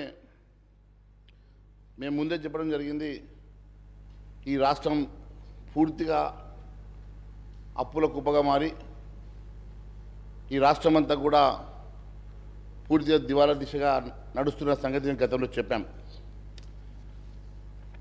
అలాగే కానీ హామీలు ఇవ్వద్దని, ఉన్నటువంటి సంక్షేమ కార్యక్రమాలు నడపడం కష్టంగా ఉందని, అందుకే భారతీయ జనతా పార్టీ ఇచ్చినటువంటి మేనిఫెస్టోలో అలాగే కానీ హామీలు ఇవ్వద్దని మేము ఇవ్వలేదు. కానీ ఏదో ఒక రకంగా ప్రజల్ని మభ్యపెట్టాలని చెప్పేసి కొంతమంది హామీలు ఇచ్చిన మాట మనం చూసాం. ఎన్నికలు అయిపోయినాయి, ఇప్పుడు మ్యాండేట్ ఇచ్చారు. సరే, ఇప్పుడు ఏ రకంగా వాళ్ళు ముందుకు తీసుకెళ్తారో రేపు కాలమే చెప్తుంది. ముందుగా నేను సబ్జెక్టులకు వెళ్ళే ముందు అధ్యక్ష, ఇప్పుడే గౌరవ సభ్యులు హరీష్ రావు గారు మాట్లాడితే కేంద్రం మీద నెపం, వారు చేయలేక పూర్తిగా వైఫల్యం చెందితే ఎవరో ఒకరి మీద నెపం వేయాలి. కాబట్టి అది కేంద్ర ప్రభుత్వం మీద నెపం వేసేట్టుగా ఉన్నది. 10 సంవత్సరాల వరకు అవకాశం ఇచ్చారు. 10 సంవత్సరాలు ఈ రాష్ట్రం ఎక్కడ అవకాశం ఉంటే అక్కడ అధ్యక్ష, ఎక్కడ అవకాశం ఉంటే అక్కడ అప్పులు. ఈ రాష్ట్రంలో భారతదేశంలో ఏ రాష్ట్రంలో లేనట్టుగా కమర్షియల్ రేట్ల మీద అప్పులు తీసుకొచ్చి, మరి నిజంగా మీ ప్రాజెక్ట్ అంత మంచిగా ఉంటే, మీ ప్రాజెక్ట్ అంత అందంగా ఉంటే ఎందుకు వరల్డ్ బ్యాంక్ దగ్గరకో ఏషియా బ్యాంక్ దగ్గరకో వెళ్లకుండా కమర్షియల్ 9-10% రేట్లలో తీసుకొచ్చేసి ఈరోజు అవంతా కూడా ఈ ప్రజల మీద మరి మోపుతా ఉన్నారో మాకు అర్థం కావడం లేదు. ఇష్టానుసారంగా ఆ రోజు మనం రాష్ట్రం వేరుపడ్డప్పుడు మన రాష్ట్రంలో ఉన్నటువంటి అప్పు ఎంత అధ్యక్ష? కేవలం 72,658 కోట్లు. అదే 15-16కి వచ్చేసరికి 90,000 కోట్లు, 16-17కి వచ్చేసరికి 81, 17-18కి వచ్చేసరికి 1,60,000 కోట్లు, 18-19 1,90,000 కోట్లు. ఈ రకంగా ప్రతి సంవత్సరం అప్పులు పెంచుకుంటూ 3,89,673 కోట్ల రూపాయలు ఈరోజు అప్పు చేసినట్టుగా వారు చెప్తా ఉన్నారు. అది కాకుండా ఇది కేవలం FRBM లోన్స్ అధ్యక్ష. అది కాకుండా గవర్నమెంట్ గ్యారంటీడ్ లోన్స్ అని ఈ ఎస్పీబీ ద్వారా మళ్ళీ అవి కూడా సర్వీస్ గవర్నమెంటే రీపేమెంట్ చేసే విధంగా 1,27,000 కోట్లు, 1,27,208 కోట్లు. గవర్నమెంట్ గ్యారంటీ ఇచ్చినటువంటి లోన్లు 95,465 కోట్లు. నాన్ గ్యారంటీడ్ లోన్స్ 59,414 కోట్లు. మొత్తం కలిపితే 6,71,757 కోట్ల రూపాయల అప్పు తీసుకొచ్చి అది కూడా అధ్యక్ష ఇష్టానుసారంగా 9-10% కమర్షియల్ లోన్లు తీసుకొచ్చి ఈరోజు ఈ రాష్ట్రం మీద ఒక పెద్ద భారాన్ని మోపి ఈరోజు మరి కేంద్ర ప్రభుత్వాన్ని మాట్లాడుతున్నారు కదా అధ్యక్ష. కేంద్ర ప్రభుత్వం ఏం చేసిందో ఆర్థిక మంత్రిగా ఉన్నటువంటి వారికి గతంలో తెలియదా అధ్యక్ష? కేంద్రం ఇప్పటివరకు ఎన్ని రకాలుగా ఆర్థికంగా ఆదుకున్నదో వారికి తెలిసినా కూడా కేవలం ఏదో ఒక నెపంతో మా మీద అబండం వేసే ప్రయత్నం చేస్తూ ఉన్నారు కదా. నేను వారికి ఒకసారి గుర్తు చేయాలనుకుంటున్నాను అధ్యక్ష. కేంద్ర రాష్ట్ర అభివృద్ధి కోసం అందించినటువంటి సహకారాన్ని అధ్యక్ష పన్నుల వాటా పంపిణీలో తెలంగాణకు కేంద్రం అందించింది 1,78,000 కోట్ల అధ్యక్ష. అదే మాదిరిగా రాష్ట్ర అభివృద్ధి ప్రజా సంక్షేమం కోసం నిధులు ఇచ్చింది 4,99,000 కోట్ల అధ్యక్ష. వివిధ వర్గాల ద్వారా ప్రజలకు అందించినటువంటి వ్యక్తిగత రుణాల అధ్యక్ష 9,80,904 కోట్ల అధ్యక్ష. ఎంపీ లాడ్స్ ద్వారా తెలంగాణ ఎంపీలకు కేటాయించిన నిధుల అధ్యక్ష 983 కోట్ల అధ్యక్ష. 2014 రాష్ట్ర పునర్వ్యవస్థీకరణ చట్టం ప్రకారం అందించినటువంటి సాయం అధ్యక్ష 2,250 కోట్ల అధ్యక్ష. రామగుండంలో కొత్త పవర్ ప్లాంట్ నిర్మాణం కోసం అందించిన సాయం అధ్యక్ష 10,998 కోట్ల అధ్యక్ష. మన రాష్ట్రంలో ప్రధానమైనటువంటి వ్యవసాయ రంగం కోసం కేంద్రం ఇచ్చినటువంటి నిధుల అధ్యక్ష 1,58,000 కోట్ల అధ్యక్ష. 11 సాగునీటి ప్రాజెక్టుల కోసం 2,302 కోట్లు ఇచ్చింది అధ్యక్ష. రైతులకు ఇప్పటిదాకా ఎరువుల సబ్సిడీ కింద 33,000 కోట్ల రూపాయల అందించింది అధ్యక్ష. అదే మాదిరిగా మోడీ గారి ప్రభుత్వం ప్రతి యూరియా బస్తాకు 2,236 రూపాయల చొప్పున, డిఏపి బస్తాకు 2,422 చొప్పున సబ్సిడీ కూడా ఇస్తుంది అధ్యక్ష. ప్రతి రైతుకు ఏటా ఒక పంట పండించడానికి ఒక ఎకరానికి అవసరమైనటువంటి బస్తాకి సబ్సిడీ రూపంలో 9,316 రూపాయలు. ఒక ఏడాదిలో ఒక రైతు 2 పంటలు పండిస్తే ఆ లెక్కన 18,632 రూపాయలు కిసాన్ సమ్మాన్ యోజన నగదు బదిలీ కింద 6,000 రూపాయలు. ఈ రకంగా ఆర్థిక సాయం మొత్తం కలిపితే అధ్యక్ష ఒక్కొక్క రైతుకు ఒక ఎకరానికి 24,632 రూపాయలు అందిస్తుంది అధ్యక్ష. ఈ రకంగా రాష్ట్రంలో 39,50,000 మంది రైతులు లబ్ధి పొందిన సంగతి నేను తెలియజేస్తా ఉన్నా అధ్యక్ష. అలాగే వరి సేకరణ కేంద్రం గతంలో కన్నా 6 రేట్లు పెంచి 1,24,000 కోట్లు ఖర్చు పెట్టి 2014 నుంచి జాతీయ సహకార అభివృద్ధి సంస్థ ద్వారా తెలంగాణకు 23,948 కోట్లు పంపిణీ చేసింది అధ్యక్ష. బీఆర్ఎస్ ప్రభుత్వం గొప్పగా ప్రచారం చేసుకున్నట్టు గొర్రెల పథకం కూడా అధ్యక్ష అప్పట్లో దానికి కావాల్సినటువంటి 4,533 కోట్లు కూడా కేంద్రం నుంచి వచ్చిన సంగతి వారికి నేను గుర్తు చేస్తా ఉన్నాను అధ్యక్ష. లోనే కదా చెప్తా ఉన్నాను అధ్యక్ష, లోనే చెప్తా ఉన్నాను, అన్ని చెప్తా ఉన్నాను, లోన్ చెప్తా ఉన్నాను, మీకు ఇచ్చిన సహకారం చెప్తా ఉన్నాను, మీకు ఇచ్చిన నిధులు చెప్తా ఉన్నాను, అన్ని చెప్తా ఉన్నాం. ఆత్మనిర్భర్ భారత్ భాగంగా రామగుండంలో 5,338 కోట్లతో రామగుండం ఎరువుల కర్మాగారాన్ని పునరుద్ధరించింది కూడా కేంద్ర ప్రభుత్వం అధ్యక్ష. కరోనా మహమ్మారి నుంచి తెలంగాణ ప్రజలను కాపాడడానికి 7.8 కోట్ల కరోనా టీకా డోసులు కూడా ఉచితంగా ఇవ్వడం కోసం 1,800 కోట్లు కేంద్ర సాయం చేసిన సంగతి గుర్తు చేస్తున్నాను అధ్యక్ష. రాష్ట్రానికి ఆక్సిజన్ ప్లాంట్లు కేంద్రం ముందే మంజూరు చేసి రాష్ట్ర ప్రభుత్వం నిర్లక్ష్యం వ్యవహరిస్తే ఆ రోజు కేంద్రం శ్రద్ధ తీసుకొని గాంధీ తదితర ఆసుపత్రుల్లో యుద్ధ ప్రతిపాదిక మీద 50కి పైగా ప్లాంట్లు ఏర్పాటు చేసిన మాట నేను గుర్తు చేస్తా ఉన్నాను అధ్యక్ష. కేంద్ర ఆయుష్మాన్ భారత్ పేరుతో ఒక్క కుటుంబానికి 5 లక్షల దాకా వైద్య సేవల కోసం అందిస్తోంది. ఈ పథకం కింద రాష్ట్రంలో ఇప్పటికే 5.88 లక్షల మంది దాదాపు 2,342 కోట్ల విలువైన వైద్య సాయాన్ని కూడా అందజేసిన సంగతి. ఈ రకంగా అధ్యక్ష ఇన్ని రకాలుగా సహాయ పొంది కూడా వారికి ఏమీ తోయక కేంద్రం మీద ఏదో ఒక రకంగా మరి అపవాద చేసే ప్రయత్నం చేస్తూ ఉన్నారు అధ్యక్ష. కేంద్రం ఎప్పుడు కూడా తెలంగాణ మీద ప్రేమతోటి తెలంగాణ మీద అభిమానంతో ఎప్పుడు కూడా అభివృద్ధి చేయాలని చెప్పి అత్యధిక నిధులు ఇచ్చే సంగతి కూడా నేను గుర్తు చేస్తా ఉన్నాను అధ్యక్ష. ఎన్ని రకాలుగా నిధులు ఇచ్చినా, ఎన్ని రకాలుగా వారికి లోన్ల కోసం అవకాశాలు ఇచ్చిన, పర్మిషన్స్ ఇచ్చినా కూడా ఎప్పుడు కూడా వాటిని ప్రాపర్గా యూటిలైజ్ చేయలేక, ప్రాపర్గా వాళ్ళు ఇన్వెస్ట్ చేయలేక ఈరోజు ఏదో ఒక రకంగా కేంద్రాన్ని నిందించేటువంటి ప్రయత్నం చేస్తున్నందుకు నేను వారికి ఇవన్నీ చెప్పాల్సి వస్తుంది అధ్యక్ష. ఇంకా ఇలాంటి ఎన్నో సంక్షేమ కార్యక్రమాలు అధ్యక్ష చదువుతూ పోతే స్వచ్ఛ భారత్ కానీ, నిరుపేదలకు పిఎం గరీబీ కళ్యాణ్ కింద ఇచ్చేటువంటి 18.52 లక్షల కోట్ల ఆహార సబ్సిడీ కానీ, ఈ రకంగా కొన్ని లక్షల కోట్ల రూపాయలు కేంద్ర ప్రభుత్వం సహకారం చేసినప్పటికీ కూడా వారు మర్చిపోవడం అనేది చాలా బాధాకరంగా ఉంది అధ్యక్ష. ఎక్కడ తక్కువ చేయలేదు, అన్నీ ఇచ్చినారు. మీకు ఇంకా కావాలంటే ఇప్పిస్తాం, డోంట్ వరీ. మీకు కావాలంటే చెప్పండి, ఎన్ని కావాలంటే ఇప్పిస్తాం మేము. రైల్వే వ్యాగన్ ఫ్యాక్టరీ కోసం మీకు తెలుసు, దానికోసం కూడా దాదాపు 3,000 మందికి ఉపాధి కలిగే విధంగా మరి అక్కడ మన రాష్ట్రంలో ఏర్పాటు చేసుకున్న సంగతి కానీ, ఈ రకంగా గ్రామీణ అభివృద్ధి భాగంగా 12,769 గ్రామ పంచాయతీలకు 14 ఆర్థిక సంఘం సిఫార్సు ప్రకారం 5,380 కోట్లు కానీ, ఈ రకంగా వేల కోట్లు, లక్షల కోట్ల రూపాయలు ఈ ప్రభుత్వానికి మరి కేంద్రం సాయం చేసిన సంగతి నేను గుర్తు చేస్తూ, ఇంకా చాలా ఉంది అధ్యక్ష. కానీ నాకు ఇచ్చిన సమయంలో మరి ఇవన్నీ చదవడం కన్నా నేను ముఖ్యంగా వారు చెప్పినటువంటి పవర్ దాని మీద నేను చెప్పాలనుకుంటున్నాను అధ్యక్ష. ఇప్పుడే గౌరవ సభ్యులు హరీష్ రావు గారు మాట్లాడుతూ ఇందాక మీటర్లు పెట్టాలని చెప్పి కేంద్ర ప్రభుత్వం చెప్పిందని.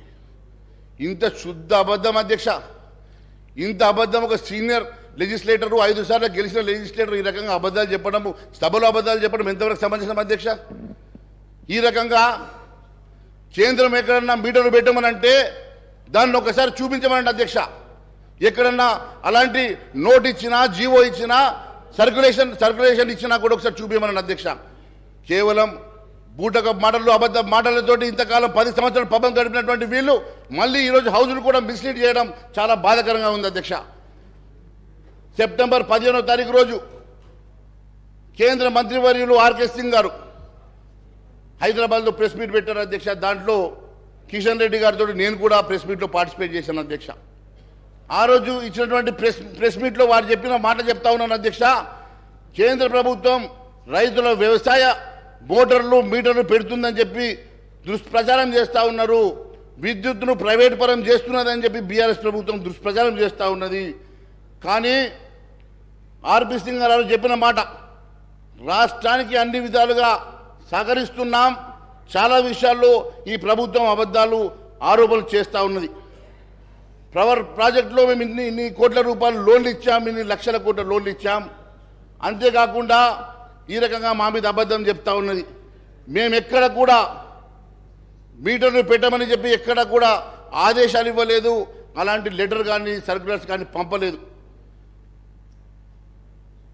బీజేపీ అధికారంలోకి వస్తే వ్యవసాయ మోటార్లకు మీటర్లు పెడతారు అని చెప్పి ఏదైతే వీళ్ళు అబద్ధం ప్రచారం చేస్తూ ఉన్నారో అది శుద్ధ అబద్ధం అని చెప్పేసి ఆ రోజు వారు చెప్పడం జరిగింది. అంతేకాదు అధ్యక్ష, తెలంగాణ రూరల్ ఎలక్ట్రిఫికేషన్ కార్పొరేషన్ ద్వారా గత తెలంగాణ ప్రభుత్వానికి 1,57,000 కోట్ల రూపాయలు మంజూరు చేశాం. దాంట్లో కేవలం 19,700 కోట్ల మినహా దాదాపు 1,40,000 కోట్ల రూపాయలు ఆల్రెడీ వాళ్ళు వాడుకున్నారని చెప్పి సెప్టెంబర్ 15వ తారీఖు రోజు కేంద్ర మంత్రి గారు ఇచ్చినటువంటి నివేదిక అధ్యక్ష. మరి అంతేకాకుండా పవర్ ఫైనాన్స్ కార్పొరేషన్ ద్వారా 1,08,000 కోట్ల రూపాయలు రుణాలు మంజూరు చేశాం. దాంట్లో 91,000 కోట్ల రూపాయలు ఆల్రెడీ దాంట్లో వాడుకున్నారని చెప్పి. మరి ఇన్ని లక్షల కోట్ల రూపాయలు కేంద్ర ప్రభుత్వం ద్వారా సహాయ పొంది కూడా కేంద్ర ప్రభుత్వం మీద ఈ రకంగా నెపం పెట్టడం, కేంద్ర ప్రభుత్వం మీద అబద్ధాలు చెప్పడం, ఇది ఎంతవరకు మరి సమంజసమని చెప్పి అడుగుతా ఉన్నాను. కేంద్ర ప్రభుత్వం ఎక్కడ కూడా మీటర్ల విషయం చెప్పలేదు.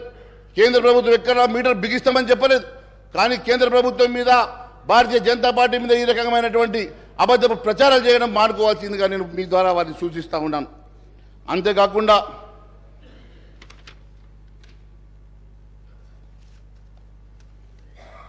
వారి మిత్రులు, వారి కేసీఆర్ గారి మిత్రులు, ఇప్పుడు ఆంధ్రప్రదేశ్ రాష్ట్ర గౌరవ ముఖ్యమంత్రి జగన్మోహన్ రెడ్డి గారు మాత్రం అక్కడ మీటర్లు పెట్టుకున్నారు అధ్యక్ష.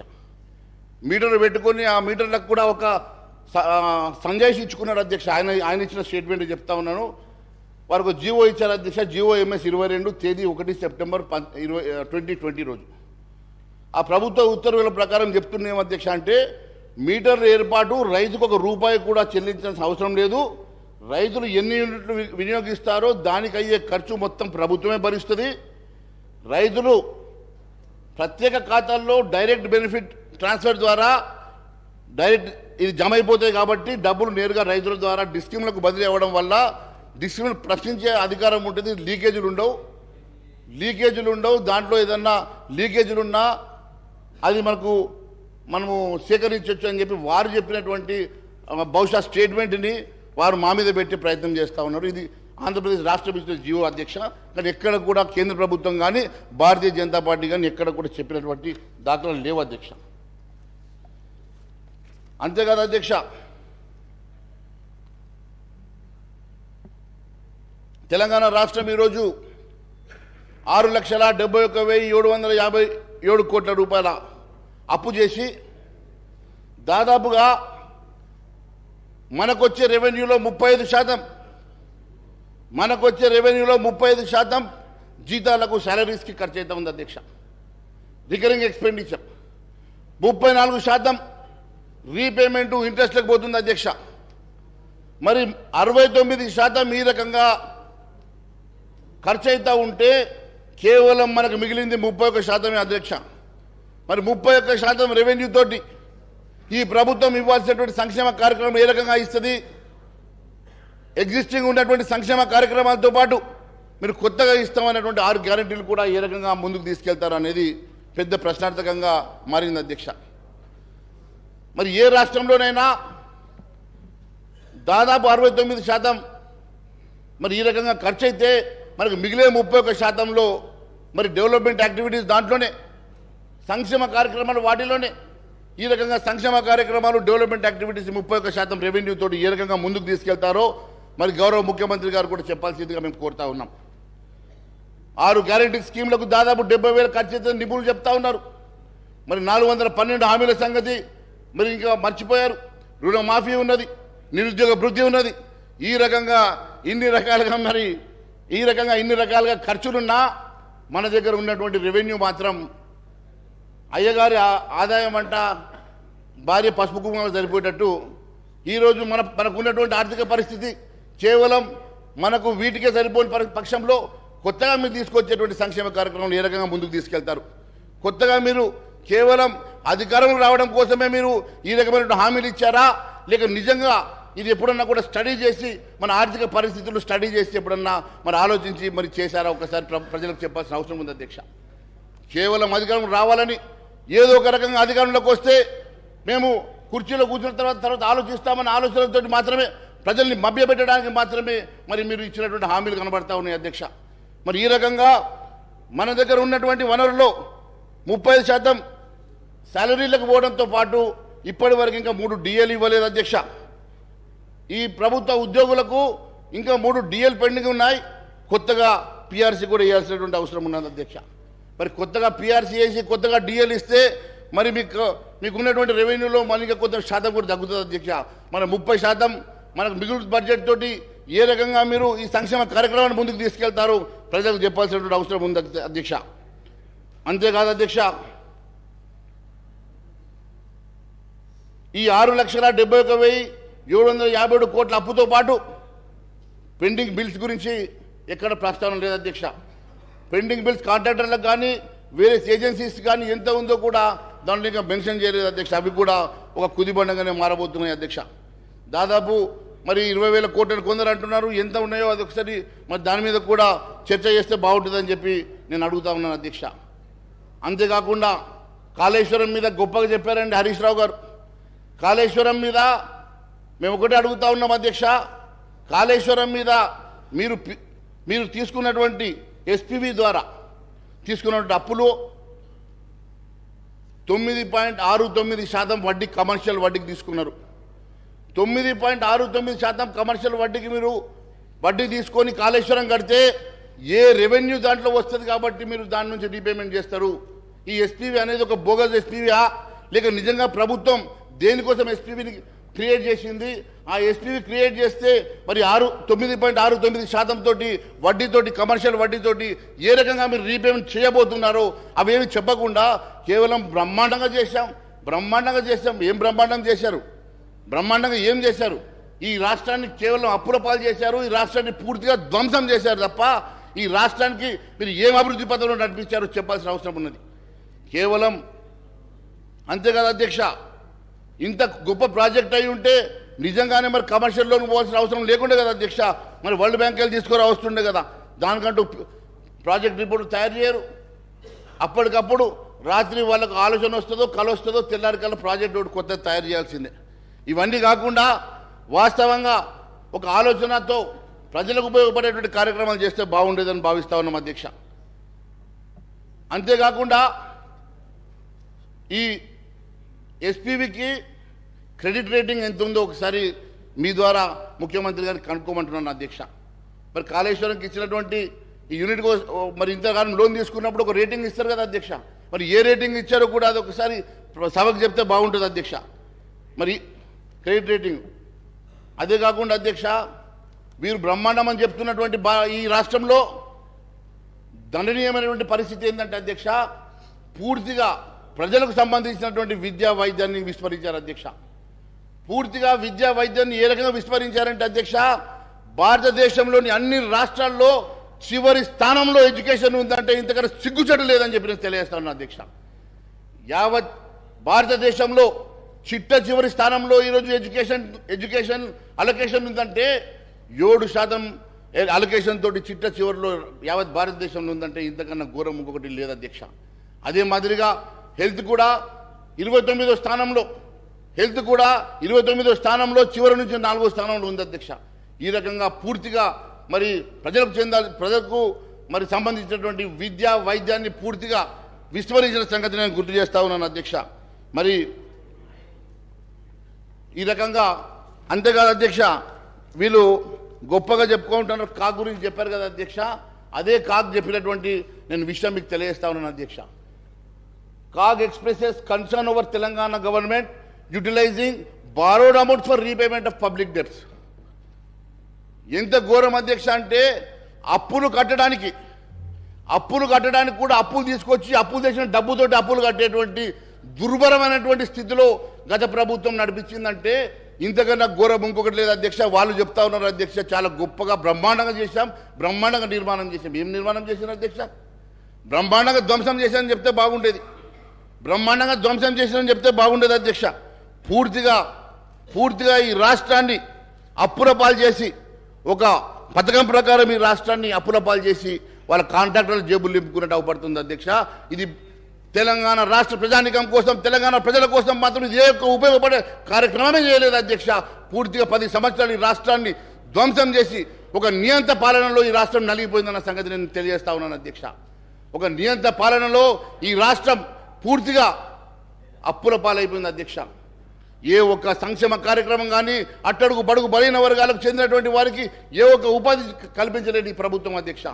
గత ప్రభుత్వం కూడా ఈ రకంగానే నిరుద్యోగ భృతి ఇస్తామని చెప్పారు అధ్యక్ష.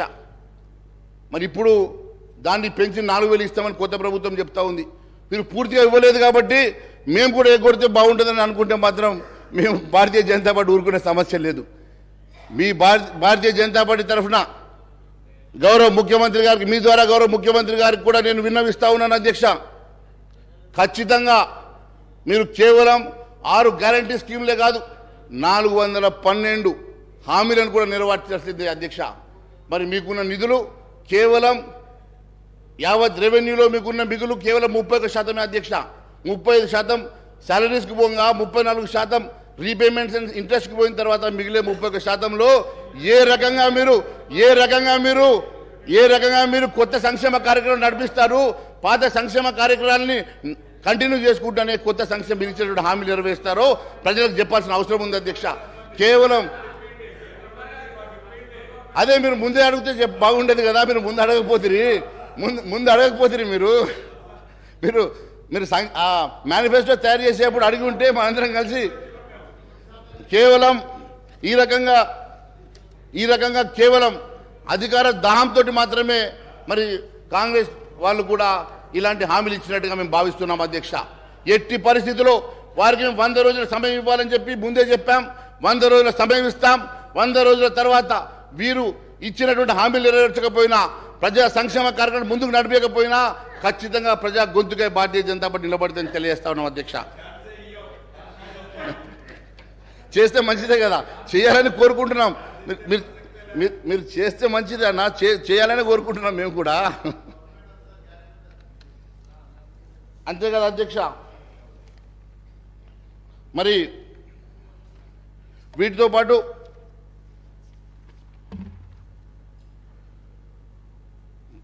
పాత పాలకుల వైఫల్యాలను ఎండగడుతూ ఎన్నికల్లో ప్రచారానికి వెళ్ళి అధికారానికి వచ్చినటువంటి ఈ ప్రభుత్వం మరి ఏ రకంగా ముందుకు వెళ్తుందో, ఏ రకంగా నిధులు సమకూర్చుకుంటుందో, ఏ రకంగా ఇవన్నీ సంక్షేమ కార్యక్రమాలు మరి తీసుకొని మరి ప్రజలకు అందిస్తుందో అన్న సంగతి ఇప్పటి వరకు వాళ్ళు చెప్పలేకపోయినారు అధ్యక్ష. వారికి కావాల్సిన నిధులు ఇప్పుడు వాళ్ళ చేతిలో ఉన్నది కేవలం స్వల్పంగా నిధులు ఉన్నాయి, కావాల్సింది బారెడు ఉంది. ఉన్నది మూరడు, కావాల్సింది బారెడు అన్నట్టు కేవలం వారి దగ్గర ఉన్నది తక్కువ నిధులు. వారి ఇవ్వాల్సినటువంటి సంక్షేమ కార్యక్రమం కానీ, ప్రజలకు ఇచ్చినటువంటి హామీలు కానీ మరి అవన్నీ నెరవేర్చాలంటే మరి ఏ రకంగా చేయగలుగుతారో మరి ప్రజలకు చెప్పాల్సిన అవసరం ఉంది, సభకు కూడా చెప్పాల్సిన అవసరం ఉంది అధ్యక్ష. ఎంతసేపు గతంలో చేసిన అప్పులు అని చెప్పి మనం చెప్తా ఉన్నాం అధ్యక్ష. మరి గతం చేసిన అప్పులు ఈ రకంగా ఇంత ఓపెన్గా మనం ఈరోజు సభ ద్వారా శ్వేతపత్రం ఇచ్చినాం కదా అధ్యక్ష. మరి కొత్త అప్పులు ఎట్లా పుడతాయి అధ్యక్ష?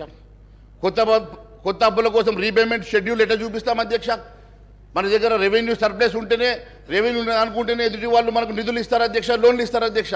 మరి మనమే పూర్తిగా అప్పుల్లో కూరుకుపోయి కట్టలేని పరిస్థితుల్లో, జీతాలు ఇవ్వలేని పరిస్థితుల్లో ఈ రాష్ట్రం ఉందని చెప్పినప్పుడు కొత్తగా నిధులు ఏ రకంగా సమకూర్చుకోగలుగుతారో కూడా చెప్పాల్సిన బాధ్యత ముఖ్యమంత్రి గారి మీద ఉంది అధ్యక్ష. మరి ఈ రకంగా మీరు మొత్తం శ్వేతపత్రం ఇచ్చేసి ఈ రాష్ట్ర ప్రజానీకానికే కాదు యావత్ దేశానికి మన ఆర్థిక పరిస్థితిని చూపించేసి ఈరోజు ఆర్థిక పరిస్థితి ఇంత ఘోరంగా ఉన్నదని చెప్పిన తర్వాత కొత్తగా మీరు ఏ రకంగా నిధులు సమకూర్చుకుంటారో కూడా ఒక పెద్ద ప్రశ్నార్థకంగా మారబోతుంది అధ్యక్ష. నేను ఒకటే తెలియజేస్తాను అధ్యక్ష, కేవలం అధికారం కోసమే మాట్లాడాం, అధికారం వచ్చాం, తర్వాత ఎట్లయితే చూసుకుందాం అన్నట్టుగా మీరు విరవిపోతే ప్రజలు గమనిస్తున్నారు అధ్యక్ష. ప్రజలు ఊరుకోపోయారు లేదు అధ్యక్ష. ప్రజలు ఖచ్చితంగా మీ వెంట పడతారు అధ్యక్ష. మీరు గ్రామాల్లో తిరగాల్సి ఉన్నది, గ్రామంలో తిరిగే రోజు మీకు అన్ని అర్థమైంది అధ్యక్ష. ఖచ్చితంగా తెలియజేస్తా ఉన్నాం. ఈ రకంగా కేవలం మీరు గత ప్రభుత్వాన్ని కార్నర్ చేయడానికో, ఆ పార్టీని కార్నర్ చేయడానికో చేసినటువంటి మరి ఈ చర్య వల్ల ఎంతవరకు లబ్ధి జరుగుతుందో నాకు తెలియదు, కానీ నష్టం మాత్రం చాలా పెద్ద నష్టం జరగబోతుంది అధ్యక్ష. అంతేకాకుండా మొన్న గౌరవ ముఖ్యమంత్రి గారు కూడా రిటైర్డ్ ఆర్బీఐ గవర్నర్ గారిని కూడా కలిసినట్టుగా మేము పేపర్లు చూసినాం. రఘురాం రాజన్ గారు కూడా ఒక స్టేట్మెంట్ ఇచ్చారు అధ్యక్ష. ఇంకా ఇప్పుడున్నటువంటి పరిస్థితుల వల్ల ఇంకా అప్పులు చేస్తే మన రాష్ట్ర ఆర్థిక పరిస్థితి మరింత క్షీణించిపోతుందని చెప్పేసి వారు చెప్పారు అధ్యక్ష. ఇప్పుడున్న పరిస్థితిలోనే బయటపడడం కష్టంగా ఉన్నటువంటి పరిస్థితి. ఇప్పుడు మళ్ళా కొత్తగా అప్పులు తీసుకుంటే ఈ రాష్ట్ర పరిస్థితి ఇంకా క్షీణిస్తుందని చెప్పేసి వారే చెప్పినట్టుగా పేపర్లు చూసాం అధ్యక్ష. మరి వారు అడ్వైస్ తీసుకోవడానికి పిలిచినటువంటి వారే ఈ రకంగా మాట్లాడిందంటే మరి మీరు ఎక్కడ కూడా మీ మేనిఫెస్టోలో కొత్తగా అప్పులు తెస్తామని చెప్పలే, ఏ రకంగా సమకూర్చుకుంటామో చెప్పలే. కానీ ఈ సంక్షేమ కార్యక్రమాలని మాత్రం పూర్తిగా మేము నెరవేరుస్తామని మాత్రం చెప్పారు. ఎట్టి పరిస్థితుల్లో కొత్తగా అప్పు తీసుకురావడానికి వీల్లేదు. అన్నిటికన్నా ముఖ్యం ప్రజల మీద భారం మోపడానికి అసలే మేము ఒప్పుకోని లేదని చెప్పి తెలియజేస్తా ఉన్నాను. ఏదో ఒక రకంగా ప్రజల మీద భారం మోపుతాం, ట్యాక్సులు పెంచుతాం, ప్రజల్ని నడ్డి విరుస్తామంటే మాత్రం ఎట్టి పరిస్థితుల్లో భారతీయ జనతా పార్టీ ఊరుకున్న సమస్య లేదు. ప్రజా గొంతుగా మేము నిలదీస్తామని చెప్పి కూడా తెలియజేస్తా ఉన్నాను అధ్యక్ష. అంతేకాదు అధ్యక్ష, ఎక్కడ కూడా మేము మేనిఫెస్టోలో పెట్టలేదు. పెట్టకుండా కూడా మీరు అన్ని రకాలుగా హామీలు ఇచ్చారు. మేము కూడా ధైర్యం ఉంది, మీకు ధైర్యం ఉంది కాబట్టి, కానీ చేయాలి కదా. ధైర్యం అందరికీ ఉంటుంది. ధైర్యంతో పాటు చేయాలి, చేస్తే సంతోషం కదా. ఎన్ని ప్రజెంటేషన్లు ఇచ్చినా, ఎన్ని చర్చలు చేసినా దానివల్ల లాభం లేదు అధ్యక్ష. కేవలం ఏ రకంగా మీరు దీన్ని అధిగమిస్తారు, ఏ రకంగా ముందుకెళ్తారో అని సభకు చెప్పాలి అధ్యక్ష. మీరు ఏ రకంగా అధిగమిస్తారో, ఏ రకంగా ముందుకెళ్తారో చెప్పకుండా కేవలం ఒకరినొకరు దుంపెత్తు పోసుకోవడం కాదు అధ్యక్ష. మీరు కూడా మీ ద్వారా నేను స్పీకర్ గారికి కూడా నేను చెప్తా ఉన్నాను అధ్యక్ష, కేవలం ఒకవైపు అటువైపు చూడకండి అధ్యక్ష, మధ్యలో మేము కూడా ఉన్నాం, మా వైపు కూడా చూడమని. అప్పుడు కూడా నేను మరి మధ్యలో లేచి అడిగినాను అధ్యక్ష, నేను క్లారిఫికేషన్ ఇస్తానంటే మరి నాకు అవకాశం రాలేదు. సరే, ఏదైనా వాళ్ళిద్దరు కొట్టాట కోసం ఈ సభ లేదు అధ్యక్ష, వాళ్ళిద్దరు ఈగోస్ కోసం ఈ సభ లేదు అధ్యక్ష. ప్రజలు మొత్తం 3.5 కోట్ల ప్రజలు మన వైపు చూస్తూ ఉన్నారు అధ్యక్ష, సభ వైపు చూస్తూ ఉన్నారు, సభలో జరిగే చర్చను చూస్తూ ఉన్నారు అధ్యక్ష. ఖచ్చితంగా ఇక్కడ జరిగేటువంటి చర్చ ఒక అందరికి ఉపయోగపడే చర్చగా మారాలి. దీనికి కావాల్సినటువంటి ఏ అంశమైనా కూడా మీరు పారదర్శకతోటి ఏ రకంగా ఈ సమస్యను పరిష్కారం చేస్తారో, ఏ రకంగా ఈ సమస్య పరిష్కారానికి మీ దగ్గర ఉన్నటువంటి ప్లాన్ ఏందో, మీ దగ్గర ఉన్నటువంటి ప్రణాళిక ఏందో చెప్పకుండా కేవలం చూస్తామంటే కుదరదు అధ్యక్ష. ఖచ్చితంగా సభకు తెలియజేయాల్సిన అవసరం ఉందని చెప్పి తెలియజేస్తాను అధ్యక్ష. ఇంకా గత ప్రభుత్వం కూడా ఆ ₹1,00,000 రుణమాఫీ 5 సంవత్సరాలైనా చేయలేకపోయింది. మరి మీరు ఇంకా ఉన్నాయి, బ్యాలెన్స్ ఉన్నాయి సార్, బ్యాలెన్స్ ఉన్నాయి, చేయలేదు.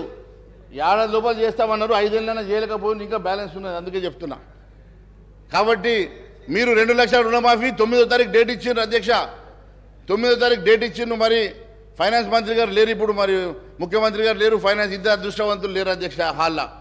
మరి ఇద్దరు ఏ ఒక్కరున్నా కూడా సమాధానం చెబుతురేమో, కానీ పాపం ఒక అదృష్టవంతుడు అంటే పాపం ముఖ్యమంత్రి రాకపోయినా ముఖ్యమంత్రి భవనం వచ్చింది కదా, అందుకే అంటున్నా అదృష్టవంతుడు అని. ఏదో ఒకటైతే వచ్చింది అధ్యక్ష.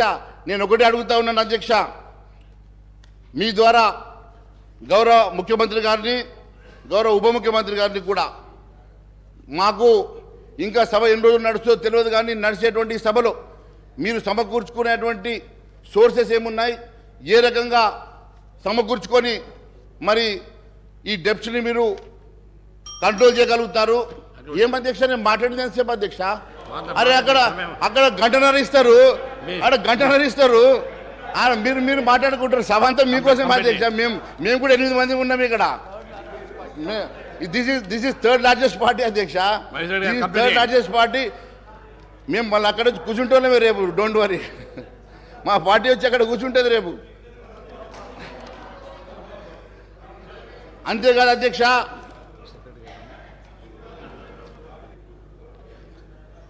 ప్రజెంటేషన్ల వల్లనో చర్చల వల్లనో కాదు అధ్యక్ష. ఖచ్చితంగా మరి మీరు ఇవ్వాల్సినటువంటి అన్ని హామీలు కూడా ఖచ్చితంగా నెరవేర్చే వరకు మేము ప్రజా గొంతుగా నిలబడతామని మరొకసారి తెలియజేసుకుంటూ, అంతేకాదు అధ్యక్ష, వీటితో పాటు ఇంకా చాలా ప్రజా సమస్యలు కూడా ఉన్నాయి అధ్యక్ష. ప్రజా సమస్యలు విస్మరించి ఒకవైపు రైతుల సమస్యలు ఉన్నాయి. రైతులది ప్యాడీ ప్రొక్యూర్మెంట్ జరుగుతూ ఉన్నది అధ్యక్ష. రైతుల ప్యాడీ ప్రొక్యూర్మెంట్ జరుగుతున్న దీంట్లో మీరు ₹500 బోనస్ ఇస్తామని చెప్పి మర్చిపోయారు అధ్యక్ష. మరి ₹500 బోనస్ గెలిచిన వెంటనే ₹500 బోనస్ ఇస్తామని చెప్పండి, డైరెక్షన్స్ ఇవ్వండి అయ్యా మంత్రి గారు. నో ప్రాబ్లం, నేను ఇంకా 5 నిమిషాలు ఎక్కువ మాట్లాడాను, 5 నిమిషాలు ఇవ్వండి సమయం. ఇప్పుడు వారి డైరెక్షన్ ఇస్తా ఉన్నారు కదా. మరి నేను ఒకటే అడుగుతా ఉన్నాను అధ్యక్ష, ₹500 బోనస్ గెలిచిన వెంటనే ఇస్తామన్నారు కదా. మరి ఇప్పుడు గెలిచి దాదాపు 2-3 వారాలు అవుతుంది, 3వ తారీఖే మీరు గెలిచారు. మరి ఈ రోజుకి 3 వారాలు అవుతున్నది. మరి ₹500 బోనస్ ఎప్పటికల్లా ఇస్తారు? మరి ఇప్పటికీ దాని గురించి క్లారిటీ లేదని చెప్పి నేను తెలియజేస్తా ఉన్నాను. మరి ఆ ₹15,000 కూడా కరెక్ట్ చెప్పామన్నా. అదే 15,000 సంగతి కూడా ₹15,000 ఇస్తామని చెప్పి కేవలం 10,000 ఇచ్చారు. మిగిలిన ₹10,000 మిగిలిన ₹5,000. గౌరవ మంత్రి గారు. సార్, నేను గౌరవ సభ్యులు మహేశ్వర్ రెడ్డి గారు మాట్లాడుతూ ఉన్నారు అధ్యక్ష. 500 రూపాయల బోనస్ గురించి మాట్లాడుతున్నారు. వారు కూడా వాణిజ్యం వ్యాపారం చేసే వ్యక్తి. వారికి తెలుసు అధ్యక్ష, బిజినెస్ పెట్టిన తర్వాత కొద్ది సమయం పెడుతుంది. ఒక క్రమం మేము 100 రోజులు కాదు సార్, 100 రోజులు 100 రోజుల లోపల మేము అమలు చేస్తామని చెప్పాం. కానీ మేము అడుగుతా ఉన్నాం అధ్యక్ష, ప్రతి వ్యక్తికి, ఈ భారతదేశంలో ఉన్న ప్రతి వ్యక్తి అకౌంట్లో 15 లక్షల రూపాయలు వేస్తామన్న ఈ బీజేపీ పార్టీ ప్రభుత్వం కనీసం ఒక్క పైసన్న వేసిందా?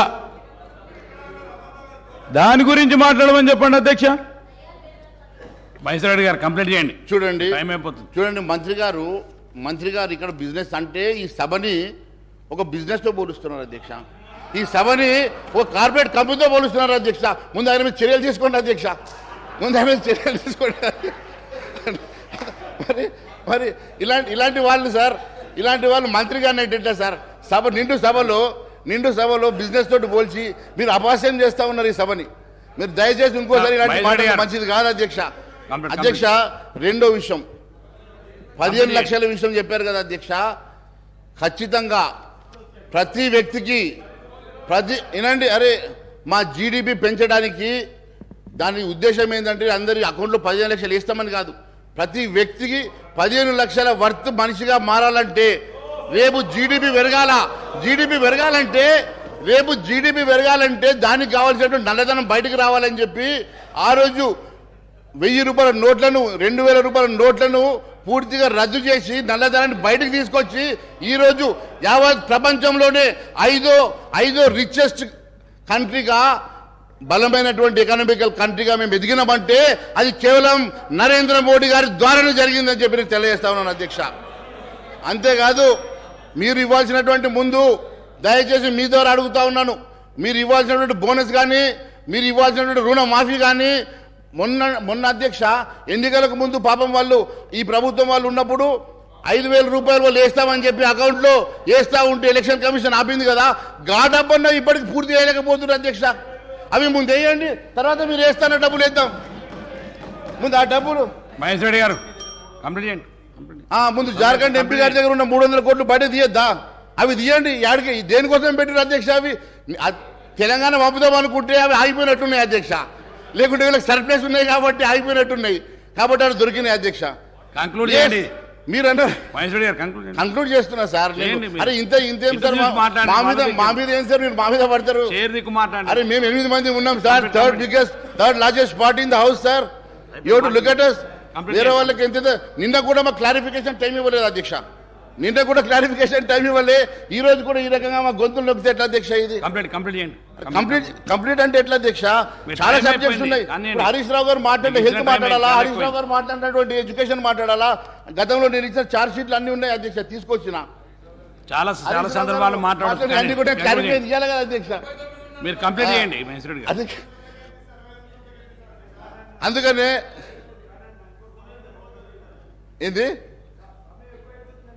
టీ బ్రేక్ ఇచ్చాక మళ్ళీ మాట్లాడదాం, మీకు ఆగలైతే చెప్పండి, టీ బ్రేక్ ఇద్దాం మళ్ళీ మాట్లాడదాం. మాకేం పని లేదు అధ్యక్ష, రాత్రి 12 గంటల నాకు కూడా కూర్చోమంటే మేము మాత్రం ఖచ్చితంగా మీరు మాట్లాడండి, మీరు కంక్లూడ్ చేయండి. సార్ నేను కంక్లూడ్ చేస్తున్నా సార్. నాకు టైం ఇవ్వాలి కదా సార్, వీళ్ళకి 1.5 అవర్ ఇస్తారు, వీళ్ళకి 1 అవర్ ఇస్తారు, వాళ్ళకి 2 గంటలు ఇస్తారు సార్, మాకు టైం ఇవ్వకుండా థర్డ్ లార్జెస్ట్ పార్టీ సార్. మీకు సరిపోయిన సమయం ఇచ్చిన కానీ కంప్లీట్ అయిపోయింది, ఇప్పటికీ ఎక్కువైపోయింది కానీ అదే సార్ మేము చెప్పేది ఏం చెప్తున్నాం సార్. మరి రుణమాఫీ 9వ తారీఖు మొన్న అంటారు, 100 రోజులు అంటారు, మంత్రి గారు అబద్ధం చెప్పడం కాదు సార్, హౌస్కి అబద్ధం చెప్పుడు తప్పు కాదు సార్. ఆయన మేనిఫెస్టోలో 9వ తారీఖు రాసిండా లేదా సార్? 9వ తారీఖు రాసినప్పుడు ఆయన 100 రోజులు టైం పెట్టి అడుగుతాడు సార్. అగో ఇట్లా అంటుండే సార్, ఇట్లా అంటే ఏమంటే ఇయ్యమనా, ఇయ్యకుండా ఇట్లా పెట్టామనా, ఇయ్యకుండా ఇట్లా పెట్టాం మేము, ఇట్లా అంటున్నాడు చూడు. సభను గౌరవ సభ్యులు పూర్తి స్థాయిలో ప్రకదారి పట్టిస్తా ఉన్నారు అధ్యక్ష.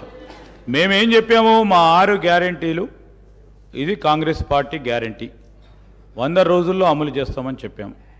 వారు కావాలనే 9వ తారీఖు నాడు ఇస్తామని చెప్పామని వారు ఒక పక్కన వారి మిత్రపక్షమైన టీఆర్ఎస్ వారు చెప్తూ పోతూ నడుస్తూ ఉన్నారు అధ్యక్ష. ఈరోజు మేము చెప్తా ఉన్నాం అధ్యక్ష, ఈరోజు మేము చెప్తా ఉన్నాం 100 రోజుల లోపల 100 రోజుల లోపల మా మేము 6 గ్యారెంటీలను అమలు చేసే కార్యక్రమం చేయటం జరుగుతుంది. నేను గౌరవ మహేశ్వర్ రెడ్డి గారిని కోరుతా ఉన్నాను, సబ్జెక్ట్ పరంగా 2 నిమిషాలు మాట్లాడి చాలా సమయం ఇచ్చారు. 9 మంది సభ్యులు, 8 మంది సభ్యులు, మరి 7 సభ్యులు, మరి వీళ్ళందరూ ఉన్నట్టు అందరికీ కూడా అవకాశం ఇవ్వాలి. వారికి ప్రధాన ప్రతిపక్షం కనుక వారికి ఎక్కువ సమయం వస్తుంది.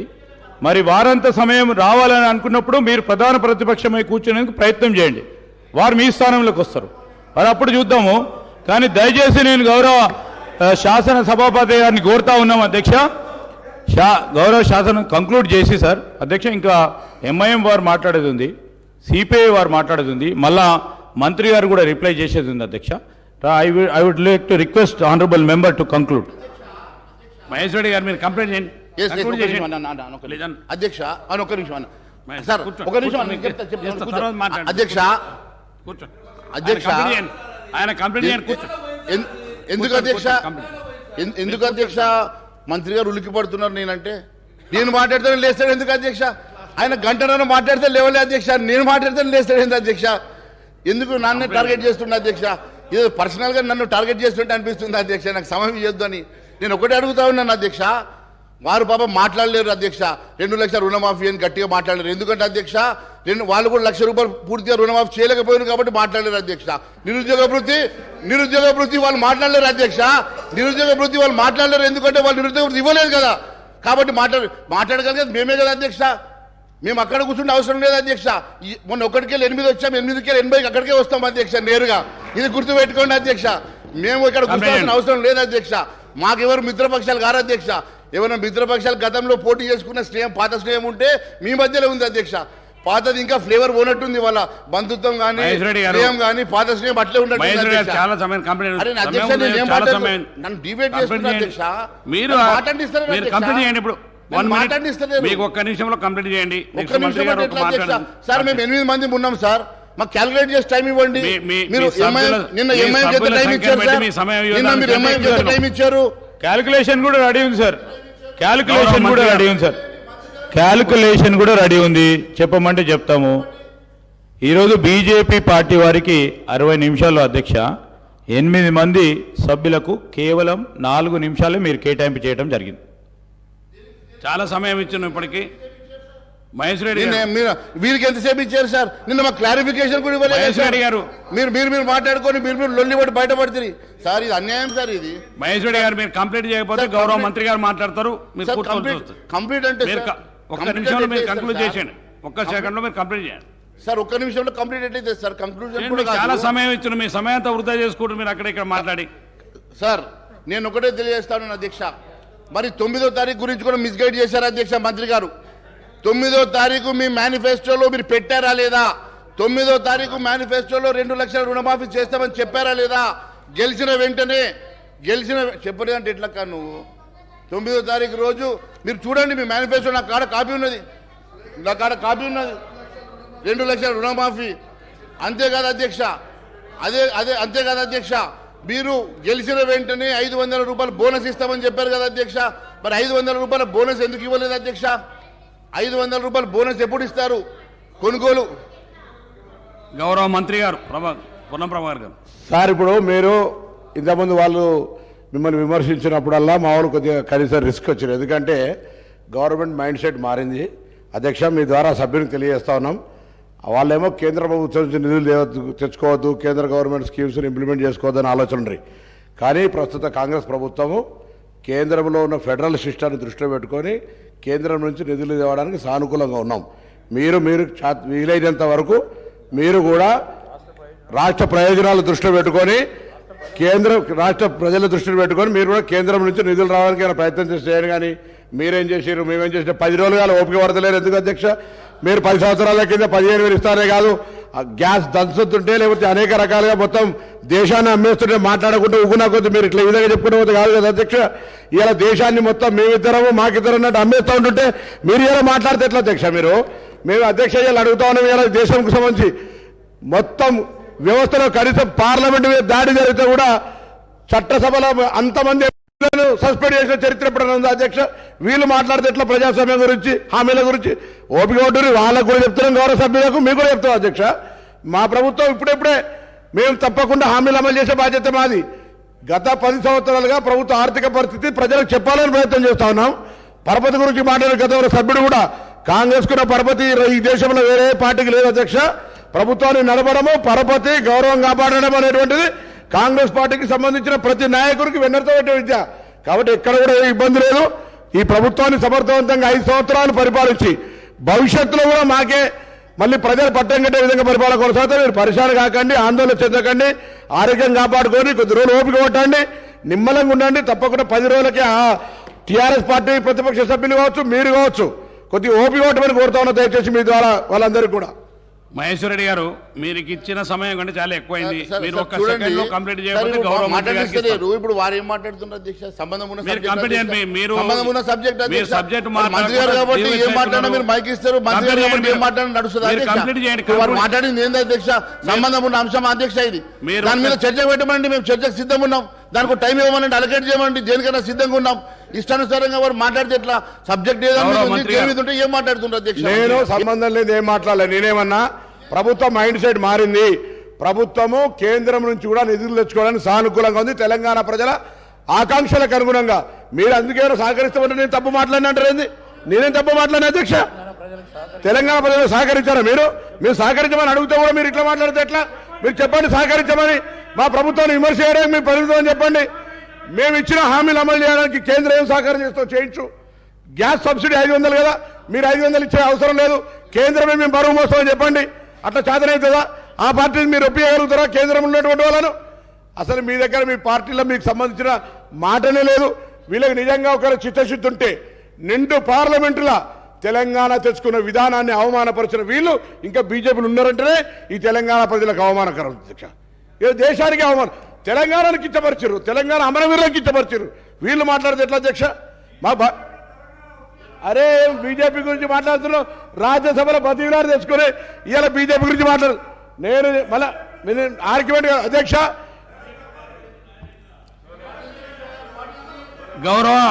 గౌరవ మంత్రి, ఇరిగేషన్ శాఖ మంత్రి ఉత్తమ్ కుమార్ రెడ్డి గారిని మాట్లాడాల్సి కోరు. కంక్లూడ్ అయిపోయింది. మీకు చాలా సార్లు సమయం ఇచ్చినాను, మీరు కంక్లూడ్ చేయట్లేరు. మీరు చైర్ దిక్కు మాట్లాడకుండా అక్కడ మాట్లాడడం మీ సమయానంతా వృధా. గౌరవ మంత్రి, మీరు ఒక్క నిమిషంలో కంప్లీట్ చేయండి. ఒక్కటే సార్, నాకు అందరికి ఇచ్చినట్టు నాకు సమయం ఇవ్వండి. మీకు అందరికంటే ఎక్కువ సమయం ఇచ్చినాం. మీ సమయాన్ని మీరే వృధా చేసుకుంటున్నారు. చాలా సమయం ఇచ్చినాం. మీకు ఇవ్వాల్సిన దానికంటే ఎక్కువ సమయం ఇచ్చాము. ఒక్క నిమిషం మాట్లాడమంటే ఎట్లా సార్? మీకు మీ సంఖ్యాబలాన్ని కంటే మీకు 40 మినిట్స్ పైన ఇచ్చినాం సార్. మీ సంఖ్యాబలం కంటే ఎక్కువ ఇచ్చినాం మీకు సార్. దానిలో ఏమనుమానం. మీరు ఒక్క గౌరవ మంత్రి పొన్నం ప్రభాకర్ గారు, మీరు మీ సబ్జెక్ట్ మాట్లాడితే చెప్తున్నాను సార్. గౌరవ మంత్రి పొన్నం ప్రభాకర్ గారు పదే పార్లమెంటు దాడి గురించో ఇంకో దాని గురించో మాట్లాడితే దానికి ఒక చర్చకు పెట్టమనండి, మేము సిద్ధంగా ఉన్నాం. వారు చెప్పాలనుకున్నటువంటి అది పార్లమెంట్ మీద దాడి గురించి వాడు పదే మాట్లాడుతూ ఉన్నారు. దాని మీద చర్చకు పెట్టండి, మేము దానికి సిద్ధంగా ఉన్నాం. అంతేకాకుండా వారు ఫస్ట్ లేరు సార్. సబ్జెక్ట్ చెప్పినప్పుడు వారు లేరు. దయచేసి వినండి. పొన్నం ప్రభాకర్ గారు, నేనేమన్నాను, మీకు నిధులు కావాలంటే కేంద్ర ప్రభుత్వం గతంలో ఇన్ని లక్షల కోట్ల నిధులు ఇచ్చింది. ఈ రాష్ట్ర ప్రభుత్వం కాదు ఇవ్వడానికి కూడా కేంద్ర ప్రభుత్వం ఖచ్చితంగా సిద్ధంగా ఉంటుంది. కాకపోతే ఈరోజు ఈ రాష్ట్ర ప్రభుత్వం చేసిన ఒక చరిత్రాత్మకమైన తప్పిదం ఏంటంటే సార్, ఈ రాష్ట్ర ప్రభుత్వం శ్వేతపత్రం పేరు మీద 6,50,000 కోట్ల రూపాయలు అప్పు ఉందని చెప్పి ప్రజానీకానికి కాదు యావత్ భారతదేశానికి చెప్పడం వలన ఈరోజు 70% మన వనరులు కేవలం సాలరీస్కి, రికరింగ్ ఎక్స్పెండిచర్స్కి, ఇంట్రెస్ట్లకు, రీపేమెంట్లకే వెళ్తే 30% ఈ రాష్ట్రం సంక్షేమ కార్యక్రమం నడపగలుగుతుందా? రేపు కొత్త లోన్లు తీసుకొస్తే వాటికి మరి రీపేమెంట్ చేయగల శక్తి ఈ రాష్ట్రానికి ఉన్నదా అని చెప్పి రేపు అడుగుతారా లేదా? ఒక్కసారి మీరు ఆలోచన చేయండి అని అడుగుతా ఉన్నాను. మీ ఆర్థిక నిపుణులతో మాట్లాడండి. ఆర్థిక నిపుణులు ఒప్పుకుంటారా చెప్పండి.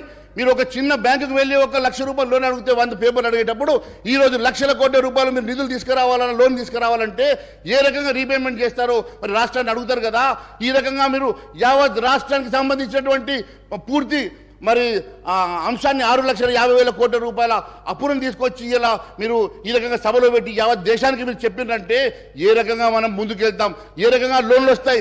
మేము మీతో రావడానికి సిద్ధంగా ఉన్నాం. మీకు ఈ రాష్ట్రానికి లోన్లు వచ్చినా నిధులు వచ్చినా మాకు సంతోషమే. కానీ మీరు తీసుకురావడానికి గాల మరి కనీసం ఉన్నటువంటి హోప్ను కూడా మీరు పోగొట్టి ఈరోజు మీరు కేవలం కేంద్రాన్ని నిందిస్తామంటే ఊరుకునే సమస్య లేదు అధ్యక్ష. కేంద్ర ప్రభుత్వం గతంలో కూడా లక్షల కోట్ల రూపాయలు ఇచ్చినటువంటి చరిత్ర ఉన్నది. మొన్న గత 10 సంవత్సరాల్లో కూడా కొన్ని లక్షల కోట్ల రూపాయలు ఇచ్చి మరి ఈ రాష్ట్రాన్ని ఆదుకున్నటువంటి చరిత్ర ఉన్నది. రేపు మీకు కావాలంటే కూడా మరి ఖచ్చితంగా నిధులు ఇస్తారు, సమకూరుస్తారు. కానీ మరి మీరు ఇచ్చేటువంటి మరి ఈ రకమైనటువంటి నివేదికల వల్ల ఈ రాష్ట్రంలో కేంద్ర ప్రభుత్వమే కాదు ఏ ఒక్క ఫినాన్షియల్ ఇన్స్టిట్యూషన్ కూడా ముందుకు వచ్చే సమస్య ఉండదు, మనము పడే ప్రమాదం ఉండదని చెప్పి తెలియజేస్తా ఉన్నాను అధ్యక్ష. కేవలం మనము ఎవరినో దాడి చేయబోయి మన ఉన్నదాన్ని మనము ఎలకల బాధకు ఇల్లు కాలబెట్టుకున్నట్లు ఎవరినో దాడి చేయబోయి ఈరోజు చేసినటువంటి ఒక తప్పిదం వల్ల రాష్ట్రమే నష్టపోయేటువంటి ప్రమాదం ఉన్నది అధ్యక్ష. నేను చెప్పేది దయచేసి నేను మంచిగా ఆలోచన చేసి మీరు స్వీకరించాల్సిందిగా కోరుతా ఉన్నాను అధ్యక్ష. నేను ఏ రోజు కూడా తప్పుగా నేను చెప్పడం లేదు అధ్యక్ష. అదే మాదిరిగా అధ్యక్ష మహేష్ రెడ్డి గారు మీకు ఇచ్చిన సమయం 40 మినిట్స్ పైన ఇచ్చాను, 45 మినిట్స్ ఇచ్చాను. మీరు ఇంకా వారి సంఖ్యాబలాన్ని బట్టి వారికి ఇచ్చినాం. ప్రధాన ప్రతిపక్షం 8 మంది సభ్యులకు మీ సమయాన్ని మీకు ఇచ్చినాం. గౌరవ మంత్రి గారు ఉత్తమ్ కుమార్ రెడ్డి గారిని మాట్లాడు. ఉత్తమ్ కుమార్ రెడ్డి గారు. అధ్యక్ష, ఈరోజు సీనియర్ శాసనసభ్యులు హరీష్ రావు గారు మాట్లాడుతూ, మొన్న కేటీ రామారావు గారు మాట్లాడుతూ సివిల్ సప్లైస్ కార్పొరేషన్ మీద చేసిన సివిల్ సప్లైస్ డిపార్ట్మెంట్ చేసిన కొన్ని విషయాలని నేను ఇంటర్వ్యూని ఎందుకు అవుతున్నానంటే ఆన్ రికార్డ్గా వారు చెప్పిన విషయాలు వాస్తవాలు కాదనే విషయానికి నేను ఈ సభ్యులందరూ కూడా ఈ క్లారిఫికేషన్ ఇస్తున్నాను. సివిల్ సప్లైస్ కార్పొరేషన్ బేసిక్గా రేషన్ బియ్యం ఇవ్వడానికి గతంలో చాలా కమోడిటీ ఇచ్చేది. ఈ ప్రభుత్వం వచ్చిన తర్వాత కేవలం బియ్యం ఇవ్వడానికే పరిమితమైంది. అదేవిధంగా ప్యాడీ ప్రొక్యూర్మెంట్కి ఇదివరకు కొంత ఎక్కువ క్వాంటిటీ ఇస్తుండే. గత 2-3 ఏళ్ల సంది కేవలం గత ప్రభుత్వం 1 కిలో బియ్యంకి పరిమితమైంది. గత 10 ఏళ్లుగా గత ప్రభుత్వం ఈ రేషన్ బియ్యం కింద సబ్సిడీ ఇవ్వనందుకు సివిల్ సప్లైస్ కార్పొరేషన్ యొక్క డెట్ వీళ్ళు అధికారంలో వచ్చినప్పుడు 3,300 కోట్లుంటే ఈరోజు 56,000 కోట్లకు పెరిగిందని చెప్పి నేను మనం చేస్తున్నాను. The det of civil supplies corporation has grown from 3,361 crores to 56,000 crores. కేవలం వీరు ఇవ్వాల్సిన సబ్సిడీ ఇవ్వనందుకే నేను మనం చేస్తున్నాను. మరి అదేవిధంగా నేను పూర్తి చేసినాక వాళ్ళు మాట్లాడమని చెప్పండి. అదేవిధంగా 56,000 కోట్ల అప్పు కాకుండా మహేష్ రెడ్డి గారు, నేను అయినాక మీరు మాట్లాడండి. నేను అయినాక మీరు మాట్లాడండి ప్లీజ్. అయినాక మాట్లాడండి. సరే, ఫైనల్ స్పీకర్ గారు, ఒక విషయము అంటే సివిల్ సప్లైస్ కార్పొరేషన్ నిరుపేదలకి బియ్యం ఇచ్చే కార్పొరేషన్కి గత ప్రభుత్వం 10 ఏళ్లలో 1 సంవత్సరం కూడా పూర్తి సబ్సిడీ విడుదల చేయనందుకు 56,000 కోట్లకు అప్పు పెరిగింది. 56,000 కోట్ల అప్పు పెరగడమే కాకుండా ఈరోజు సివిల్ సప్లైస్ కార్పొరేషన్ యొక్క నష్టాలు, లాసెస్, సివిల్ సప్లైస్ కార్పొరేషన్ గత ప్రభుత్వం యొక్క లెగసీ నష్టాలు 11,500 కోట్లు. సివిల్ సప్లైస్ కార్పొరేషన్స్లో వాళ్ళు వదిలిపెట్టిన నష్టాలు 11,500 కోట్లు. ఏ స్టేట్లో అంటే అన్నిట్లో మీరు ఎట్లా అవుట్ స్టాండింగ్ పబ్లిక్ డెట్ వదిలిపెట్టినంటే కేవలం సివిల్ సప్లైస్ కార్పొరేషన్కే ఇప్పుడు యాన్యువల్ ఇంట్రెస్ట్ పేమెంట్ 3,000 కోట్లు కట్టాల్సి ఉంది. అది మరి గత ప్రభుత్వం యొక్క నిర్వాహకం అని చెప్పి నేను మనవి చేస్తూ, అదేవిధంగా 11,500 కోట్లు నష్టం ఎప్పుడు? ఈరోజు అన్సెక్యూర్డ్గా 22,000 కోట్ల ప్యాడీ స్టాక్ మీరు రైస్ మిల్లర్ దగ్గర పెట్టారు. Any security, nothing, bank guarantee ఏం లేదు. ఈరోజు 22,000 కోట్ల ప్యాడీ మీరు ఫాలో అయిన ప్రొసీజర్ మేరకు రైస్ మిల్లర్ల దగ్గర ఉంది. అది ఎంత మేరకు రిట్రీవ్ అవుతుందో నోబడీ నోస్. ఆడిట్ అండి సివిల్ సప్లైస్ కార్పొరేషన్ది, ప్యానల్ స్పీకర్ గారు, లాస్ట్ ఆడిట్ ఇయర్ 2018-19 ఇప్పుడు పూర్తవుతుంది. అంటే గత 4 ఏళ్ల సంది ఆడిట్ కూడా లేదని చెప్పి నేను మనవి చేస్తున్నాను. ఇప్పుడు సప్లై చేస్తున్న బియ్యం గురించి 5 కిలోలు కేంద్ర ప్రభుత్వం, కేవలం 1 కిలో బియ్యం గత ప్రభుత్వం సప్లై చేసిన విషయం కూడా నేను యావత్ తెలంగాణ ప్రజానికాన్ని గుర్తు చేస్తున్నా. ఈ 6 కిలోలు కూడా ఈరోజు 70-75% రేషన్ బెనిఫిషరీస్ ఎవరూ తినడం లేదు. క్వాలిటీ పూర్ ఉండడంతో కేంద్ర ప్రభుత్వం ఆ 5 కిలోలకు కానీ రాష్ట్ర ప్రభుత్వం 1 కిలోకి కానీ మీరు ఖర్చు పెడుతుంది రైస్ ప్రొక్యూర్మెంట్కి 39 రూపాయలు కిలో ఖర్చు పెట్టి. No no no no no no after I finish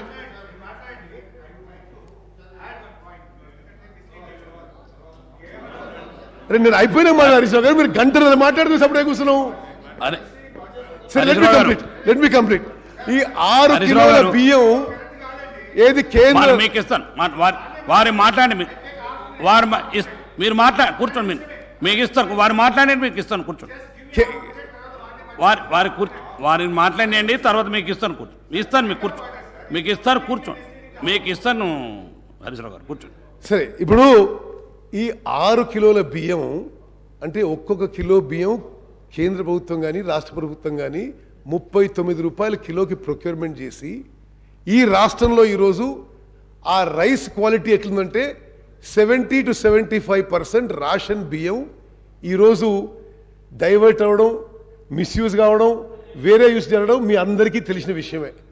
అది ఇప్పుడు సివిల్ సప్లైస్ డిపార్ట్మెంట్ మరి గత ప్రభుత్వంలో పనితీరు. అదేవిధంగా వీళ్ళు ఎంత పొలిటిసైజ్ చేశారంటే సివిల్ సప్లైస్ కార్పొరేషన్ ఇంత ఇండెట్ ఉన్న కర్ణాటక, తమిళనాడు రాష్ట్రాలు ఈ స్టాకులు మేము కొంత కొనుక్కుంటాం, నెలకి 2.5 లక్షల టన్నులు మీ దగ్గర బియ్యం కొనుక్కుంటుంటే స్టాక్ ఉన్నా సరే కేవలం పొలిటికల్ కారణాల వల్ల వారికి ఆ రైస్ అమ్మలేదనే విషయం కూడా నేను ఈ సభ దృష్టికి తీసుకొస్తున్నాను. అదేవిధంగా ప్రొక్యూర్మెంట్, ప్యాడీ ప్రొక్యూర్మెంట్ విషయంలో మరి చాలా చాలా విషయాలు మాట్లాడుతున్నారు.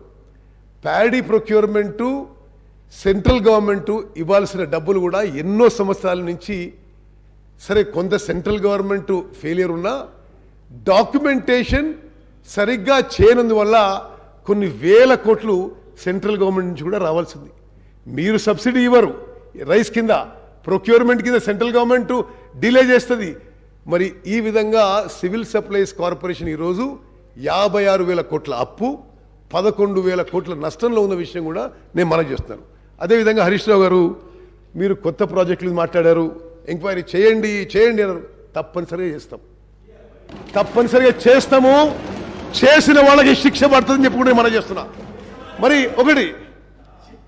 నేను ఒక నిమిషం, ప్యానల్ స్పీకర్ గారు, ఎంత దుర్మార్గంగా జరిగిందంటే ఇరిగేషన్ శాఖ సరే 21,000 కోట్లు జరిగిందా, 1,00,000 కోట్లు జరిగిందా, 90,000 కోట్లు జరిగిందా, సరే those are details. 90 to 95,000 crores ఖర్చు పెడితే మరి మీ సభ్యులకు కూడా తెలవాలి 90 to 95,000 crores మీరు ఖర్చు పెట్టిన తర్వాత కాళేశ్వరం ప్రాజెక్ట్ మీద కొత్త ఆయకట్టు జనరేట్ ఎంత అయిందండి? న్యూ ఆయకట్ ఎంత జనరేట్ అయింది? సిఏజీ రిపోర్ట్ ప్రకారము 40,000 ఎకరాలు. సరే ఇప్పుడు మన ఇంజనీరింగ్ డిపార్ట్మెంట్ చెప్పే లెక్కలు 1,00,000 ఎకరాల కంటే కొద్ది ఎక్కువ, అంటే ఆల్మోస్ట్ 1,00,000 crores ఖర్చు పెడితే ఓహో అని చెప్పుకున్నారు, ప్రపంచంలోనే గొప్ప ప్రాజెక్ట్ చెప్పుకున్నారు. కొత్త ayacut created is only about 1,00,000 acres, 1,00,000 కోట్లు ఖర్చు పెడితే. మరి పాలమూరు రంగారెడ్డికి 25,000 కోట్లు ఖర్చు పెట్టారు. కొత్త ఆయకట్ క్రియేటెడ్ 0. No, because మీరు it is on state finances. మీరేమన్నారు, క్యాపిటల్ ఎక్స్పెండిచర్ అద్భుతంగా చేసినారు. నేనేం చెప్తున్నా, మీ క్యాపిటల్ ఎక్స్పెండిచర్ మీరు ఏదైతే ఈ రాష్ట్రాన్ని అప్పుల్లో ముంచినరో ఇట్ ఈస్ ఆల్ బీన్ ఈ క్యాపిటల్ ఎక్స్పెండిచర్ ఇది మీరు జరిగిందని నేను క్లారిఫికేషన్ ఇస్తున్నా. కాళేశ్వరం ప్రాజెక్టుకి 1,00,000 కోట్లు ఖర్చు పెడితే 1,00,000 ఎకరాలు కొత్త ఆయకట్టు.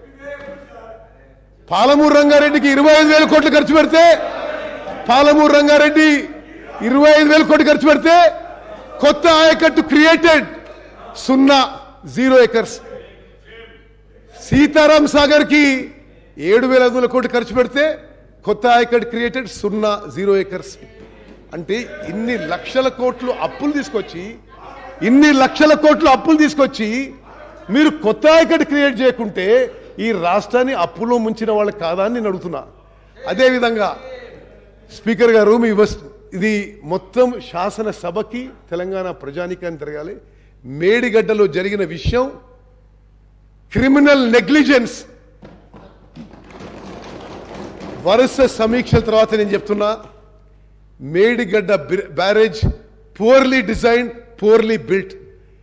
స్వతంత్ర భారతదేశ చరిత్రలో ఎక్కడ కూడా ఇన్ని వేల కోట్లు ఖర్చు పెట్టి ఒక బ్యారేజ్ కొలాప్స్ కావడం, అసలు నేను ఏ డేట్ జరిగిందండి? అక్టోబర్ 21. వాళ్ళ ప్రభుత్వం ఉన్నది ఎప్పటి వరకు? బహుశా వారం 10 రోజుల కింద వరకు. ఆనాటి ముఖ్యమంత్రి ఒక్క మాట మాట్లాడలేదు. ఇప్పుడు చూస్తుంటే there are many alarming signals. ఎవరు రియాక్ట్ కాలేదు, ఎవరు దాని మీద ఏమి రెక్టిఫికేషన్ చర్యలు తీసుకోలేదు. నిన్న ఏది ఏజెన్సీ కన్స్ట్రక్షన్ వచ్చిండ్రో వాళ్ళు ఏమంటారు? మీరు డిజైన్ ఇచ్చిండ్రు, మీరే స్పెసిఫికేషన్ ఇచ్చిండ్రు, మీరే మెటీరియల్ చెప్పిండ్రు, దాని ప్రకారం కట్టినాం. ఇంజనీర్లు అడిగితే ఇదేం డిజైన్ అంటే అప్పుడు ఎవరు సార్ మొత్తం డిజైన్ ఒక ఆయన కదా, ఆయన కట్టమని మేము కట్టినాం. ఇట్ ఈస్ అంటే I'm saying with great responsibility, nothing is great response చెప్తున్నది. మేడిగడ్డ బ్యారేజ్ పియర్, ఆ పియర్ ఉంటుంది కదా, బ్లాక్ నెంబర్ 7, వాళ్ళని ఐ విట్నెస్ అడిగితే పెద్ద శబ్దం వచ్చింది, కొలాప్స్ అయిపోయింది. ఒక్కసారి 5 feet కొలాప్స్ అయిపోయింది లోపలికి. సరే నేను అడిగిన what is the worst scenario, what is the best scenario. వాళ్ళ అదర్ ఏజెన్సీస్తో as a government is a continuous process. I have tried to protect interest of Telangana people and the government. How do we rectify situation? వాళ్ళు ఏమంటారంటే, సరే ఇప్పుడు ఏదో October 21 జరిగితే ఈరోజు ఏంది 15th or 16th 17th 18th, ఇప్పటి వరకు సరే ఆ 40 రోజుల్లో వాళ్ళు కంటిన్యూ 40 రోజుల్లో సీరియస్ ఇన్వెస్టిగేషన్ ఎంక్వైరీ కూడా జరగలేదు. ఇప్పుడు ఎల్ఎన్టీ ఎక్స్పర్ట్స్ ఏమంటారంటే, మాకు ఉన్న అభిప్రాయంలో జియాలజీ సరిగా చెక్ చేయలేదు, డిజైన్ సరిగా లేదు, కాబట్టి పియర్ యొక్క ఫౌండేషన్ కొలాప్స్ అయింది. మరి ఏం చేయాలి దానికి? మొత్తం బ్లాక్ 7 యొక్క లాంగవిటీ గురించి మరి ఏం చేయగలుగుతామో మరి వాళ్ళు ఇంకా ఇన్వెస్టిగేషన్ చేస్తున్నారు. But it is such a serious lab. మరి హరీష్ రావు గారు, మరి మీరు అందరూ ఇంత పెద్ద పెద్ద మాటలు మాట్లాడినరు, మేము అద్భుతంగా ప్రాజెక్టులు కట్టినాం. మీరు కట్టిన మీ మాటల్లో అతి అద్భుతమైన ప్రాజెక్టు పరిస్థితి ఇది. అంటే అప్పు తీసుకొచ్చి కట్టినది ఇది మేడిగడ్డ బ్యారేజ్. అన్నారం సుందిల్లా రెండిటికి క్రాక్స్. దానికి ఇప్పుడు రిపేర్స్ చేపట్టాలి. ఆడ 2 TMC వాటర్ ఉంటే డీ వాటర్ చేయాలి. అంటే ఒకటి, ఇది నిజంగా కూడా తెలంగాణలో ప్రతి పౌరుడు అలార్మ్ అయ్యే సిచ్యువేషన్. Totally యాడ్హాక్ decisions. గత ప్రభుత్వంలో మరి అసలు నిజంగా సమీక్ష చేస్తుంటే ఎవరు నిర్ణయాలు తీసుకున్నారు? What is on record? It is really alarming situation. Panel speaker గారు, నేను ఎందుకు ఈ విషయం ఈ సబ్జెక్ట్ మీద చెప్తున్నా అంటే, ఇప్పుడు గత ప్రభుత్వం అప్పులు తీసుకొచ్చిండ్రు, మేము ప్రొడక్టివ్గా చేసినాం, మేము ఏదో ఉపయోగించినాం అంటే ఉపయోగించింది ఈ విధంగా మన అందరినీ, మన పిల్లల్ని, వాళ్ళ పిల్లల్ని తాకట్టు పెట్టి హై కాస్ట్ లోన్స్ తీసుకొచ్చి ఈ విధంగా మరి ప్రజాధనాన్ని దుర్వినియోగం చేసిన విషయం తప్పనిసరిగా ఎంక్వైరీ చేస్తాం. తప్పనిసరిగా తప్పు చేసిన వాళ్ళకి శిక్ష పడుతుందని చెప్పి కూడా నేను మనవి చేస్తూ ముగిస్తున్నాను. మహేశ్వర రెడ్డి గారు మీకు ఇస్తాను సార్, వారికి మాట్లాడండి, కూర్చోండి. మీకు ఇస్తాను, కూర్చోండి. మీకు ఇస్తాను, మీకు ఇస్తాను. నేను మహేశ్వర రెడ్డి గారు కంప్లీట్ చేయండి. కంక్లూడ్ చేస్తాను సార్. మహేశ్వర రెడ్డి గారు థ్యాంక్ యూ సార్. మరి అధ్యక్ష, చివరిగా నేను కంక్లూడ్ చేసే ముందు మీరు ఇచ్చినటువంటి హామీల ప్రకారమే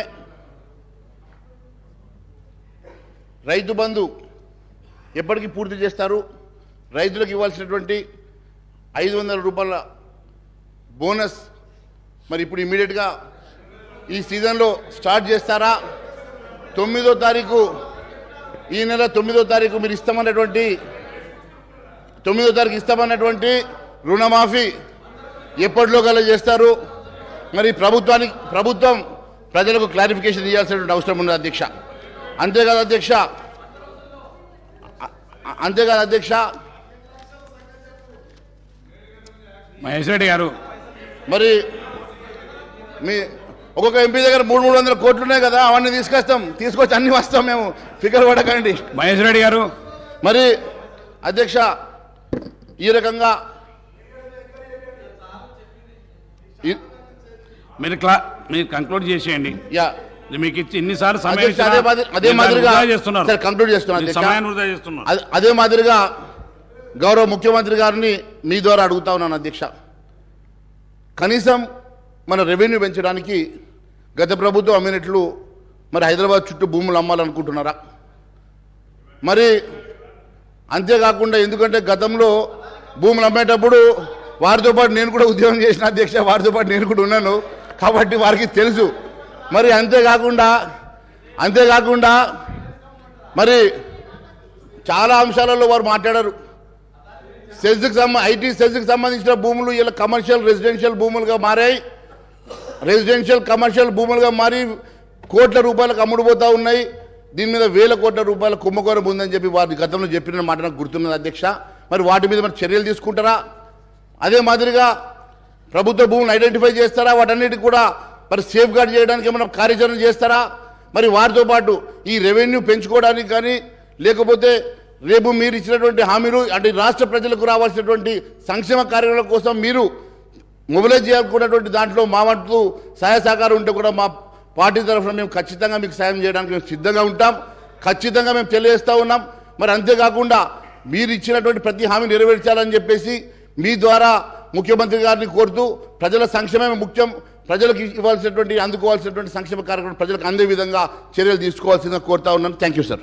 శ్రీ అక్బరుద్దీన్ ఓవైసీ గారు, మీకు ఇస్తాను, మీ క్లారిఫికేషన్ ఇస్తాను, మీకు సమయం ఇస్తాను. హరీశ్రావు గారు, ఓవైసీ గారిది అయిపోయి మీకు ఇస్తాను. ఆనరబుల్ స్పీకర్ సార్, క్లారిఫికేషన్ ఇస్తాను సార్, ఇస్తాను మీకు క్లారిఫికేషన్కు టైం ఇస్తాను. ఓవైసీ గారిది అయిపోయిన తర్వాత మీకు ఇస్తాను. కూర్చో కానీ. ఆనరబుల్ స్పీకర్ సార్, ఓవైసీ గారు కానీ. Sir, at the outset I thank the honorable speaker sir and honorable panel speaker sir for giving me this opportunity to participate in the discussion on the white paper on the state finances. The honorable deputy chief minister Saab and the finance minister Saab had made opening remarks while tabling the white paper. He also mentioned that there is a lack of funds to even meet the daily expenses. Before I speak on the data mentioned in the white paper, sir, I would like to know as to what is the exact purpose behind publication of the white paper on the state finances. Is it to highlight the acts of omission or commission of the previous government in managing the state finances? Or is it to lay the blame on the previous government for allegedly mismanaging the state finances and creating a grim situation where it is becoming difficult for the new government to implement its poll promises, including the 6 guarantees, the 5 declaration, and obtain other promises, sir? Unless there is clarity on the objectives behind the white paper, any discussion on the same will not be useful, sir. Sir, honorable panel speaker, sir, whatever be the reasons or motive behind the release of white paper on the state finances, sir, I would request those on the treasury benches not to give out message that Telangana has become a bankrupt and a debt-ridden state with no finances left to carry on the day-to-day activities. Yes, I am a politician.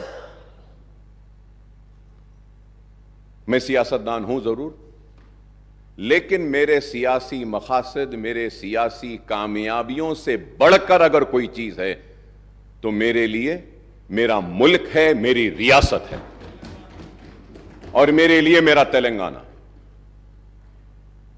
मेरे मकासद, मेरी कामयाबी बाद में, मेरे तेलंगाना की कामयाबी सबसे पहले।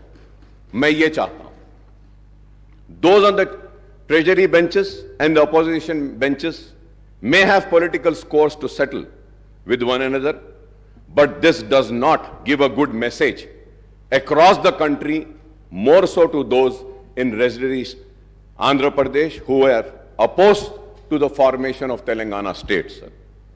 Sir, there were leaders such as Kiran Kumar Reddy who were claiming that the Telangana would be a failed state, financially bankrupt state, state steeped in darkness due to power crisis, state without drinking water, and state with no finances for payment of staff and salaries, sir. I was the member then in the Andhra Pradesh Legislative Assembly.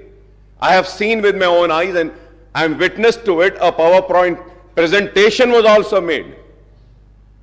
तो मैं यह चाहूंगा कि there is a very thin line.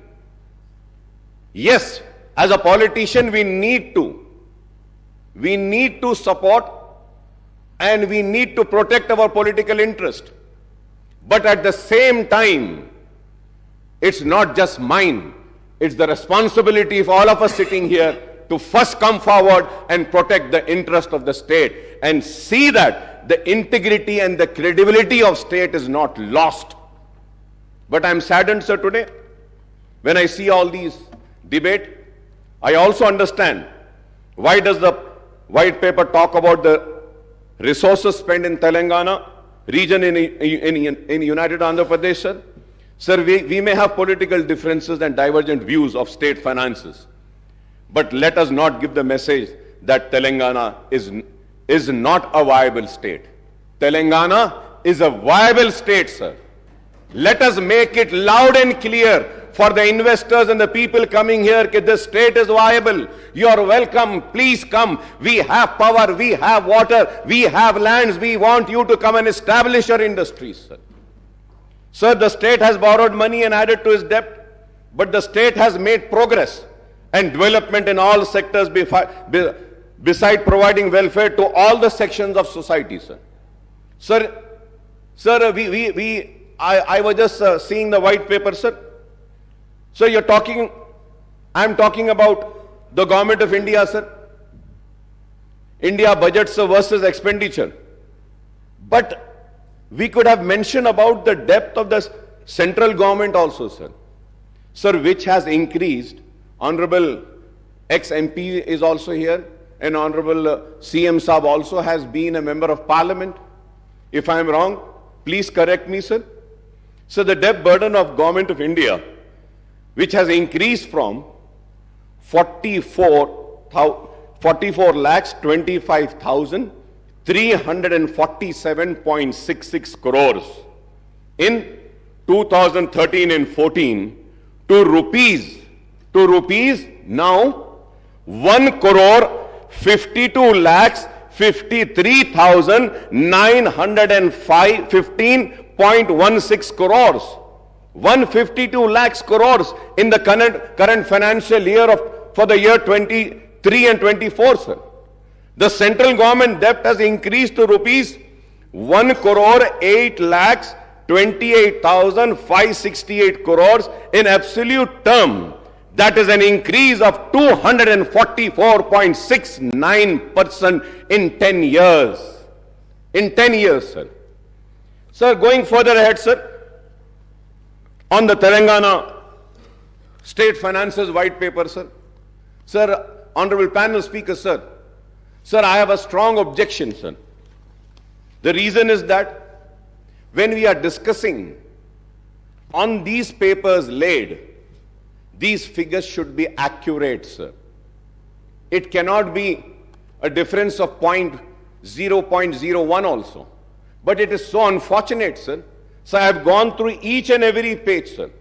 Sir, I would like to bring to your notice, sir, page number 4, where we say that the expenditure, we are talking about expenditure, 1,21,000 1,735. We are talking about the expenditure for the year 2016 and 17. When we go to 17 and 18, sir, we are talking about expenditure of 1,20,000. And then we are talking about for the 2018 and 19, the expenditure of 1,35,000, sir. For the year 19 and 20, the expenditure is mentioned here in this book is 1,42,000, sir. And it has been said, sources, finance account, CAG, sir. Right. Sir, I have the CAG report with me, sir. The CAG report, here they are saying 62. The CAG report says 63,323, sir. Sir, here in the book it says 97,811 for the year 15 and 16, sir. And here the CAG says is 90,818, sir. Sir, I really fail, sir. If you have to see 16 and 17 and 17, 18 also, it is the same situation, sir. Sir, if we see again page number 14, we are talking about the actuals, sir. When we talk about the actuals also, sir, in page number 14, if we see, there also the mistakes are there, sir. Sir, for the year as per the CAG report, which I downloaded just now, sir, just now I downloaded. And that CAG report, it says about the receipts, sir. Again, about the receipts also, if we say for the year 14 and 15, it was 63,323, 15 and 16, 96,051, 2016 and 17, 1,17,799.50, and 17 and 18, 1,44,986.52. And then the actuals are 1,15,587.35, sir. Sir, I really fail to understand, sir. Sir, again we go to the page number 3, sir. Page number 3, sir.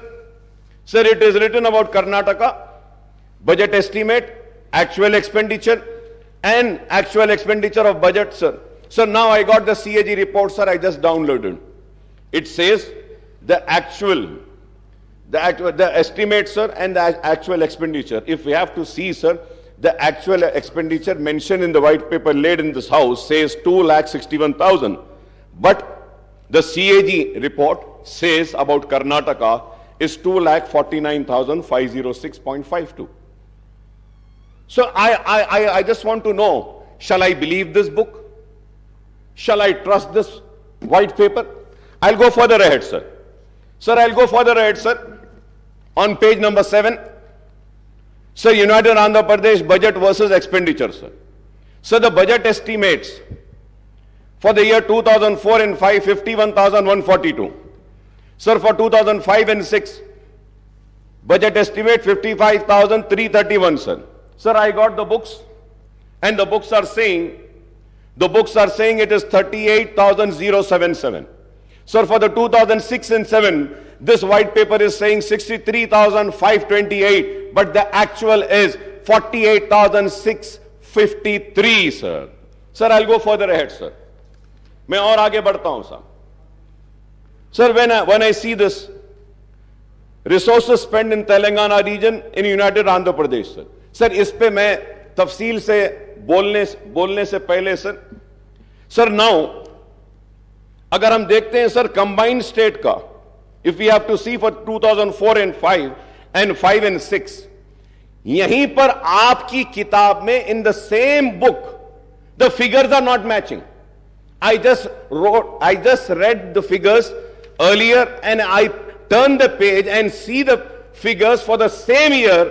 Now what I see is that the combined state total expenditure for the year 2004 and 5, it is again saying 47,153. For 2005 and 6, it is saying 48,306. Sir, and again, combined state 2006 and 7, 56,648, that is wrong. 2007 and 8, 74,875, that is wrong. 2008 and 9, 80,804, that is wrong. 2009 and 10, 85,075, that is wrong. 2010 and 11, 1,06,36, that is also wrong. Now let me go further ahead, sir. Sir, और एक चीज, sir, important. Sir, here, On page number 4, sir. Page number 4, the first table. Sir, it is saying right from for the year 2014 and 15 से लेके 2022 से 23 तक. Sir, it says budget estimate total, sir, 14,87,834. Expenditure 12,24,877. Sir, now let us go to the resources spent in the Telangana region, United Andhra Pradesh, right from 1956. 1956 से लेकर हम 57 financial years को लेते हैं, the total amount combined state total expenditure is 1,94,945. 11,94,945, sir. Sir, again if we go, अगर हम पीछे जाते हैं पेज नंबर 4 पे सर, तो हमको देखना चाहिए कि तेलंगाना में हम क्या खर्चे हैं. How much? That's what. जो आंध्र प्रदेश में नहीं हुआ 10 साल में तेलंगाना में हो गया, जो 57 इयर्स में नहीं हुआ. अब अगर हम फिर देखते हैं सर कि Telangana, sir I am telling you कि आपके फिगर्स कुछ सही नहीं है साहब इसमें. Please please. अकबरुद्दीन ओवैसी जी, जो कर्नाटका एस्टिमेट्स का जो पेज नंबर 5 में कर्नाटका जो डेटा के बारे में कुछ कहा, again I am quoting official record of Karnataka state budget. I am going to place this record in front of the house. 2021 estimated budget, Karnataka budget 2021 budget estimates 2,31 crores 442.14, and expenditure incurred accounts 2021 and 22 2,61,931.86 crores. This is Karnataka official budget source. So here my learned friend is quoting from CAG report. We have quoted Karnataka state budgetary document. So please correct yourself, or please correct myself. Right, sir. Thank you so much. Sir, thank you so much, sir. Now the question arises, in your white paper, very conveniently, you are using RBI, you are using CAG, you are using Telangana budget in brief. So I want to know, and in fact I would say that we all would like to know, shall we follow RBI, shall we follow CAG, or shall we follow Telangana budget in brief? What does the Constitution say? What does the rule position say? The state budget we need to follow, we need to discuss on this, and CAG is the authority which audits. Yes, report देते हो, तो हम ये देखते हैं. तो now if you have to see your white paper, honorable CM साहब, इसमें हम RBI भी ले रहे, CAG भी ले रहे, state budget भी ले रहे, wherever it is convenient for us, we are taking it. Sir, I am not here to protect anybody, sir. Let me make it very clear. I am here to protect my state of Telangana, sir. I do not want a wrong message to be sent by this house that this state is in distress. ये state बीमारू हो गया, ये state तबाह हो गया, ये state में अब कुछ नहीं है. ये मैसेज हमको नहीं भेजना है, sir. Let us criticize the wrongdoing, sir. Any wrongdoings, any inquiry, we are here to support you, sir. Yeah, sir. The point here, sir.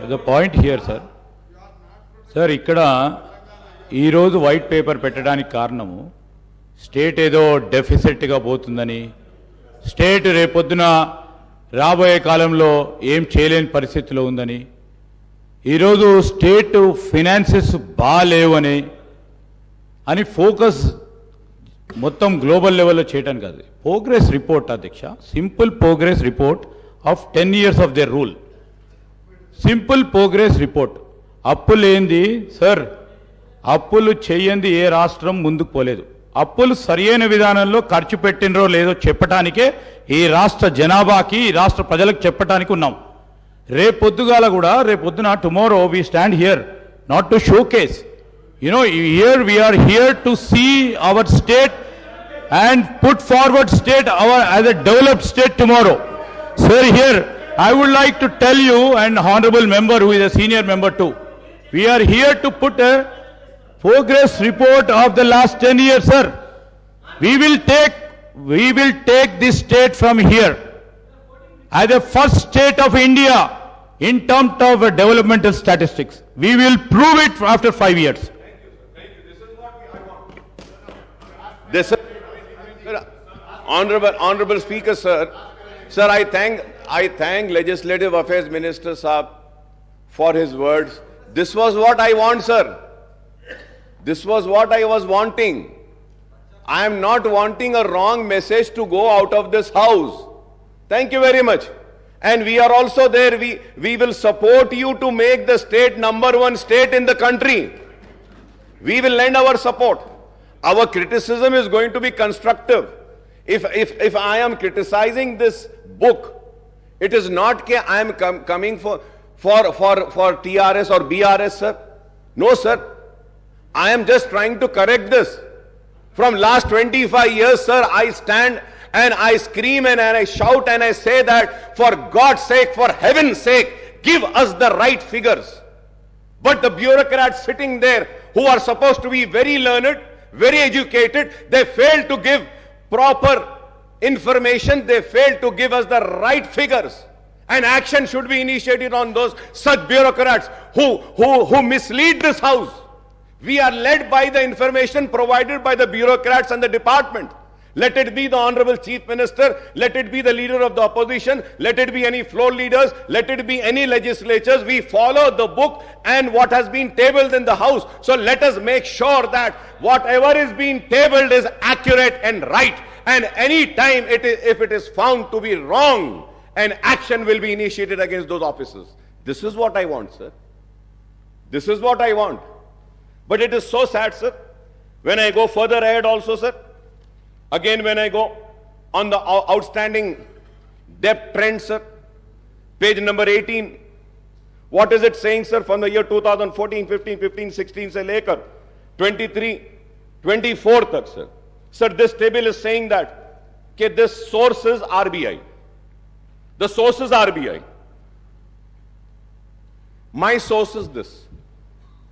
My source is this. And my source is CAG. What does the CAG say, sir? Sir, for every year, here it is saying 2014 and 14-15, 72, 658. So 14-15, sir, it is 83,845, sir. Net increase of 22,135. This is 16.06%, sir. 14 and 15, sir, here it is saying 90,000, sir, but here with the information which I have is saying 93,115, sir.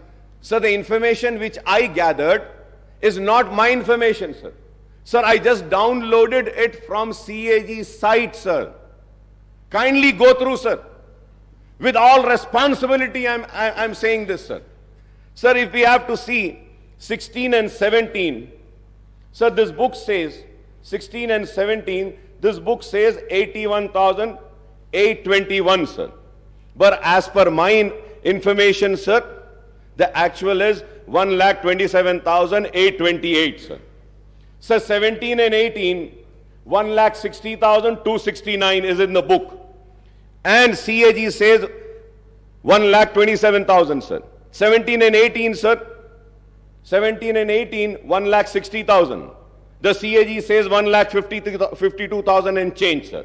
18 and 19, that white paper says 190, sir. The CAG says 1.75 change, sir.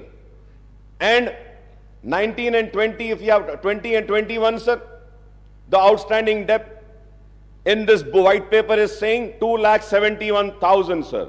2021. The CAG is saying 2,44,019, sir. Sir, again 21 and 22. 3,14,000 this book is saying. Well, the CAG is saying 2,83,000, sir. So now I just, sir, if I am wrong, I may be corrected, sir. I am a person who wants to be corrected.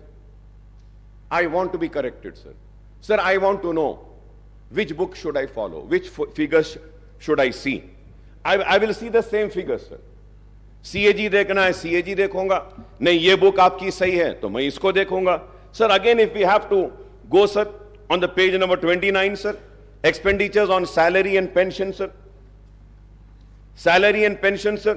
What is this book saying, sir, and what is the CAG saying?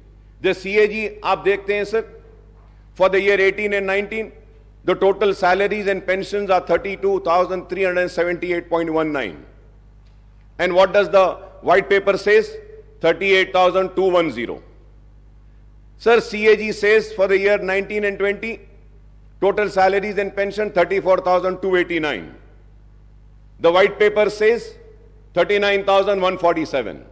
For the year 2021, salaries and pensions, the CAG says 36,161. This book says 41,819. Sir, the CAG says for 21-22, 44,403.08. The white paper says 48,809. Sir, 22-23, the CAG says 51,082. The white paper says 55,925. So I just want to know who's right. Please correct me, who's right.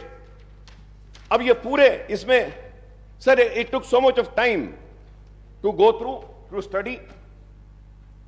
और अब सवाल ये है, हम अगर बहस करें और हम अगर किसी की नाकामी का जिक्र करें तो कैसे करें, कौन से फिगर्स को लेके करें?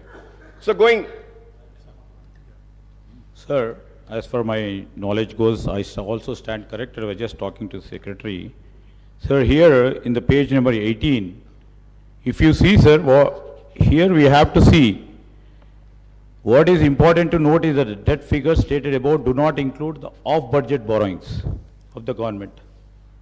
Off-budget borrowings include loans availed by the entities outside the government system but guaranteed by the state. The point here is, my learned friend was also a PAC committee chairman. We were both together, sir. Audit accounts, until and unless the audit paras have been cleared, it is not final, sir. So most of the audit paras wouldn't have got finalized.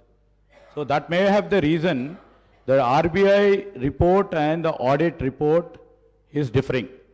So we thought of taking the clarification. I'll get back to you. Thank you, sir. No. I'm saying it. No, CAG reports, CAG audit reports will be finalized after the audit has been done.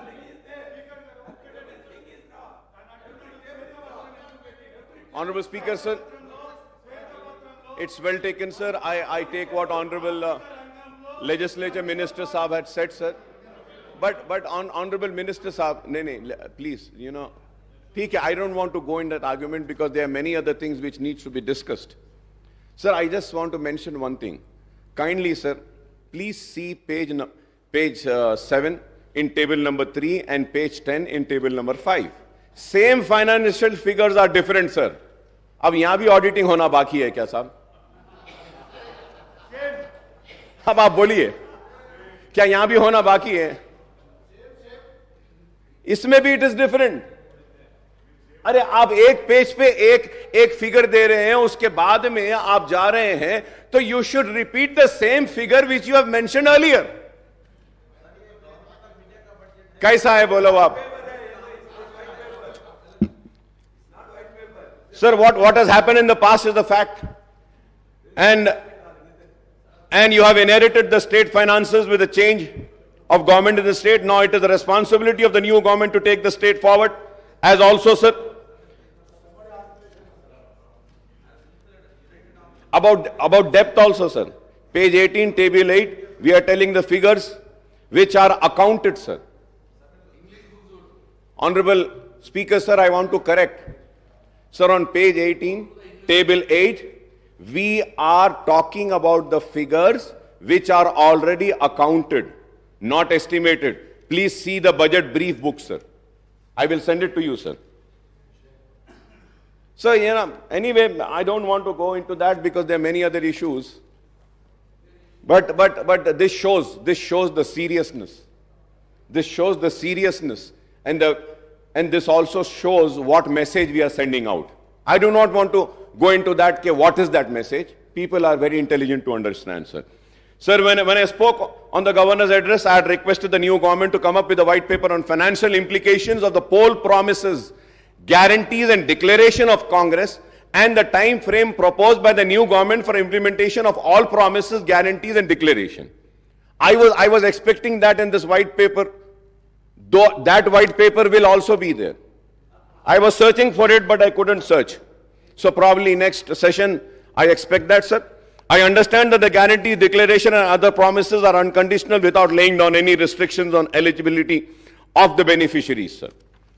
I am using this word once again, sir, for the record, sir. I understand that all the guarantees declared and other promises are unconditional without laying down any restrictions on eligibility of the beneficiaries, sir. Sir, I would like to point out a strange coincidence that the Congress, which conceded the demand of separate Telangana state, lost power both at the center and in state when the United Andhra Pradesh was bifurcated and new Telangana state came into existence in June 2014, sir. The BJP-led government took office at the center, then TRS, now BRS, assumed power in the state at that time. What has been the fate of the various state governments led by the parties other than the BJP and its allies across the country since 2014 is known to everyone. So the Congress government is in different states have suffered equally along with government led by the regional parties in other states in the last 10 years due to discriminatory policies pursued by the central government. The Union Finance Ministry, the Reserve Bank of India and other regulatory bodies exercise tighter control over the state finances through the tight-fisted devolution of central taxes and grant in aid to the states on the one hand and instance on strict adherence to the FRBM Act on borrowing by the states on the other, sir. The central government effectively reduced the state share and devolution of central taxes by keeping certain taxes and cesses and additional levies outside the purview of devolution, sir. Sir, I was expecting, Honorable Speaker, sir, when the white paper was laid, I was also expecting that there would be a table carrying the statement showing that what was the due share of the state of Telangana, which was needed to be given by the government of India, year-wise, which has not been released to the state of Telangana. But I am again and again searching the white paper, sir, it is not mentioning, sir. But I would like to mention it, sir. Because my learned friend of BJP are also here, they can pursue the government of India and get the amount released for our state, sir, which is our due share, sir.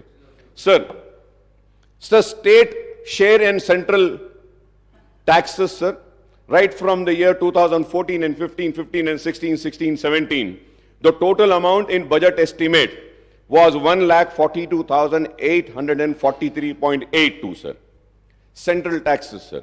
The actual releases were 1,31,790.70. That is 92.26, sir. Sir, I'm talking about the central taxes, sir. So now let us check in grant in aid, sir. Sir, in grant in aid, sir, the total amount which was anticipated by the state government from the year 2014 and say later 2022-23 tak, sir, it was 2,02,951.97. I repeat, sir, 2,02,951.97. But the actual releases by the government of India is only 91,368.71, sir. So, जब हम ये देखते हैं, sir, if we have to calculate the total releases, sir, it is only 45%. The due share of Telangana, which was denied by the government of India, is 1,11,583, sir. If I am wrong, I may be corrected. 55%. So, going further ahead, sir, the Finance Commission recommendation were twisted to deny the rightful share of states in central taxes, as well as the grant in aid for the central scheme implemented in the state. The white paper of Telangana state finances table today hides more than it reveals as statistics and sources of data have been used conveniently to suit the premise that the state finances have not been managed properly, sir. You make the budget, which is an estimate on the revenue that you expect and the expenditure you would like to incur, basing on your needs and priorities. एक हमारी उम्मीद रहती, तवक्को रहती है कि इतने पैसे आएंगे. जब उतने पैसे नहीं आते हैं तो हमको कट डाउन करके जितने पैसे आए हैं वही खर्चना पड़ेगा. It is as simple as that, sir. So, however, for the first time we hear only about expenditure without reference to the revenues. So, table 1 compares only the budget estimate of expenditure and actual expenditure without any reference to budget estimate of revenues and actual receipts, sir. You should have taken into account the actual receipts, which the white paper is not. Sir, going further ahead, sir, in this sense, it is loop-sided way of looking at the budget where you talk about expenditure shortfall without any reference to the revenue shortfall, sir. Sir, the standard norm of budget making for the central government and the state government is that the estimates are 10 to 15% higher than the actual achievement of the targets. Again, I would say, if I am wrong, I may be corrected, sir. So the white paper, table 3, compares the United AP budget estimate of the expenditure versus actual expenditure. Sir, this comparison looks loop-sided because it gives the data of the 10 years period prior to AP reorganization. A better comparison would have been with the residuary Andhra Pradesh state after the bifurcation, that is for the 10 years period from 2014 and 15 to the 23-24. That is 5 years of TDP and 5 years of YSR rule, sir. Unnecessary, sir. The white paper compares the resources spent in Telangana region in United Andhra Pradesh right from 96 to 57 to 2013 and 14, showing the figures of Telangana share, which are simply, I would say, sir, they have no reference to the actual expenditure incurred in Telangana region. That's what I'm saying. How can you make it 41%? 1956 में क्या था population? आप कैसा देख सकते हैं? 1960 में क्या था? क्या उस वक्त की आंध्र प्रदेश की असेंबली में was any book or any finances tabled in the house? कि this much amount has been spent on Telangana, this much on Andhra, this much on Rayalaseema? No. How did we arrive to this figure, sir? The assets and liabilities of United AP were divided among the residuary AP and new Telangana state based on a 2011 population ratio of two regions, that is 58.32% of residuary AP and 41.68% of Telangana state. How can you revoke the combined AP state figures by enmarking 41.68% proportion of Telangana region? What is the population ratio of Seema Andhra and Telangana in 96 and 57 to 2010 and 11 is a question which needs to be answered. I hope that Honorable Chief Minister Saab or the Finance Minister Saab would give an answer to this, sir. So this is how the bureaucrats play with the credibility of their political bosses by passing off the cooked up figures, sir. They don't give the right figures, sir. The source is shown as budget document in the United AP for this data. Can you show one budget document of United AP where the cited data is shown in Telangana? For Telangana, it is shown. The white paper talks about the trends in actual revenue receipt, again without reference to budget estimate of the revenue receipts. Again, the white paper cites the actual outstanding debt trend without reference to estimates and making comparison with the FRBM norm. The white paper also cites the year-wise principal and interest repayment leading to increased debt servicing burden. The data is cited from the state budget document and not from the CAG, sir. Honorable Speaker, sir, not from the CAG, sir. So the white paper lists out the government guarantees, loans raised by the special purpose vehicle corporation and serviced by the government, and the loans raised by SPVs and serviced by them, and non-guarantee loans which are raised and serviced by SPs and corporations and institutions. So the white paper also lists out the status of financial progress of ongoing works in various departments under capital expenditure, sir. So it also gives out the abstract of payment status and other pending bills of the state government. The white paper also refers the expenditure of salaries and pension of the government employees. However, the white paper does not talk about the expenditure incurred on subsidies under revenue accounts, sir. Sir, I have the list of the subsidies also, sir. I have I did some homework and I came, sir. So 2018 and 19, 19 and 20, 20, 21, 21, 22, 22, 23. Sir, यहाँ पर जब हम देखते हैं, sir, the subtotal for the year in interest payment, salary, wages, pension and subsidies, sir, the total 2018 and 19, 50,436. 19 and 20, sir, interest payment, salary, wages, pension and subsidies, sir, it is 54,311. 20 and 21, sir, it is 61,738. For the year 21-22, 73,039, and 22-23, 81,662, sir. Sir, I have all the details, sir. Sir, I would like to point out that there is what is called as a committed expenditure. If I am wrong, I may be corrected, sir. Committed expenditure of the government, which is incurred any circumstances, even when budgetary cuts or expenditure freezes are imposed. So the committed expenditure of the government on revenue account mainly consists of interest payment, expenditure on salaries and wages and pension of government employees, and subsidies, sir.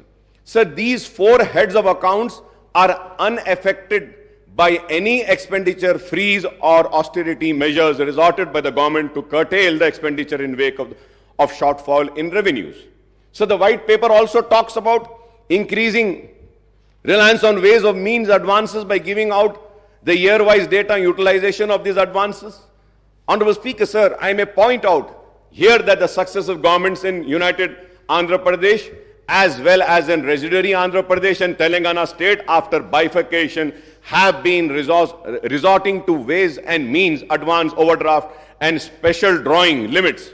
The TDP and the Congress government in United Andhra Pradesh and the TRS and BRS government in Telangana and the TDP and YSR governments in the residuary AP have been resorting to the ways and mean advances virtually almost every day of the year except for the bank holidays, sir. But, sir, I must recall that it was K. Roshaya Saab who had avoided the ways and means advances and overdraft when he served as the state finance minister and later as the chief minister also, sir.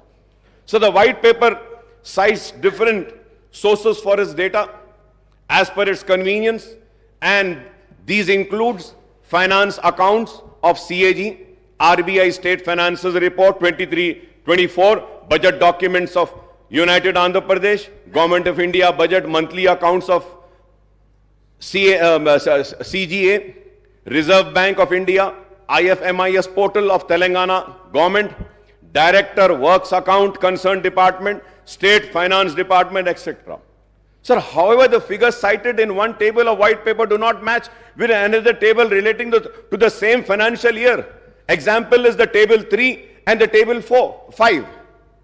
On glaring omission in the white paper is the growth in GSDP and per capita income in Telangana versus United AP and residuary AP, other Indian states and central governments also, sir. Honorable Speaker, sir, to put the record straight, I would like to give due credit to the previous government for progress achieved by Telangana state, sir. So despite all constraints and discrimination meted out by the central government, Telangana state had recorded impressive progress in all the sectors, including developmental activities and welfare programs in the last 10 years.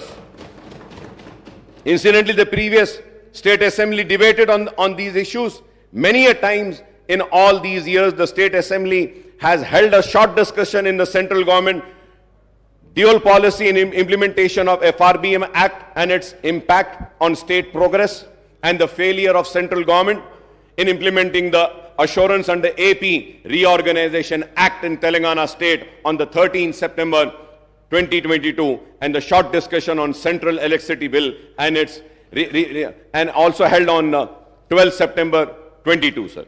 Sir, at the same time, I would also like to bring to the kind notice of this House, as per the CAG report, sir, the budget allocated and actual revenues, sir.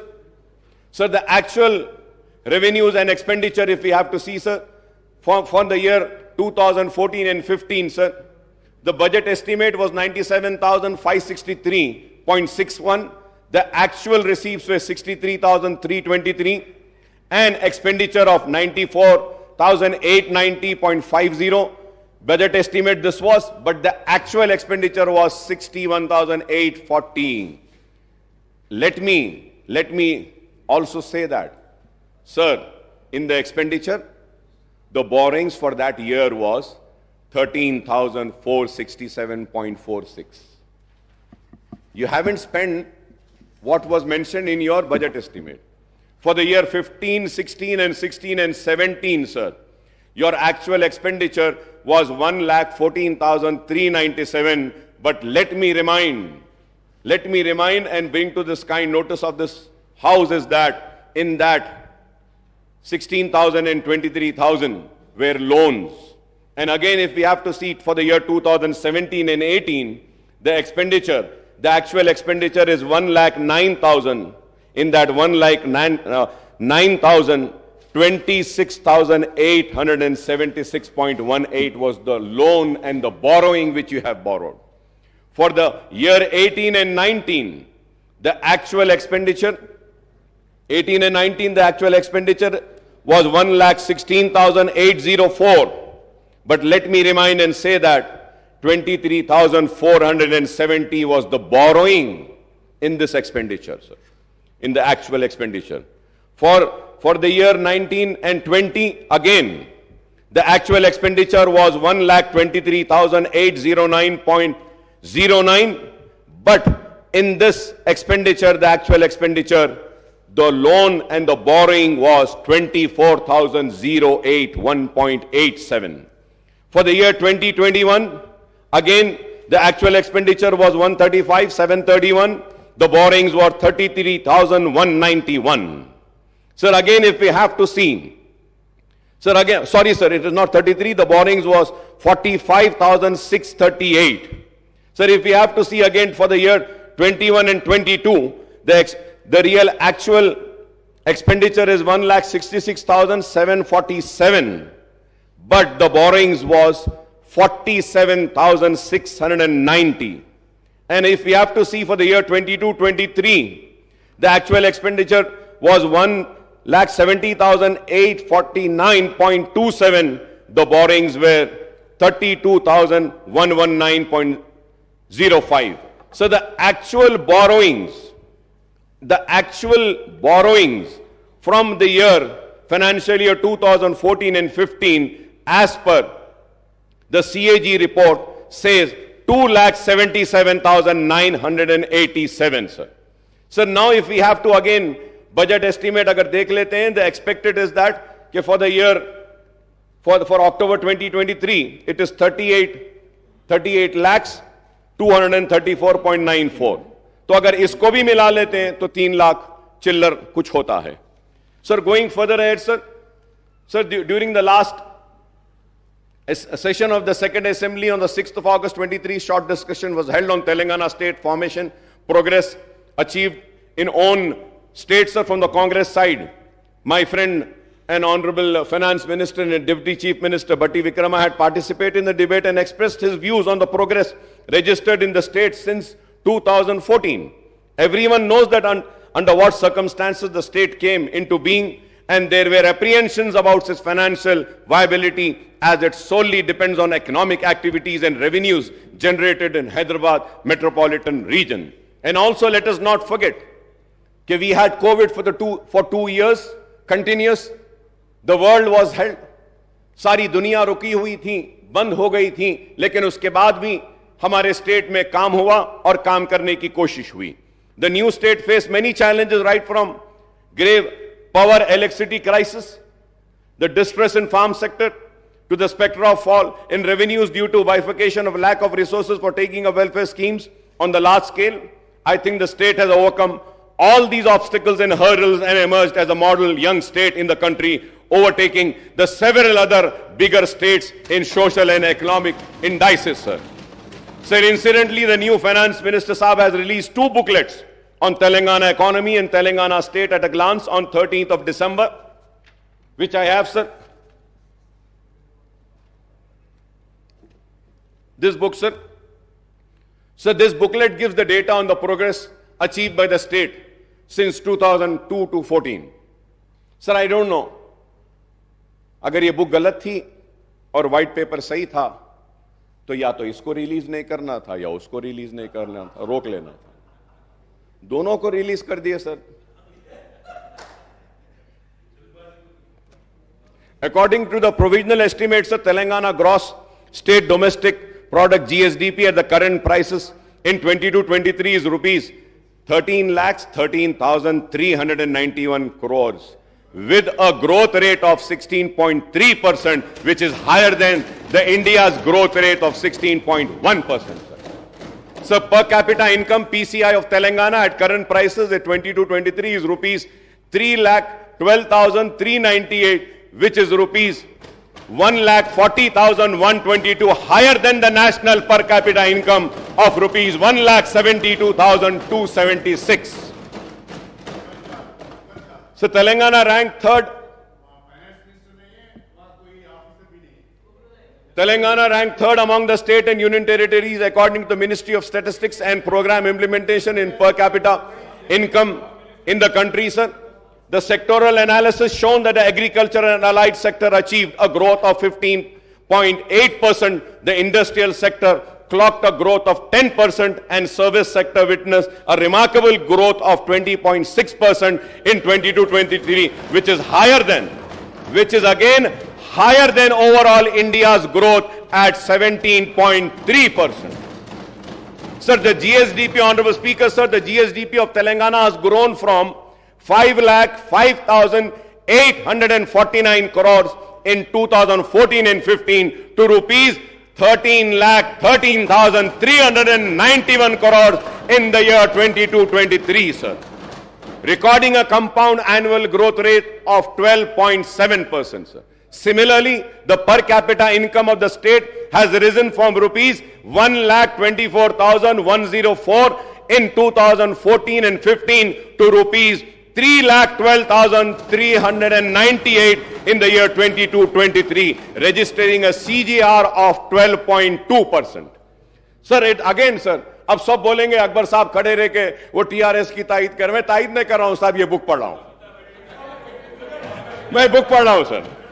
Third, thanks to this economic growth, the state merchandise exports have risen from rupees 35,444 crores in 2014 and 15 to rupees 91,967 crores in the year 22-23, sir. The services of information technology and IT-enabled services exports have increased from 75,070 crores in 2014 and 15 to rupees 2,41,275 crores in the year 22-23, sir. So the overall export of state have jumped threefold from 1,10,515 crores in 2014 and 15 to rupees 3,33,042 crores in 22-23, sir. So the state social economic growth would not have been possible without substantial investments by way of capital expenditure of the state government in primary agriculture, secondary industry and territory services sector in the last 1 decade, sir. Sir, when I spoke on the governor's address earlier, sir, I had referred to Reserve Bank of India's report on state finances, a study of budget of 23-24, revenue dynamics and fiscal capacity of Indian states. The RBI report also speaks positively about the economic and